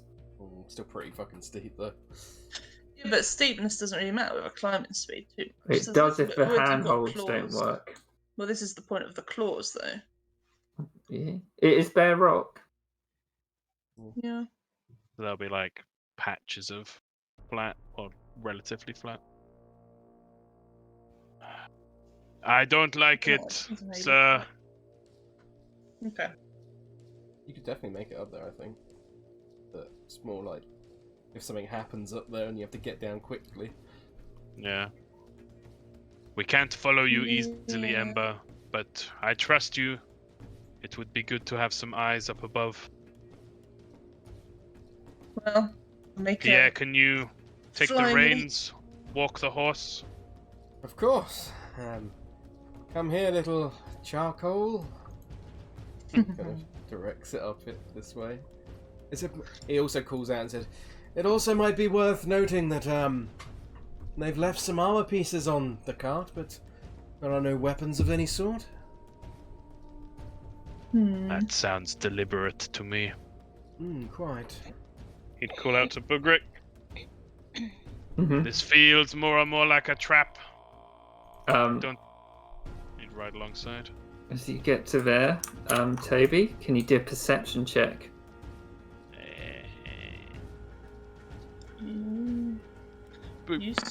You stay on charcoal, Hey. Blaze. So you look off in the distance, but you can't really see anything in particular. You just see the chasm continuing, splitting off into a Y. I think Ember will climb up at this point here. Yeah, so even though it's climbable, can you do an acrobatics check just to see, like, if you disrupt any rubble? Yeah, for sure.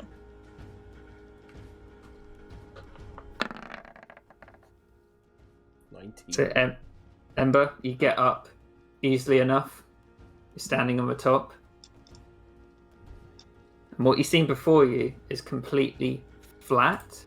And to the sides, pointing out, you see 2 wargs with goblins riding them.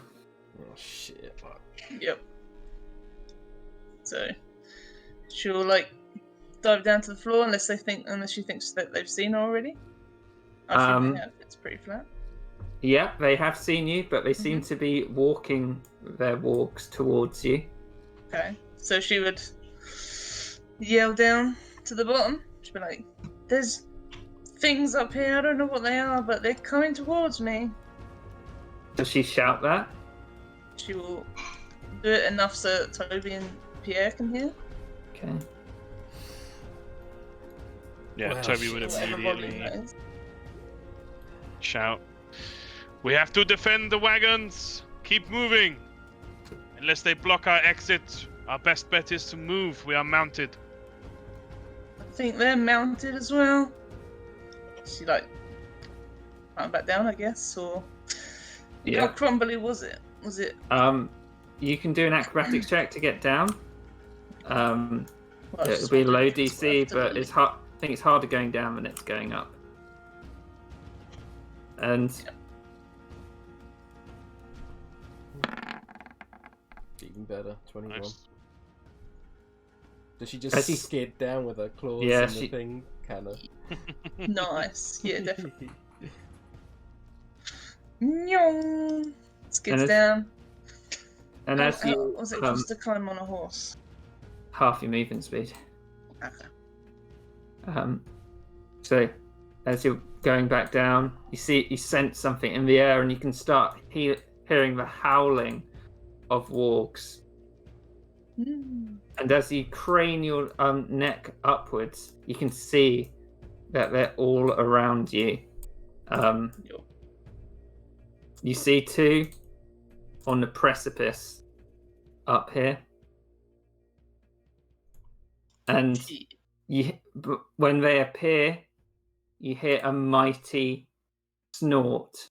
People can do a nature check to see if they can identify what it is.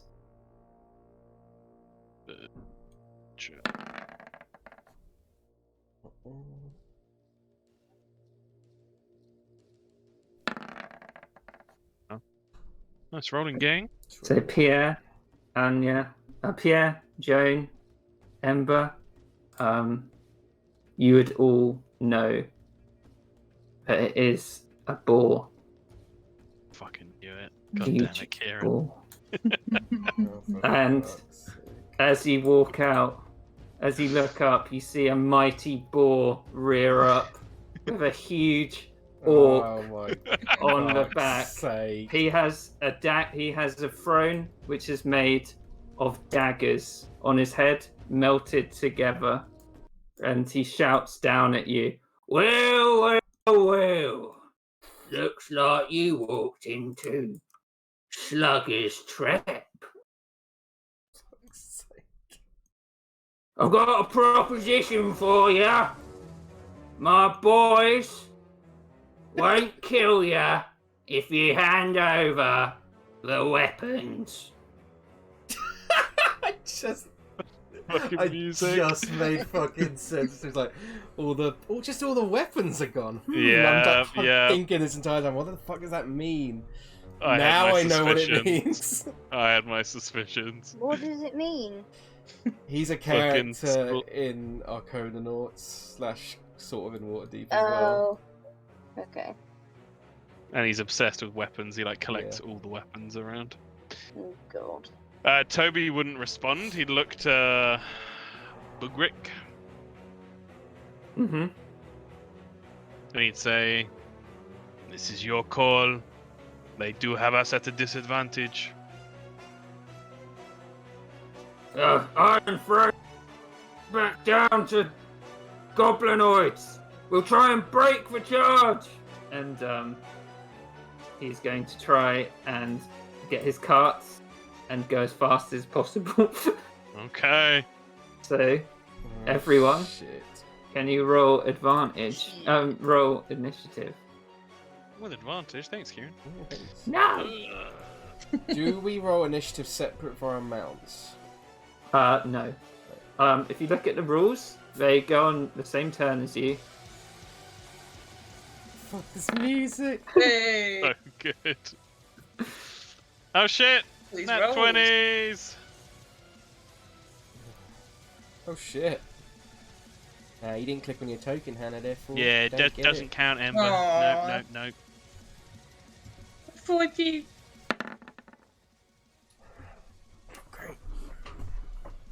What am I doing? Ask myself that every day.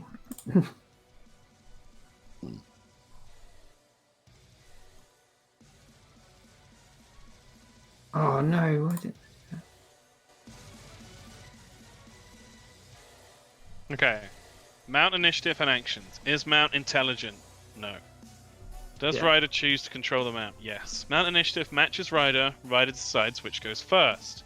Mount can take actions on the same turn it is mounted. Ryder controls all movement and actions of the Mount. Only available actions for the Mount are disengage, dodge, and dash. Yeah. Makes sense to me. Ryder can mount this turn for half their speed and feet. And it is important that you do the mount and your guy separately. It says it in the main box. So you can't like run in with your horse and run out with your horse in the same turn. Yeah. Yeah.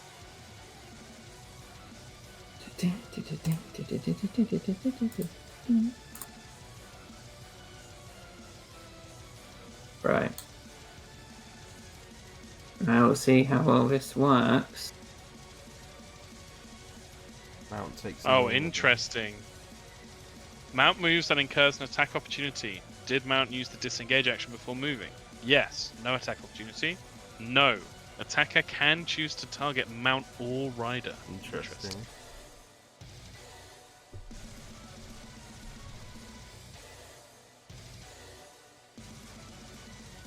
I think if you're a cavalier, you can impose Yeah. disadvantage on that. Yeah, I've got Yeah. 3 separate tables, but no one has special stuff yet.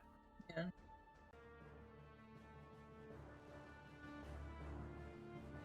Okay. So, Bugrick's turn first. Fucking Slugger got a nat 20 as well. Bastard. Does Bugrit just go at the top of the round? Or...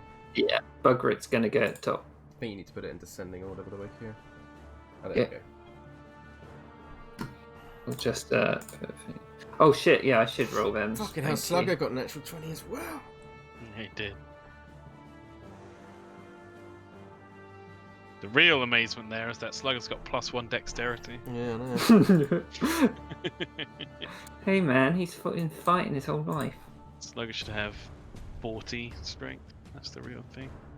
Would Rodri have been that far back? I feel like she would have kept rank, right? He would have been like there. Yeah. Rodri.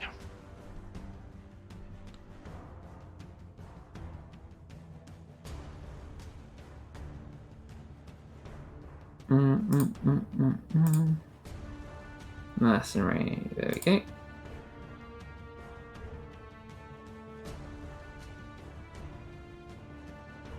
So, car. Man, if Blossom was here, she'd love that dagger crown. Oh yeah, she would. Oh my god, we could kill him just for that. That's amazing. I'll be the queen of daggers. Oh, that's the ultimate dagger up there, and I need it. Oh my god, then I could headbutt people with it, and it would still stab them, but like 10 times at one time. God damn it. Now I'm gonna have to put a dagger crown. So, Ember, it's your turn. God, well, it's running, right? They're like speeding ahead. Yeah. That's a good question, actually. Did I have enough time to get on the horse, or not? Or not? Do you think? Yeah, I think you would have had time. Yeah. Okay. So he's on the horse. What does Toby say to do? Did he say anything to do? I can't remember. I mean, when he'd said stuff, he'd said it before the guy had made his decision, but he had said, in general, he'd said, keep with the wagons, our best chance is to ride through. So he hasn't said to stop, but he has said like defend the wagons. So she is gonna use the horse first, then to get up next to the wagons. How far can I go? What's their speed? The wagons seem to have moved 60 feet. What's my horse's speed? I mean, 60 feet. It should be in their little character sheet. I'm sure it is. I'm just It's trying to press 60 like feet, 10 yeah. buttons at one time. Okay. 60 feet. That's there. And then they can dash, right? Yeah, you can either choose the actions dash, disengage, or dodge. So let's On dash the ahead horse. of them. So up here, right? Well, let's dash like. Beep, beep, beep. It's hard. Get up to here if you dashed. So if I dash up ahead of them, it's not getting in the way, is it? They can get past. It would. What would get in the way? Herself. Of the wagons. Yeah, she would. It would be in the way. Okay, I'll have to go. Not that far then. Okay, no, we'll just stay there then, and we'll take the horse will take the dodge action. And Ember is gonna.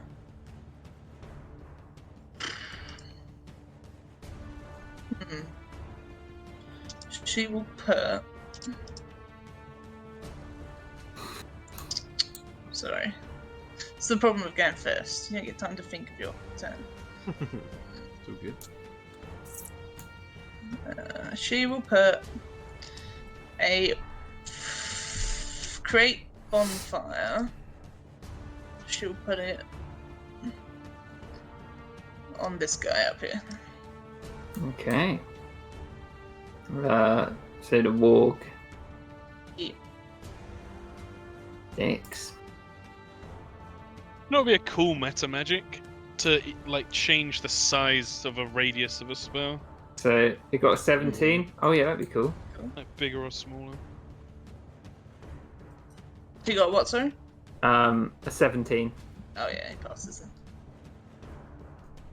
Does it stay there even if he passes? I'm not sure. I think It does. right? It Yeah, does. he has to move off it, doesn't he? Okay. I am concentrating. Cool. And we go. Oh, I should have done my bonus action first, but we all know what it. I'm gonna remember it this time. I want to know what it does to your horse. Good point. Don't I know. think it's magical flames, right? I don't think it actually fucks with the horse. Yeah. I think it's on hit. So Yep. yeah. That's it. Slugger shouts down, I'm warning you. Give me my weapons. Get it out. And he pulls out a trident. And he lobs it at this guy here. Get shit out. He bonus action rages. Oh yeah, he raging. Did she put it on the turn counter? Because I think it might be a long battle. Okay. Where is it? Oh yeah. Get More ya. Morse would move over here. Fuck. I don't even want to win this battle. I love him too much. Yeah, if we TPK to Slugger, then that's that. So I'm be happy it. with that. Yeah. Holy Slugger. shit! He's got +8. Yeah. Oh my god, Oh. he rolled bad damage there. And it goes into the guy's leg and he's like, "Oh!" As it pierces right through his plate armor. Oh. Is that with rage, Kieran? Yeah. Oh, it's +2, shouldn't Yeah. it? Yeah, if he's got +5 strength, can't imagine him having much less. It's holy fuck. I need a fucking TKO t-shirt with that on.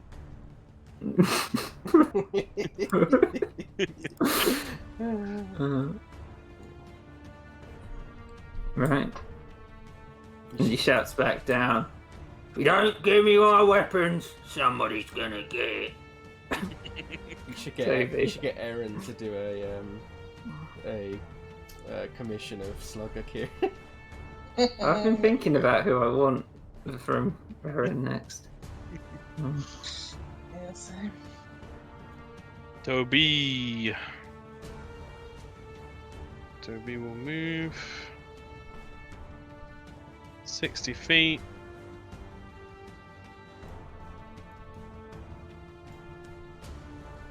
So Toby, as you get to there, Yeah, you do a perception check again. I can keep trying. I'm a very blind man. Yep. Yeah, this imposing figure of a giant orc on the boar is just holding your attention. Toby's got a job to do.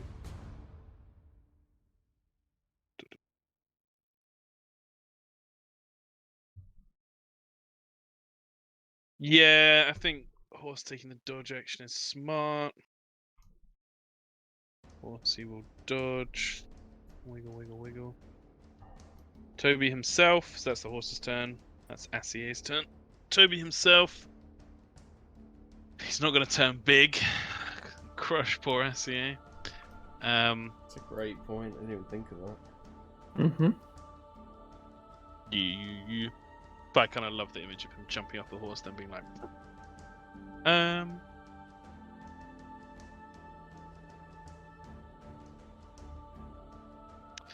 he's gonna fucking yeet one of his hand axes at Slugger. Okay. So it's disadvantage. I don't imagine No. I'll see it again. The hand For the axe weapon. flies back. Yeah, exactly. And he just says, 1.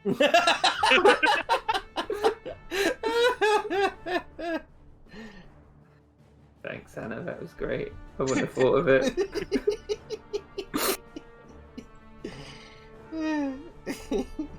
So funny. You're gonna go ahead and remove that from my inventory.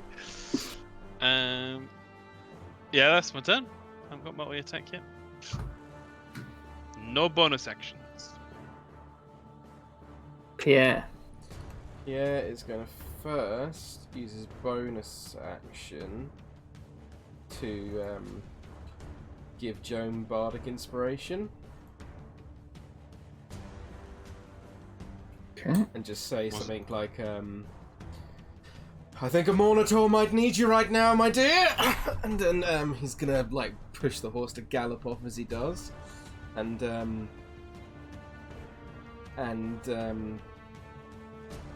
he's gonna go up 60 feet on. Well, actually, no, he's not, because I know they have to do it separately, don't they? So he's actually holding his action until everyone gets closer together, and he's gonna call out to everyone at the same time and just say, "Everyone, gather around Miss Wins." And he's going to move. The horse is then just going to move up 60 feet to here, and yeah, he's holding his action till everyone is within 30 feet of him, and he is the horse is simply dodging. Okay. Bugrick. He is. Well, seeing as the carts move separately to him, he is going to throw a hand axe at Slugger. Yeah. Yeah. Disadvantage, I think, right? Why? Oh, is it? Range. Oh shit. Well, it depends who you count it. Oh, maybe you're right. Yeah. I think Yeah, so. thank you. Montage. Oh shit, sorry. But it still hits into Slugger. It pierces into his chest, pulls it out. He's like, 2, and just throws it back.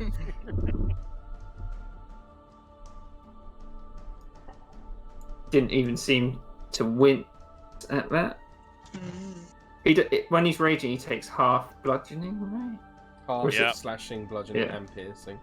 Weapon damage. Okay. He's like, He's invincible! Do the Do other the carts not move on his? They move turn? at the end of a round. Oh, okay. do the other mercenaries go on his turn? No, they should be on it. Oh, Really? fuck, they're not. Thank you. I thought I rolled him. There we go. Now they go on 1. Perfect. Joan. June. I don't think Dewey's on there either. Oh, thanks. Or Rodri. How? These? What the fuck? I must just be having a breakdown.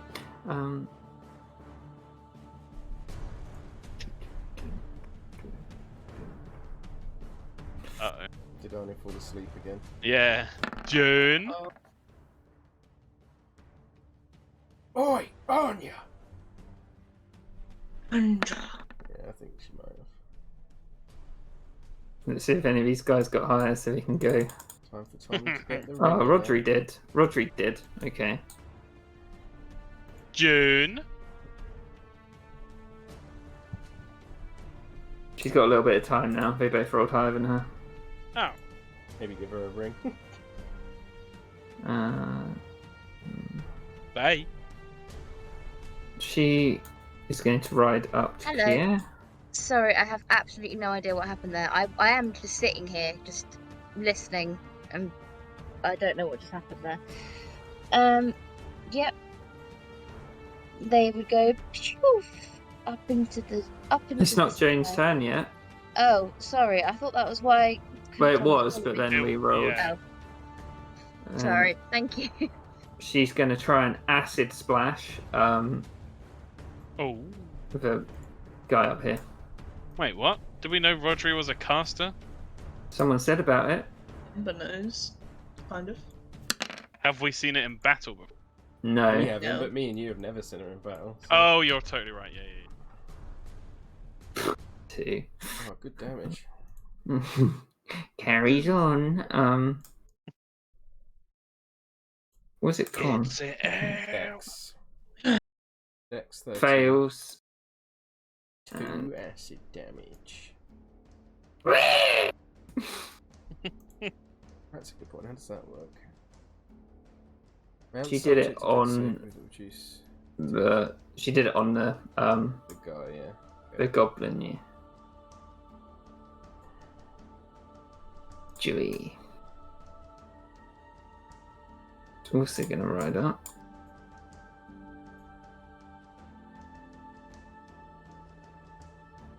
And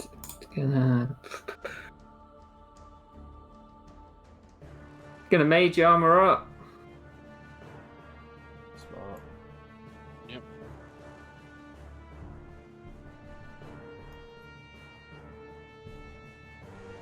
Clever boy. Joan, it's your turn now.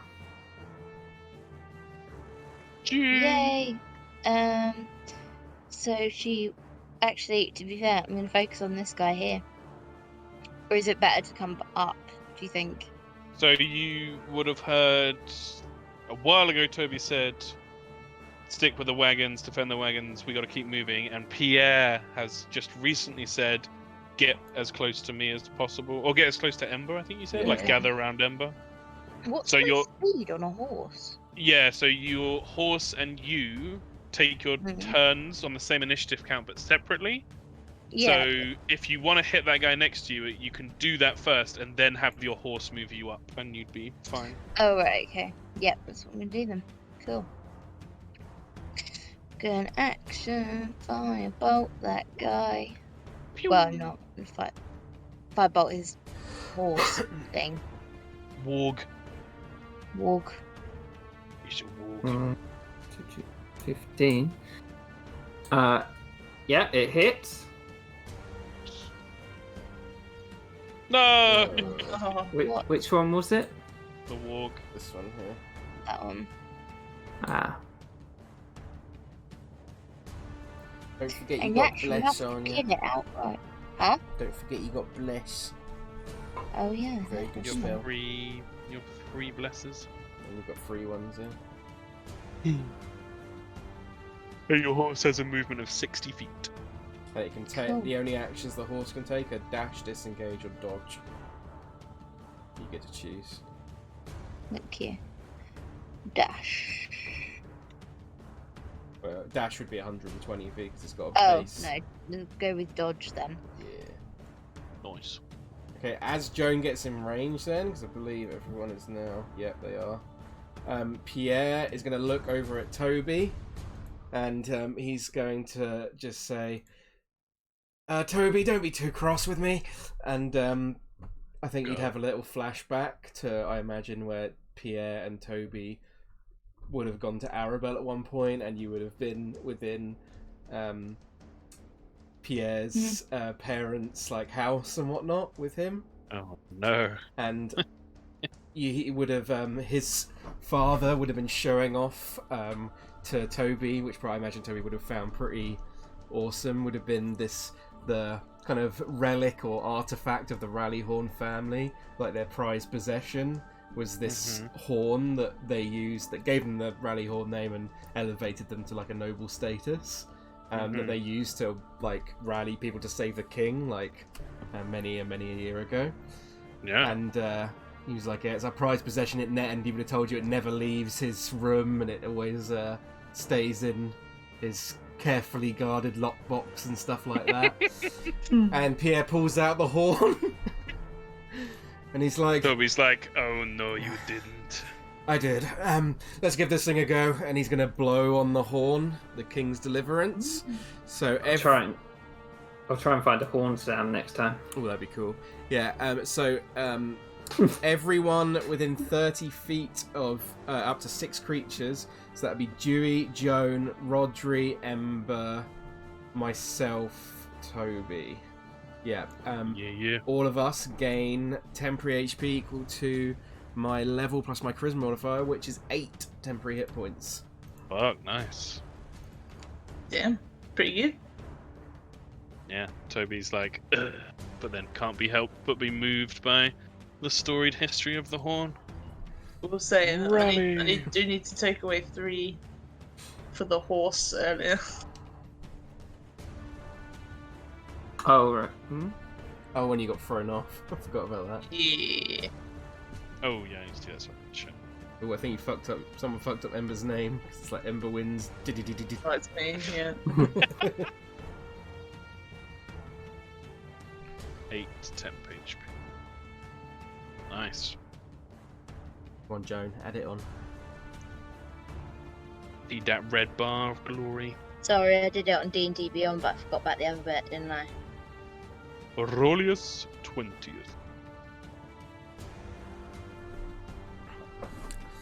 Yeah, that's Pierre's held action.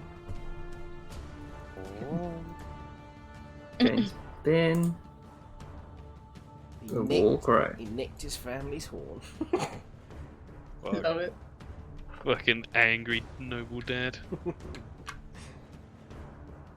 Here's Slugger shout. It's like, boys, get down there.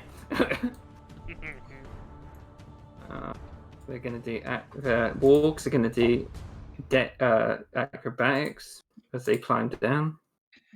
Oh. Oh. So what happens when they fail Dex? I guess it'd be other way around to the rider. It says on here that mount subject to Dex save that will reduce the damage to half on a success. The mount just takes normal damage. Don't know what that means, but Okay. I It think wouldn't that's when, take damage. when the mount gets hit by like a fireball or oh something. right. All right. It basically doesn't get to make a dex save, So how fast are these things? which sucks for the mount. 50 feet. So he went 15, down 10, went prone. I think he can He's move. done. Yeah, this guy here. 10. Down 15.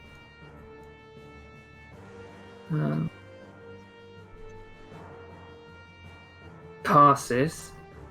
Nice. 15. 25 more. Right. The goblins on the back of these two Yeah. are gonna shoot arrows. This one up here is gonna shoot him. This one here is gonna shoot Toby. Yep. So the first guy at the mercenary.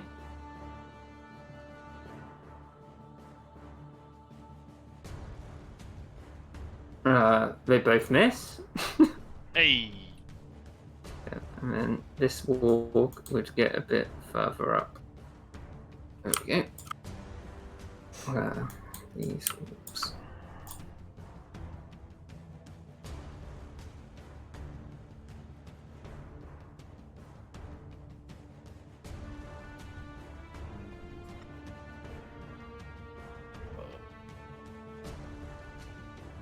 So intrigued.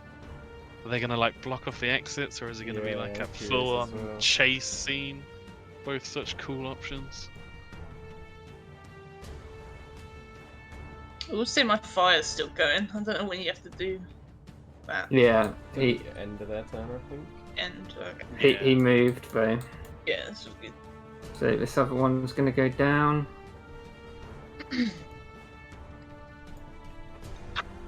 Makes it. And he's gonna. This guy makes it down.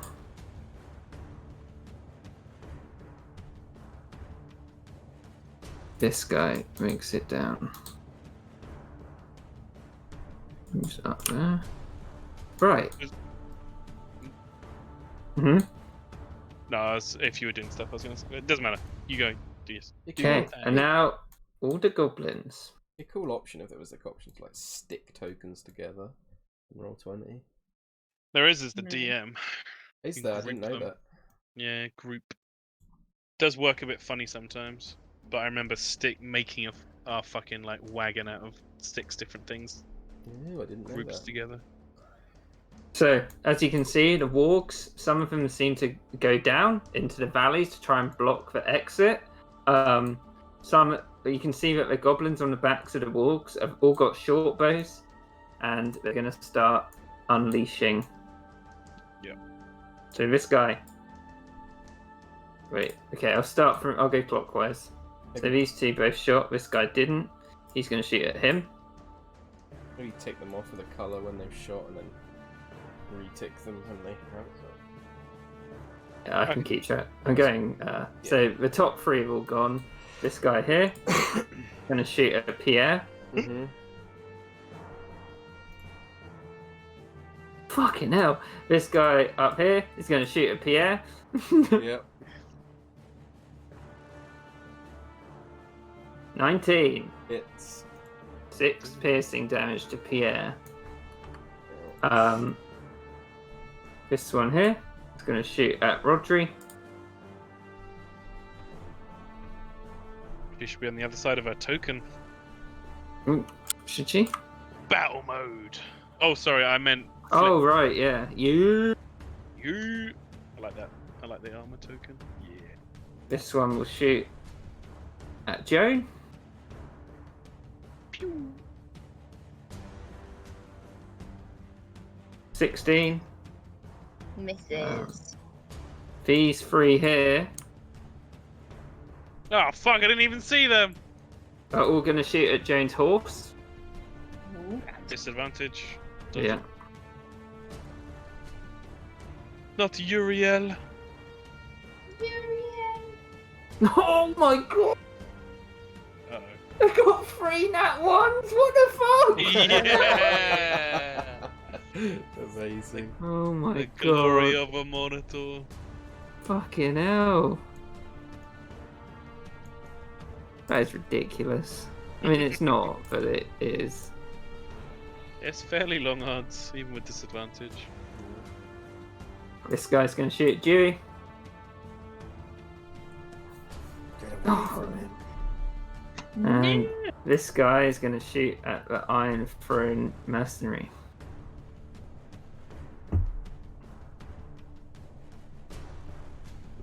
Misses. Jesus Christ, that was a lot of missing.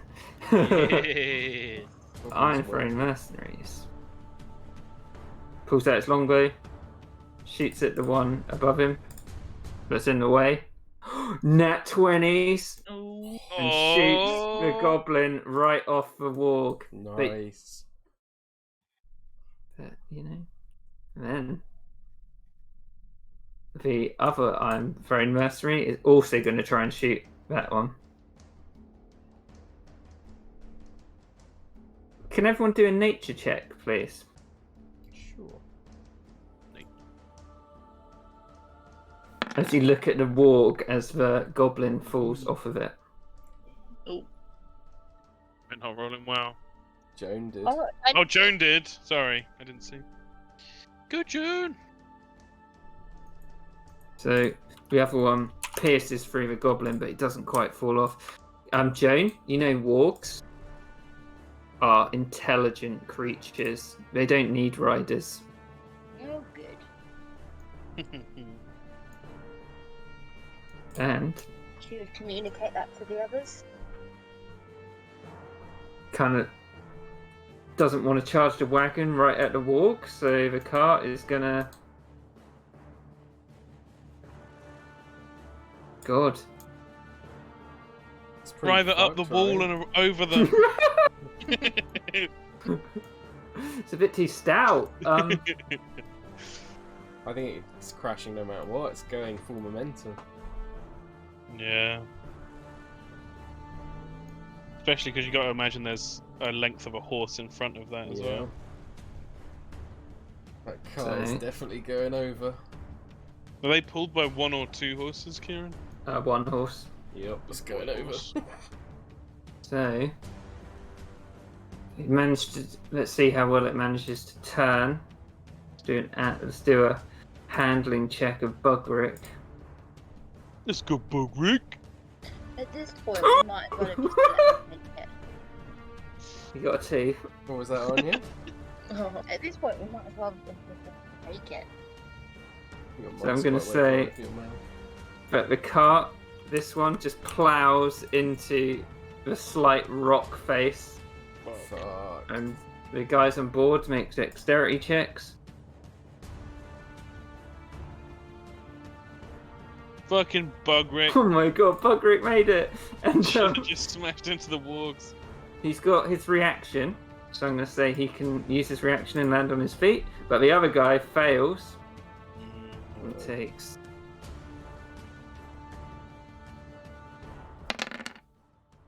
7 points of bludgeoning damage and goes prone on the floor. What happens to the horse? Oh, fuck. That horse dead. I was sort of... Yeah, because the horse is on the cart, so I wasn't, properly... But I guess I should. You just say. You don't just narratively do it. You don't have to roll for it. I'd say that one of the horses comes free, and the other one's crushed beneath the cart.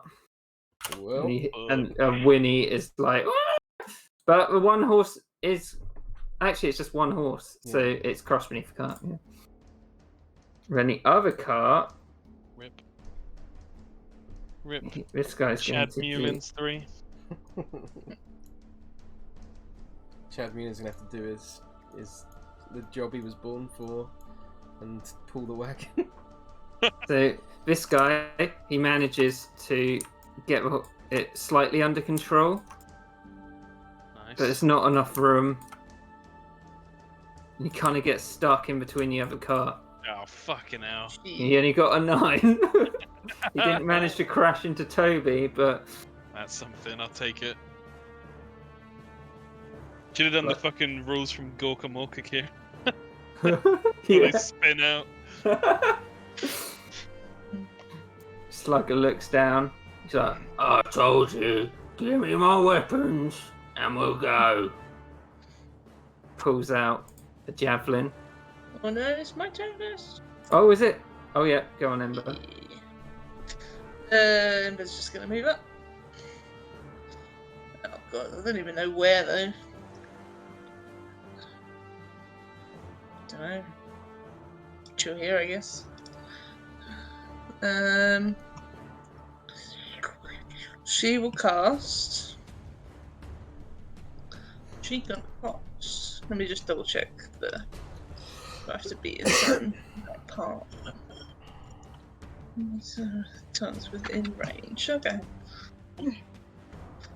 So you see Ember, she just kind of lifts the bum up off the horse. She's kind of almost standing on it, kind of kneeling on it. And she just kind of looks around. And she's going to cast Scorching Ray. She's going to target Big Orc Boy. This guy up here. And this guy here. Just gonna... Actually, no. Orc Boy, this one, and then this one shooting at whoever's over here. Yeah? Mm-hmm. So... I need to... This one will probably have cover though, right? Because the fucking wagons are in the way. Oh yeah, that's a very good point, thank you. Slugger wouldn't. How much are they in the way? They're quite big carts. I think it'd be heavy cover. If I'm standing on the horse? Hmm. It's up to you. I'll just Yeah, I think it would be. I think the cart's canopy's pretty big.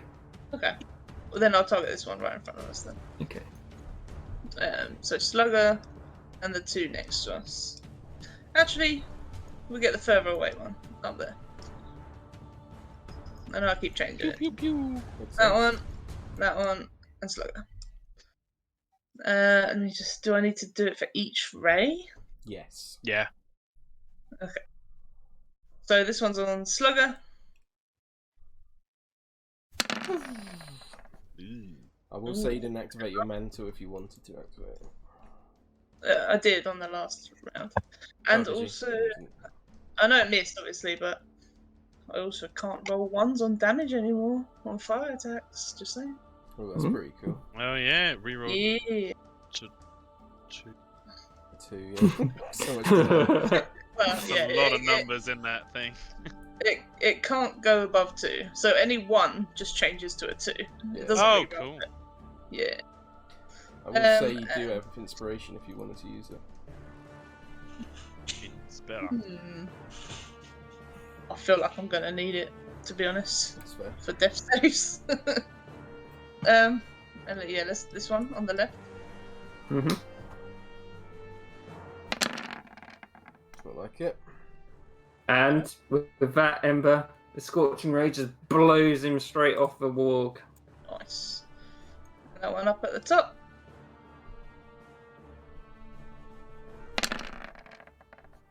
Nice. And another one Is that with a +4 on top of that? bites the dust. It should be, yeah. What, included in the roll or not? Oh, it's not included in the roll. Oh, No. You have to add the mantle on top. Yeah. Yeah, I think that's all I got. Bonus action wise, none. Horses Ooh. dodging. Slugger isn't gone yet. I'll move up here a little bit more. Why is Toby up there? I don't know. It just went up there. Yeah, that was really weird. I thought you moved him. Like, yeah. no. That's it. I haven't got anything else. Right. Snug. Slugger calls down. Give me the weapons. My weapons. And he looks around at the goblins. It's like, for fuck's sake.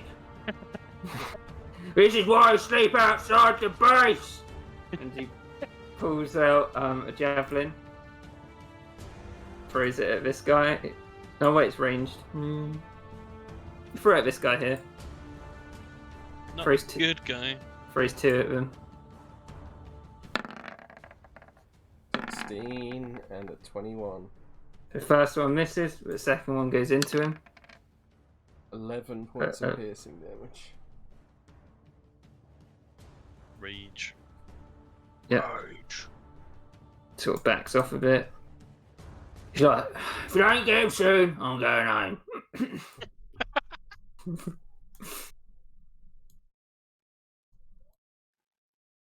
Toby. Toby would shout out and say, "Fight together! Focus them down one at a time." And he brandishes his war pick points it towards this fucker over here. So the horse is gonna move. Horse turn first.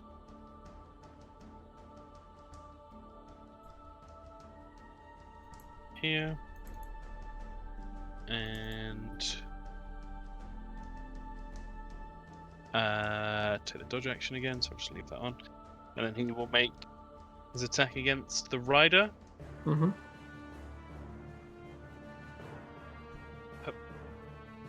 This mastercrafted warpick. Shit.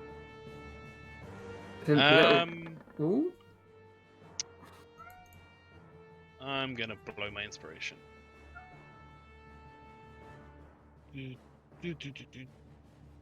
Roll. 16. The war pick slams into the goblin's chest and is impaled on it.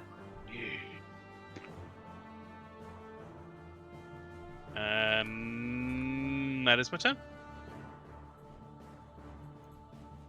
Pierre. Yeah. Well, first his horse will move up to this one, this warg, so it's flanking, and then the horse will dodge.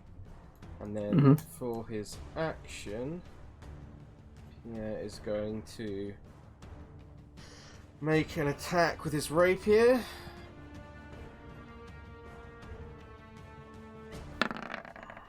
$16. Hit. You will blow a bardic inspiration die to make a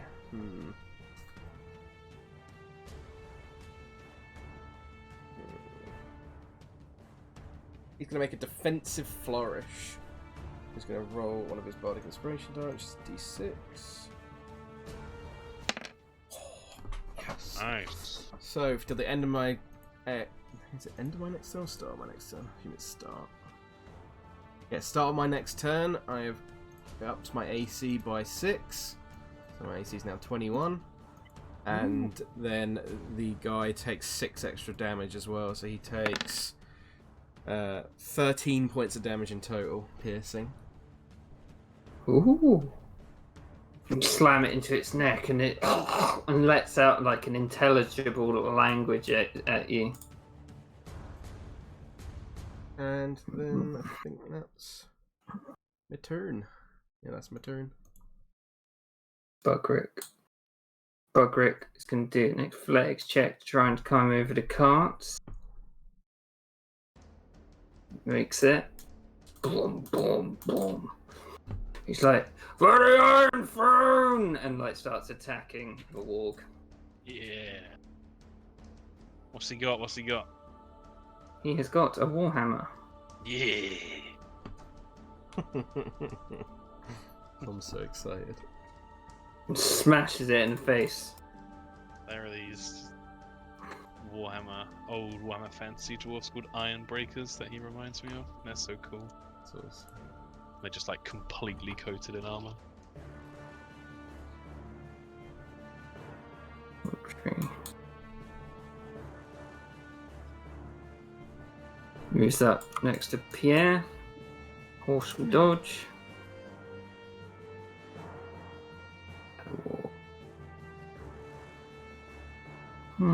Put praise rally horn on the map. Me, I've been changing it every turn. So now it needs to change to... So, because she cast a spell on her last turn, she gets an elemental weapon as you see her draw her mastercrafted longsword out, and it's covering in like a shimmering green glow. And she strikes down at the warg. What the fuck? Nice. And misses. No. What fucking homebrew class is that, Kieran? You see? Kieran's own one. It's That not, sounds but awesome. I can't tell you for. You probably half guess. Yeah. Dewey's gonna go up next to Ember he's like, I'm sorry I shouted at you.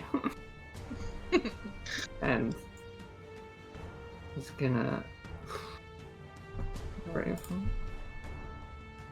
He's gonna Ray of Frost that warg over here. Zap.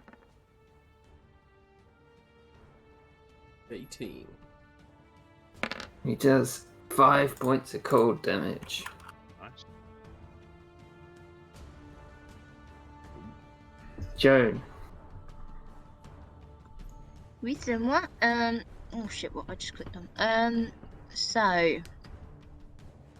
Joan. No, she can't move up yet, can she? She's gonna. Okay, right. What? The thing Tom just put on the battlefield on the text. You have a Praise. problem. Okay.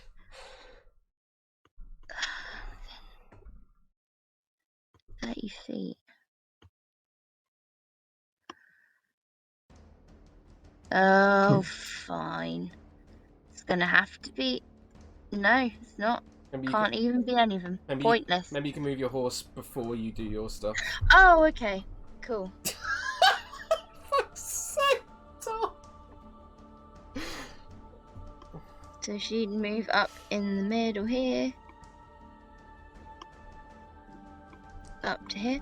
And then she would cast Bless. Yeah. Yeah. On Ember, Rodri, and Pierre.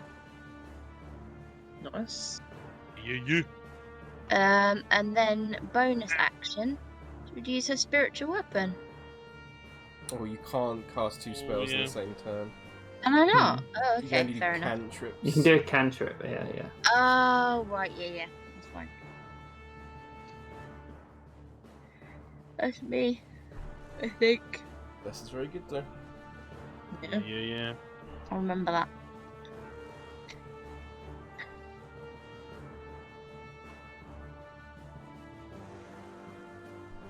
Gobbo's next. Gobbos. Well, this one up here is going to try and swing down at Bugrick. The breaker. Would he? No. Warg is going to take the dodge action. Back up to the barrier. Bugrick will get an attack of opportunity. He can choose to hit the rider. No, because he's dodge, right?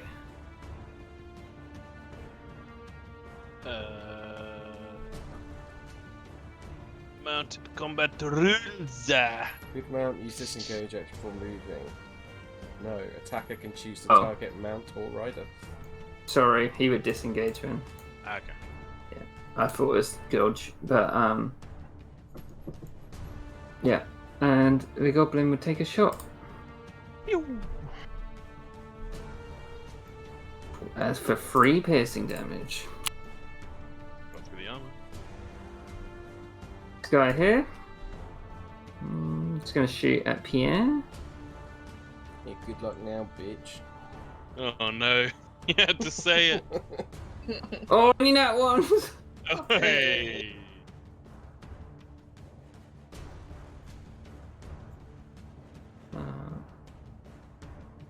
Right. I forget the wargs also go on this turn. Oh, so much stuff. Got this guy up here who senses prey and he moves down to the guy on the floor. Yep.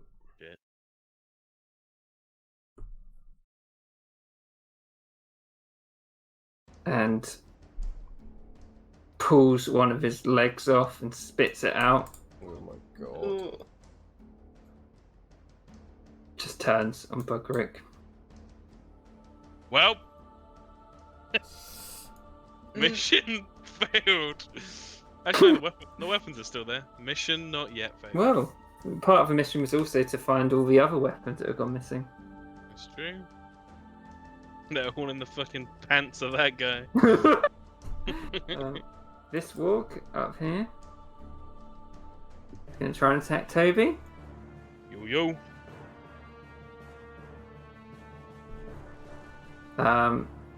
23. Oh yeah. That'll do It's it. 12 piercing damage. Woo. And can you make a strength saving throw?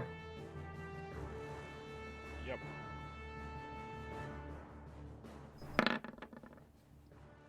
$17.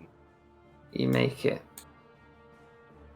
This guy down here will also attack Toby. Yep. 24.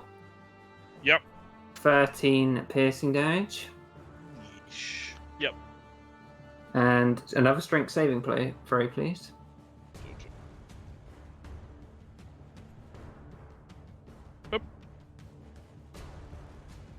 30. Okay. It just passes. Woo.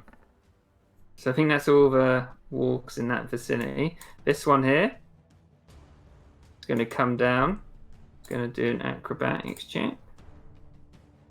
What level does Bardic Inspiration get a short rest, Tom? 5. 5 is the one that jumped to my mind, yeah. And Ember, this walk is going for your horse. It's a dodging. Ooh, nice.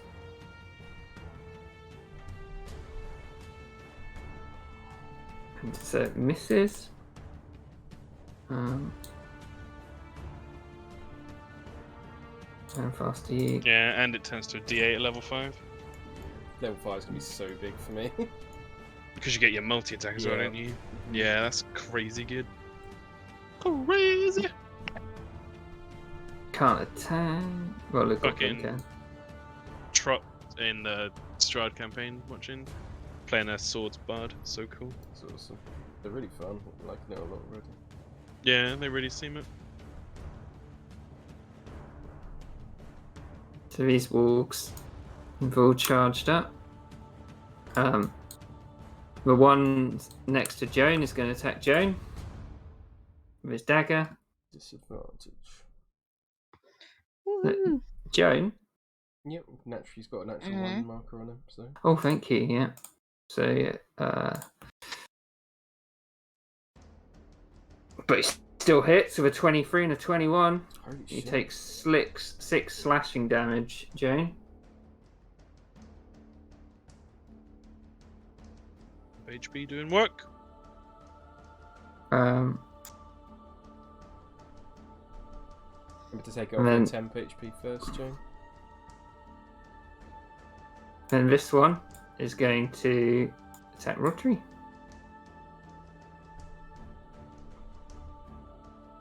I mean, that one's fuck. Hey. Right. Do. And then all these walks are going to dodge, and the riders are going to shoot.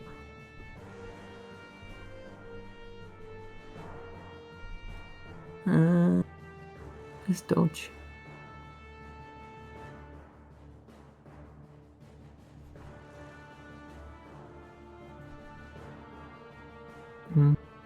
So this one here is going to shoot at Pierre.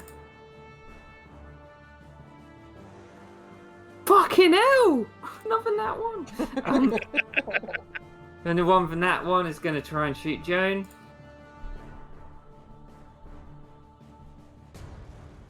Misses. It gets rid of it. Probably move up a bit as well, actually. And he'll also try and shoot Jane. Can't. Well, we keep getting that one, so yeah, he misses. Mhm. Right, there we go. This guy jumps down off the cart and he goes to help his buddy. No.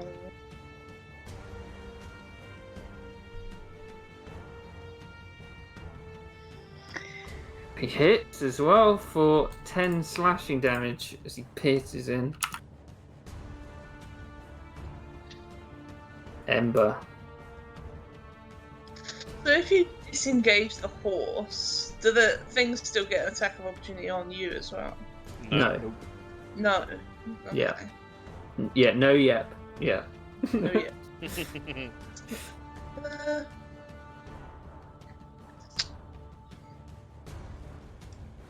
Fuck. The other thing, there's nowhere to go.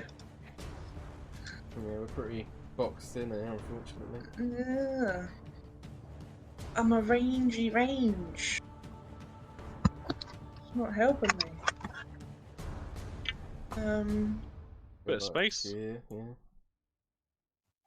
I don't want to leave Dewey right out the front. Man, what are brothers for? True. Who Tanking knows? bloody hits. Who knows what Slugger would do, though? That's a great point. Yeah. I'm fucking scared of Slugger. Probably just chuck his shit out. We can't see Slugger from here either, can we? Nope. He's just out of range. He's got... So he's been playing it pretty cool because he doesn't feel... But if he got extra attack, Mm-hmm. so would he get... No, I'm being stupid, don't worry. Don't worry. I don't know what to do because that's blue. Well, horse is gonna dodge, I think. And I'm gonna stand right here. And so if I shoot Scorching Ray, they're all at disadvantage, aren't they? Yeah. Yeah. And so is Chromatic Orb. Dewey can take a hit, he's mage armored. Yeah. What's his AC, like 25 now? Sounds about right. Yeah. 15. Hey, it's something. Alright, okay. So we'll disengage then. We'll go up here. To there. Oh shit. I should have stopped, but should we go to the end of the round and stop? Yeah. Yeah.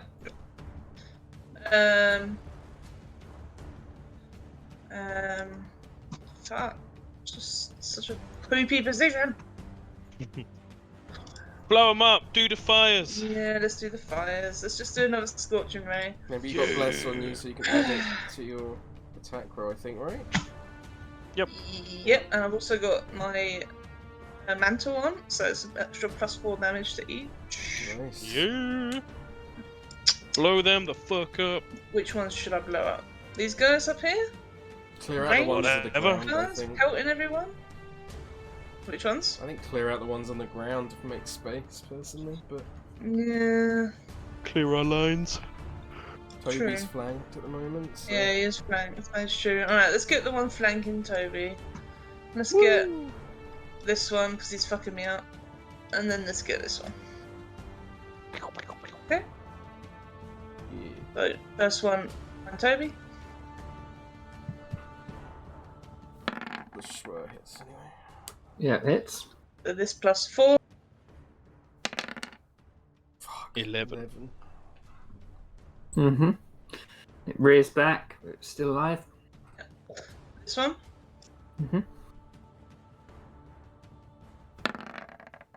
It's This +4. 12. Jeez, you did so Nice. much damage. Did it change the one? Yes, Or not? I think so. It did. Yeah, it must have done. Because Yeah. this would be 7 otherwise. So that's +4. And then last one, this one. The wargs, by the way.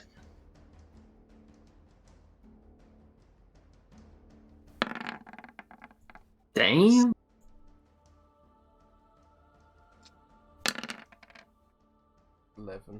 +4. So Yeah. much damage. Right. Boosh, boosh, boosh. Anything else? With the one where you say whether it's a quicken spell, do you have to say that beforehand or not? What do you mean? So if I want to Yeah, I cast a think you quicken spell, do. do I have to say, oh yeah, this is going to be a quicken spell? Yeah, I and, think so. Yeah. Yeah, okay. Oh, I see what you mean. Yeah, yeah. Yeah. Then I think I'm done. I think you can quicken the cantrip if you wanted to, though. Can you not? Yeah, you could. Yeah, 100%. could quicken the cantrip. It's just I not think worth it's it, technically better to quicken the cantrip Yeah, it is. Is it? because well, it costs you less sorcery points. Mm-hmm. Change of casting zone. I don't know if it matters for the quickened. Oh, you're right. Yeah, it's just 2 regardless. What am I thinking of that scales with the? Oh, Probably twin. twins there, Yeah, yeah. yeah, yeah. Sorry, yeah. Yeah. I'm not gonna. No, I'm not spending 2 sorcery points on a cantrip. Yeah. That's it. Slugger sees that his guys are getting fucked over. He's like, "What is this bullshit? Get it out!" And he's going to Orcish Fury, Uh-oh. Oh. and he looks at Ember. He's like, "You remind me of a fat little dwarf." And he pulls out his another trident. Who's he even referring to? Henrietta, I assume. Oh, of course. Brain. I was like, Ingvar? 13. Ingvar, I never had the pleasure. Oh no, Ingvar Yeah, it does. Yeah. did have the Um, pleasure. Yeah, he did. so you roll. Remember, you got reaction, Hannah. Oh yeah. Well, he's rolled the damage now. Just no, because you'll never use it otherwise. I do have shield, Kieran. Okay, you can use it, but remember next time. Yeah. And imagine you hold it up and the fiery shield goes up. Yeah. Slugger sees it bounce off and he's like,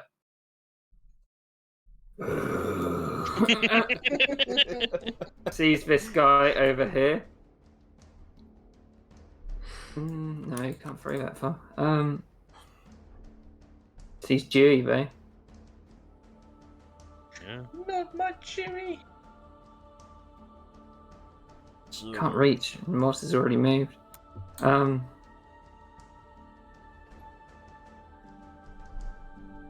He's gonna throw at Ember again. Your AC stays up, remember?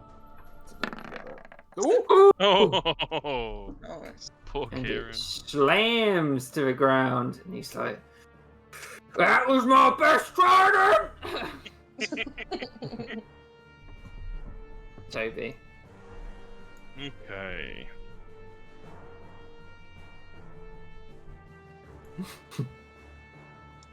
So this one's been hit by a scorching ray. Yeah. This one's been stabbed by Pierre. Yeah. Yeah, I think I want to focus on this one first. So I will bonus action second wind. So I can roll the dice through this. Can someone tell me how much I got? 9. 9. 9. So 29. 29. Kind of gathers himself, and then yeah, he'll go for a flanked attack on this one. This war pick. No advantage.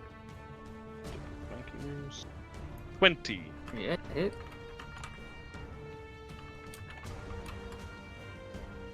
8 piercing damage.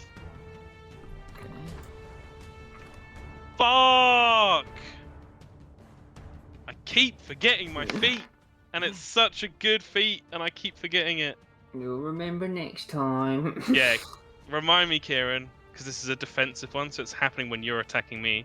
Okay. I have heavy armor master, so any non-magical bludgeoning, piercing, slashing gets flat reduced by 3 against me. Okay. Okay. Yeah, so it's kind of a big deal here. But Yeah. yeah, I keep forgetting. I will action surge, and I'll attack the same one again.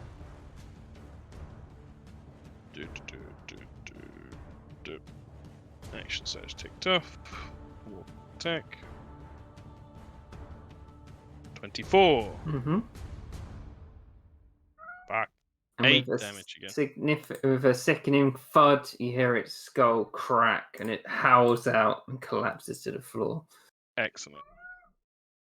He will then shout out and say, "Close ranks! Fight together! Support each other!" And he's gonna... The horse's turn. He's gonna move back next to Ember to block her off from the warg. And... take the dodge action. That's my turn. Pierre? Yeah, now that Toby has kindly eliminated this war, his thing is going to move up to here. Yep. And then he's going to shout up to Slugger. Mm-hmm. He's going to say, "Love the weapon collection, my friend. I covered all my weapons in glue. I questioned it at first, but decided to stick to my guns." And he's gonna cast Vicious Mockery. Oh no, sorry, Tasha's Hideous Laughter. On... Okay. Is that wisdom? It is a Wisdom save, DC 14. Oh my god.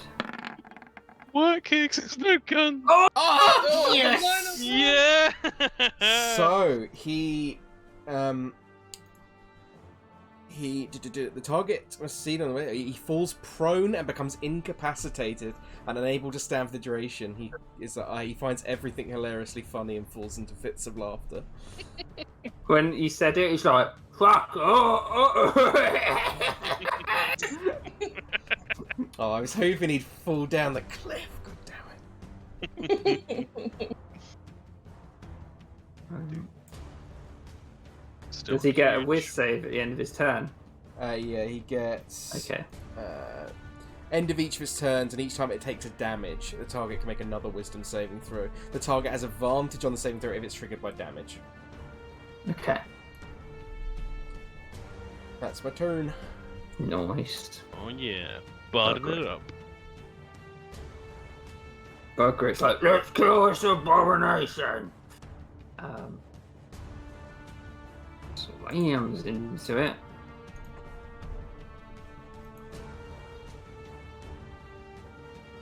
Yep, it hits.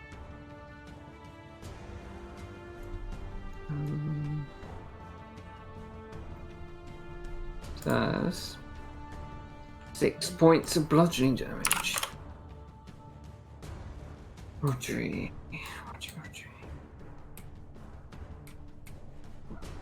Horse. Gonna disengage.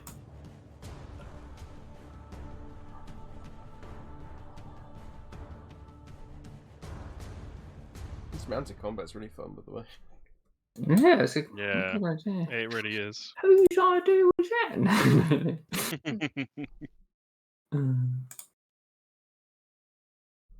I mean, she will.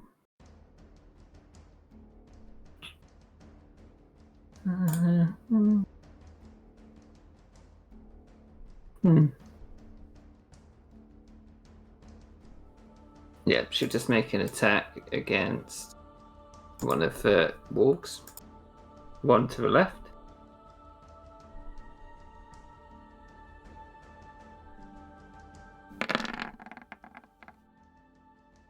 Oh, she just hit.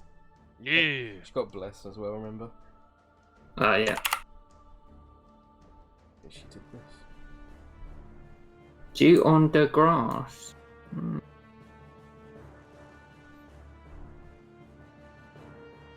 Might be worth putting the Bless symbol on just so we never forget between sessions. That's what I put the yellow on this Oh, flesh. okay. Usually put the little wings. Because of Monitor. Yeah, that's a good point. I'm on a door. Dewey, probably back up a bit. Be next to Ember a little bit more. Oh.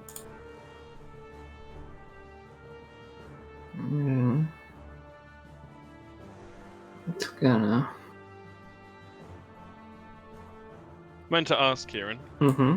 In terms of like proximities, Yeah. assuming the rider counts as like the whole token of the horse. Yeah, I think that's how it should work because Yeah. they're on there, aren't they? They're not to either side. Yeah, I think. And a it's the only horse isn't sensible way to 5 do it. feet wide. Yeah. Nice. Let's use ice knife, but everything's too bunched up. It's gonna shoot that walk with a ray of frost. But doesn't quite do it. Horse will dodge. Joan. Joan à la face. Joan. Ring on your phone. Anya Joan. She's officially fallen asleep. We did go over accidentally. It's all good.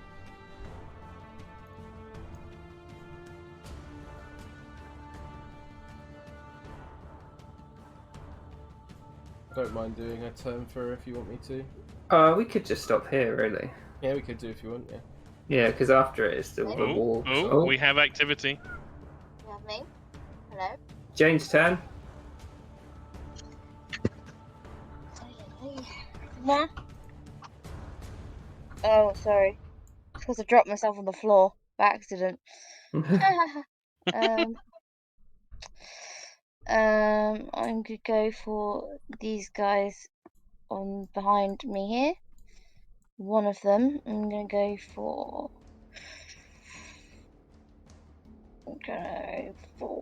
firebolt at this guy. You will have disadvantage.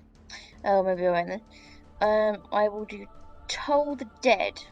Ooh. Nice. Wisdom On- save, I believe. On the goblin or the walk? On the walk here. Okay, yeah. 11? Fails, I Like a think. fail. Damn it, yeah. Wisdom. Dex. No, Wisdom is 11. What, your DC's 11? Mm. Oh yeah, because Joan wisdom. Oh, yeah. Well, But you can do your spiritual weapon now. Because you're only cantripped.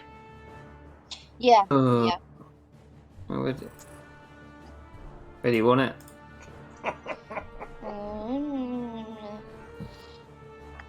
Should be here. Yeah. Make that attack. I love that token, it's great. yeah. It is awesome. 17. It hits. I assume the walk, great. Yep. 3 force. Joan a force. It's this little radiant blades cut into it. Right. Big time. Doosh, doosh, doosh. This walk goes straight for Dewey on top of the horse. What I like about mounted combat as well, if they were like dumb things, they might just go for the horse. Yep. Mm-hmm. But seeing as they're walks, they're like, nah, I can eat that later. Yeah.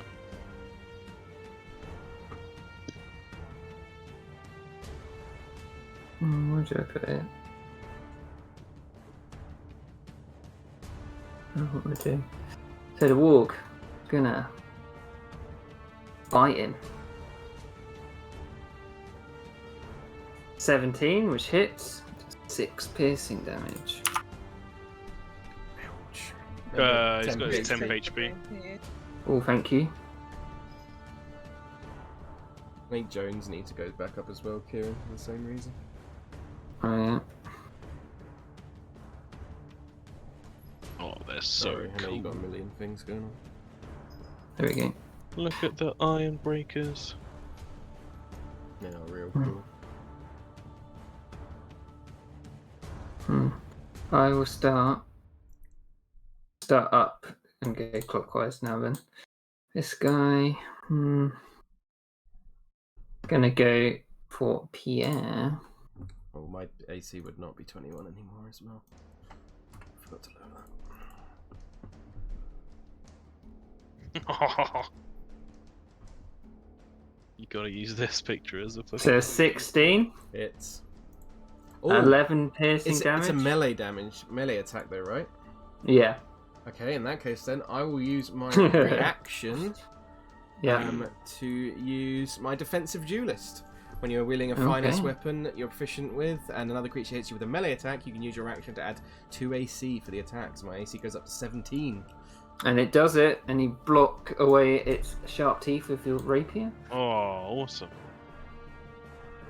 Nice.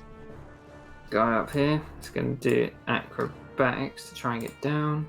Well, like no health, but it's hard to hit me. Makes it. And the warg will attack Pierre. I will say 21. the AC is just for that attack. Yeah, 21 definitely hits. Take 12 piercing damage. You have to make Ouch. a strength saving throw. And you got to do a con thing, right? Yeah, Yep. for Tasha's. I do have bless on though. So plus a d4 to this. Oh, 4. 12 on the strength save. It's the 12 fails and you're knocked prone. Fuck. My fucking... Do you have a reaction? Nope. Hang on, I Just need used to it. see what happens when you fall Yeah, off. did just use it. Let me see what happens when you fall off.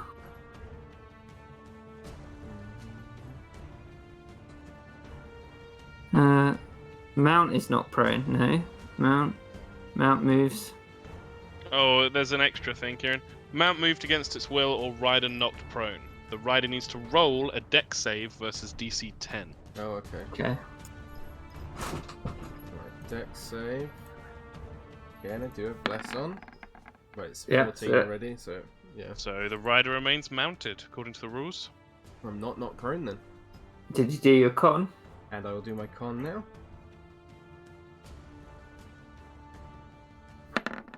And yeah, death blessed with that as well, so would have been a 14, which Okay. is a pass. And then a goblin on the back is going to try and stab you with his dagger. Yep.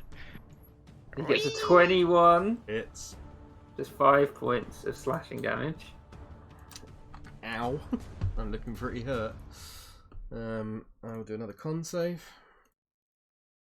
I will say Joan is concentrating on bless as well, Kieran, just so you. Ah, yeah. Yeah. How does it work? Is it just 10? I never understand con. It's 10 Yep. or half the damage. So if the damage is like 40 damage, the DC goes Yeah. up to being 20. Right. Yeah. I get it. But yeah, it can never be less than 10. Yeah, never be less than 10. Yeah, That makes sense. 13, so. Yeah, so that passes. Man, bless is so fucking good. Yeah, it is.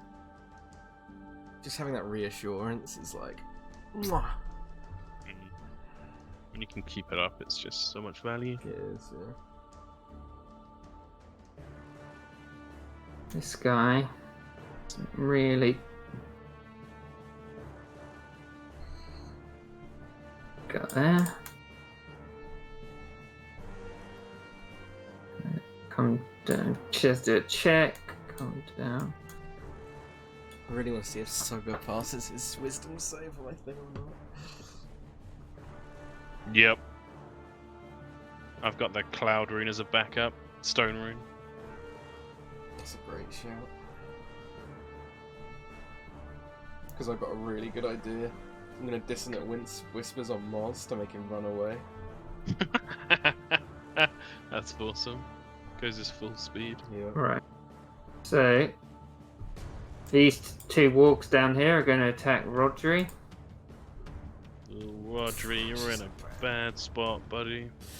We do have Jones Channel Divinity still. Let's not forget that. 21 and 11. They're close ranks, Rodri. God damn it. She will use her.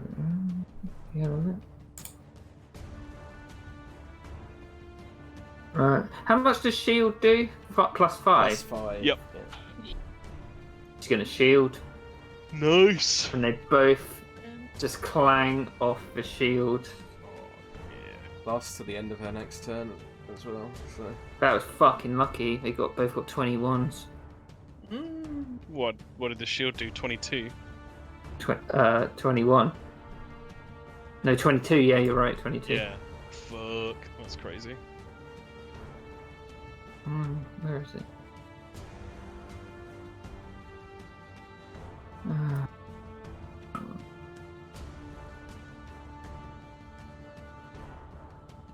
you fat little Billy Rumble. And then these two are also going to attack Rodri. Yeah, why wouldn't you? Surrounded. Obviously, Blonked. -2 to AC. Yeah.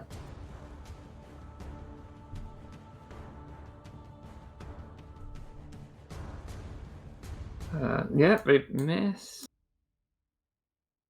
This one will attack Dewey. Oh no, wait, I need to do the goblins. Oh yeah, here they come. Here we come. Two of them got disadvantage. Yeah. We're all going on Rodri. One shield. Oh shit! Two of them hit with 24s.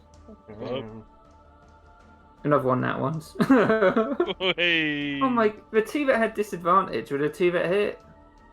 That's crazy. That's ridiculous. Wacky rolling.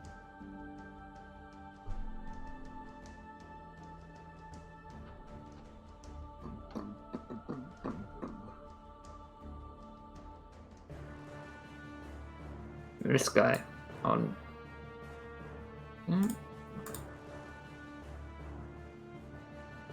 8 piercing damage on Dewey. And then Real glad I took it out, fucking slugger. Forget that temporary though. Twark Oh, yeah. is going to attack the Iron Throne guy. Oh! Julie, I mean. And bites into his neck, and you hear the guy scream and collapse to the floor. Fuck. And they're both dead. And that. I think Dewey's HP should be a bit higher, Kieran, because he's still got the 10. Oh, thanks. Yeah, 17. Oh, you're right. Yeah. Same for Rodri, maybe? Yeah, you're right. She took quite a bit.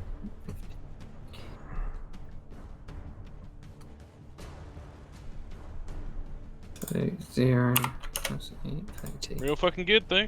It's like 48 healing, basically. Yeah, I'm real glad me and Kieran made that item.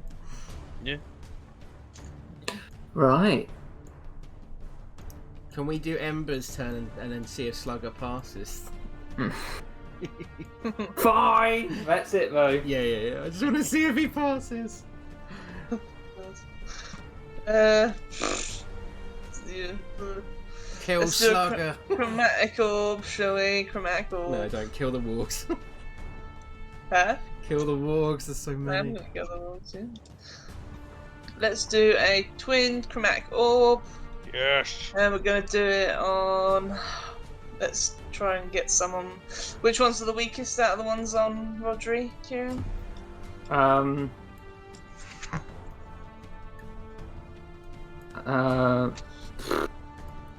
This one. So? Yeah. And out of the ones over here? They're the same.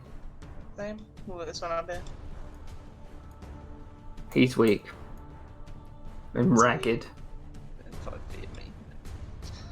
Okay, so we'll get the weak and ragged one up here, and we'll get this one.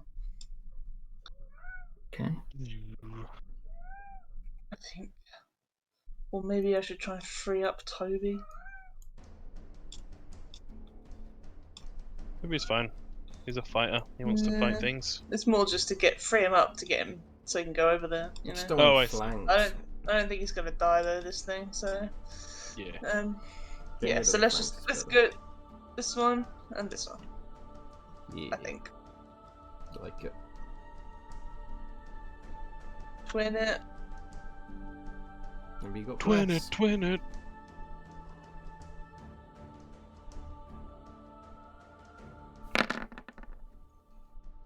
80. Nice. Holy Plus 4. shit. 19. Oh, that's 19 damage. fire damage. Yep. She blasting. Shit. So this guy goes down, Nice. and then And where's the the other guy? This Which one was it? You got Yeah. roll separately for this one. Yeah, roll Oh, separately. Yeah. sorry. Oh no. He goes down 2. Oh. I have to roll separately. There you Only 13 damage on that Still one. pretty good. Oh, yeah, he just goes It- down. The yeah. goblin. Hey. What does he do on the top? He. Dex check. Or can he use his reaction? I think it's the reaction one. Yeah, so he just uses reaction to. Hop down. Yeah. Oh, Well, why didn't it change the 1 on that spell? But it did on the other one. At the end of your turn, Ember, Mm-hmm. Moz Yep. uses his legendary action, Oh, yes! and Yes! he can see Pierre's the one that shouted something out, and Slugger went weird. He just charges down the hill at him. Oh, Oh, I've never been happier. You freed him up, man. am I gonna die? Moz, Slugger wasn't the actual threat, it was Moz the whole time. Let's see. Ooh, we got 6 though. Oh. Goes prone, but he's not really going very far. So he'd get back up. At least it might stop any charge abilities he might have. Yep, it will stop his charge ability. Yes. Oof, that's big. Makes a task attack. Misses. 13. Yeah. Ooh, close. Ooh. Jeebus. Right. And then it's Slugger and Moz's turn. So, Moz. Fuck. If that had hit me though with the charge, I think he would have just killed me. He would have just killed me. Moz's tusk attack. That definitely hits. Woo! Yeah, I'm down. Fuck! The bonk. I'm unconscious. Well, Oosh. that's And then bad. Slugger's, We doing injury checks or not? yeah. We are, yeah. Yeah. So, yeah, con check. Still have Weird a bless. Yeah. Goo!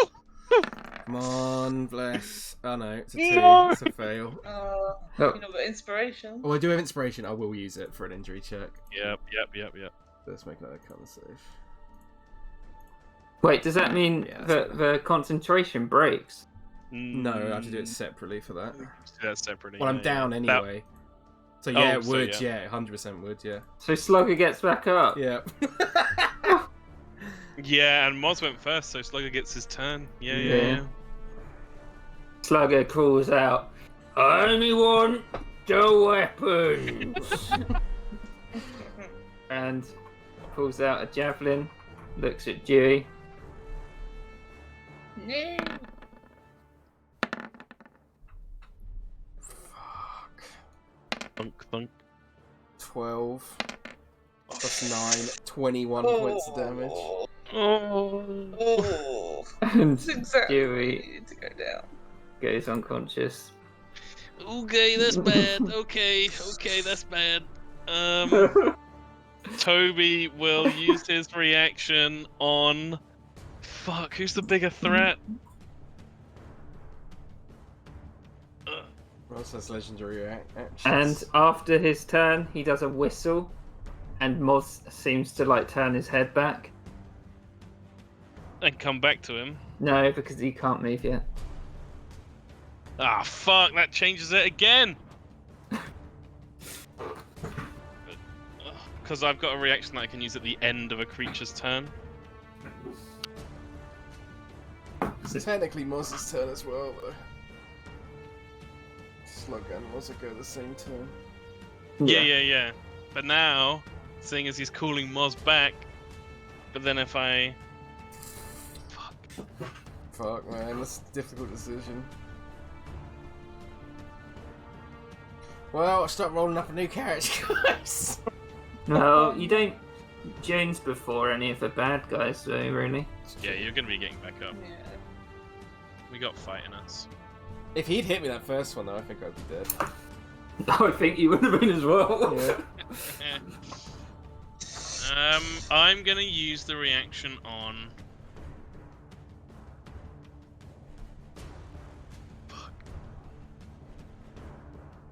How a round changes everything. Yeah, it does. How I'm gonna ta- use it on Moz. Yeah.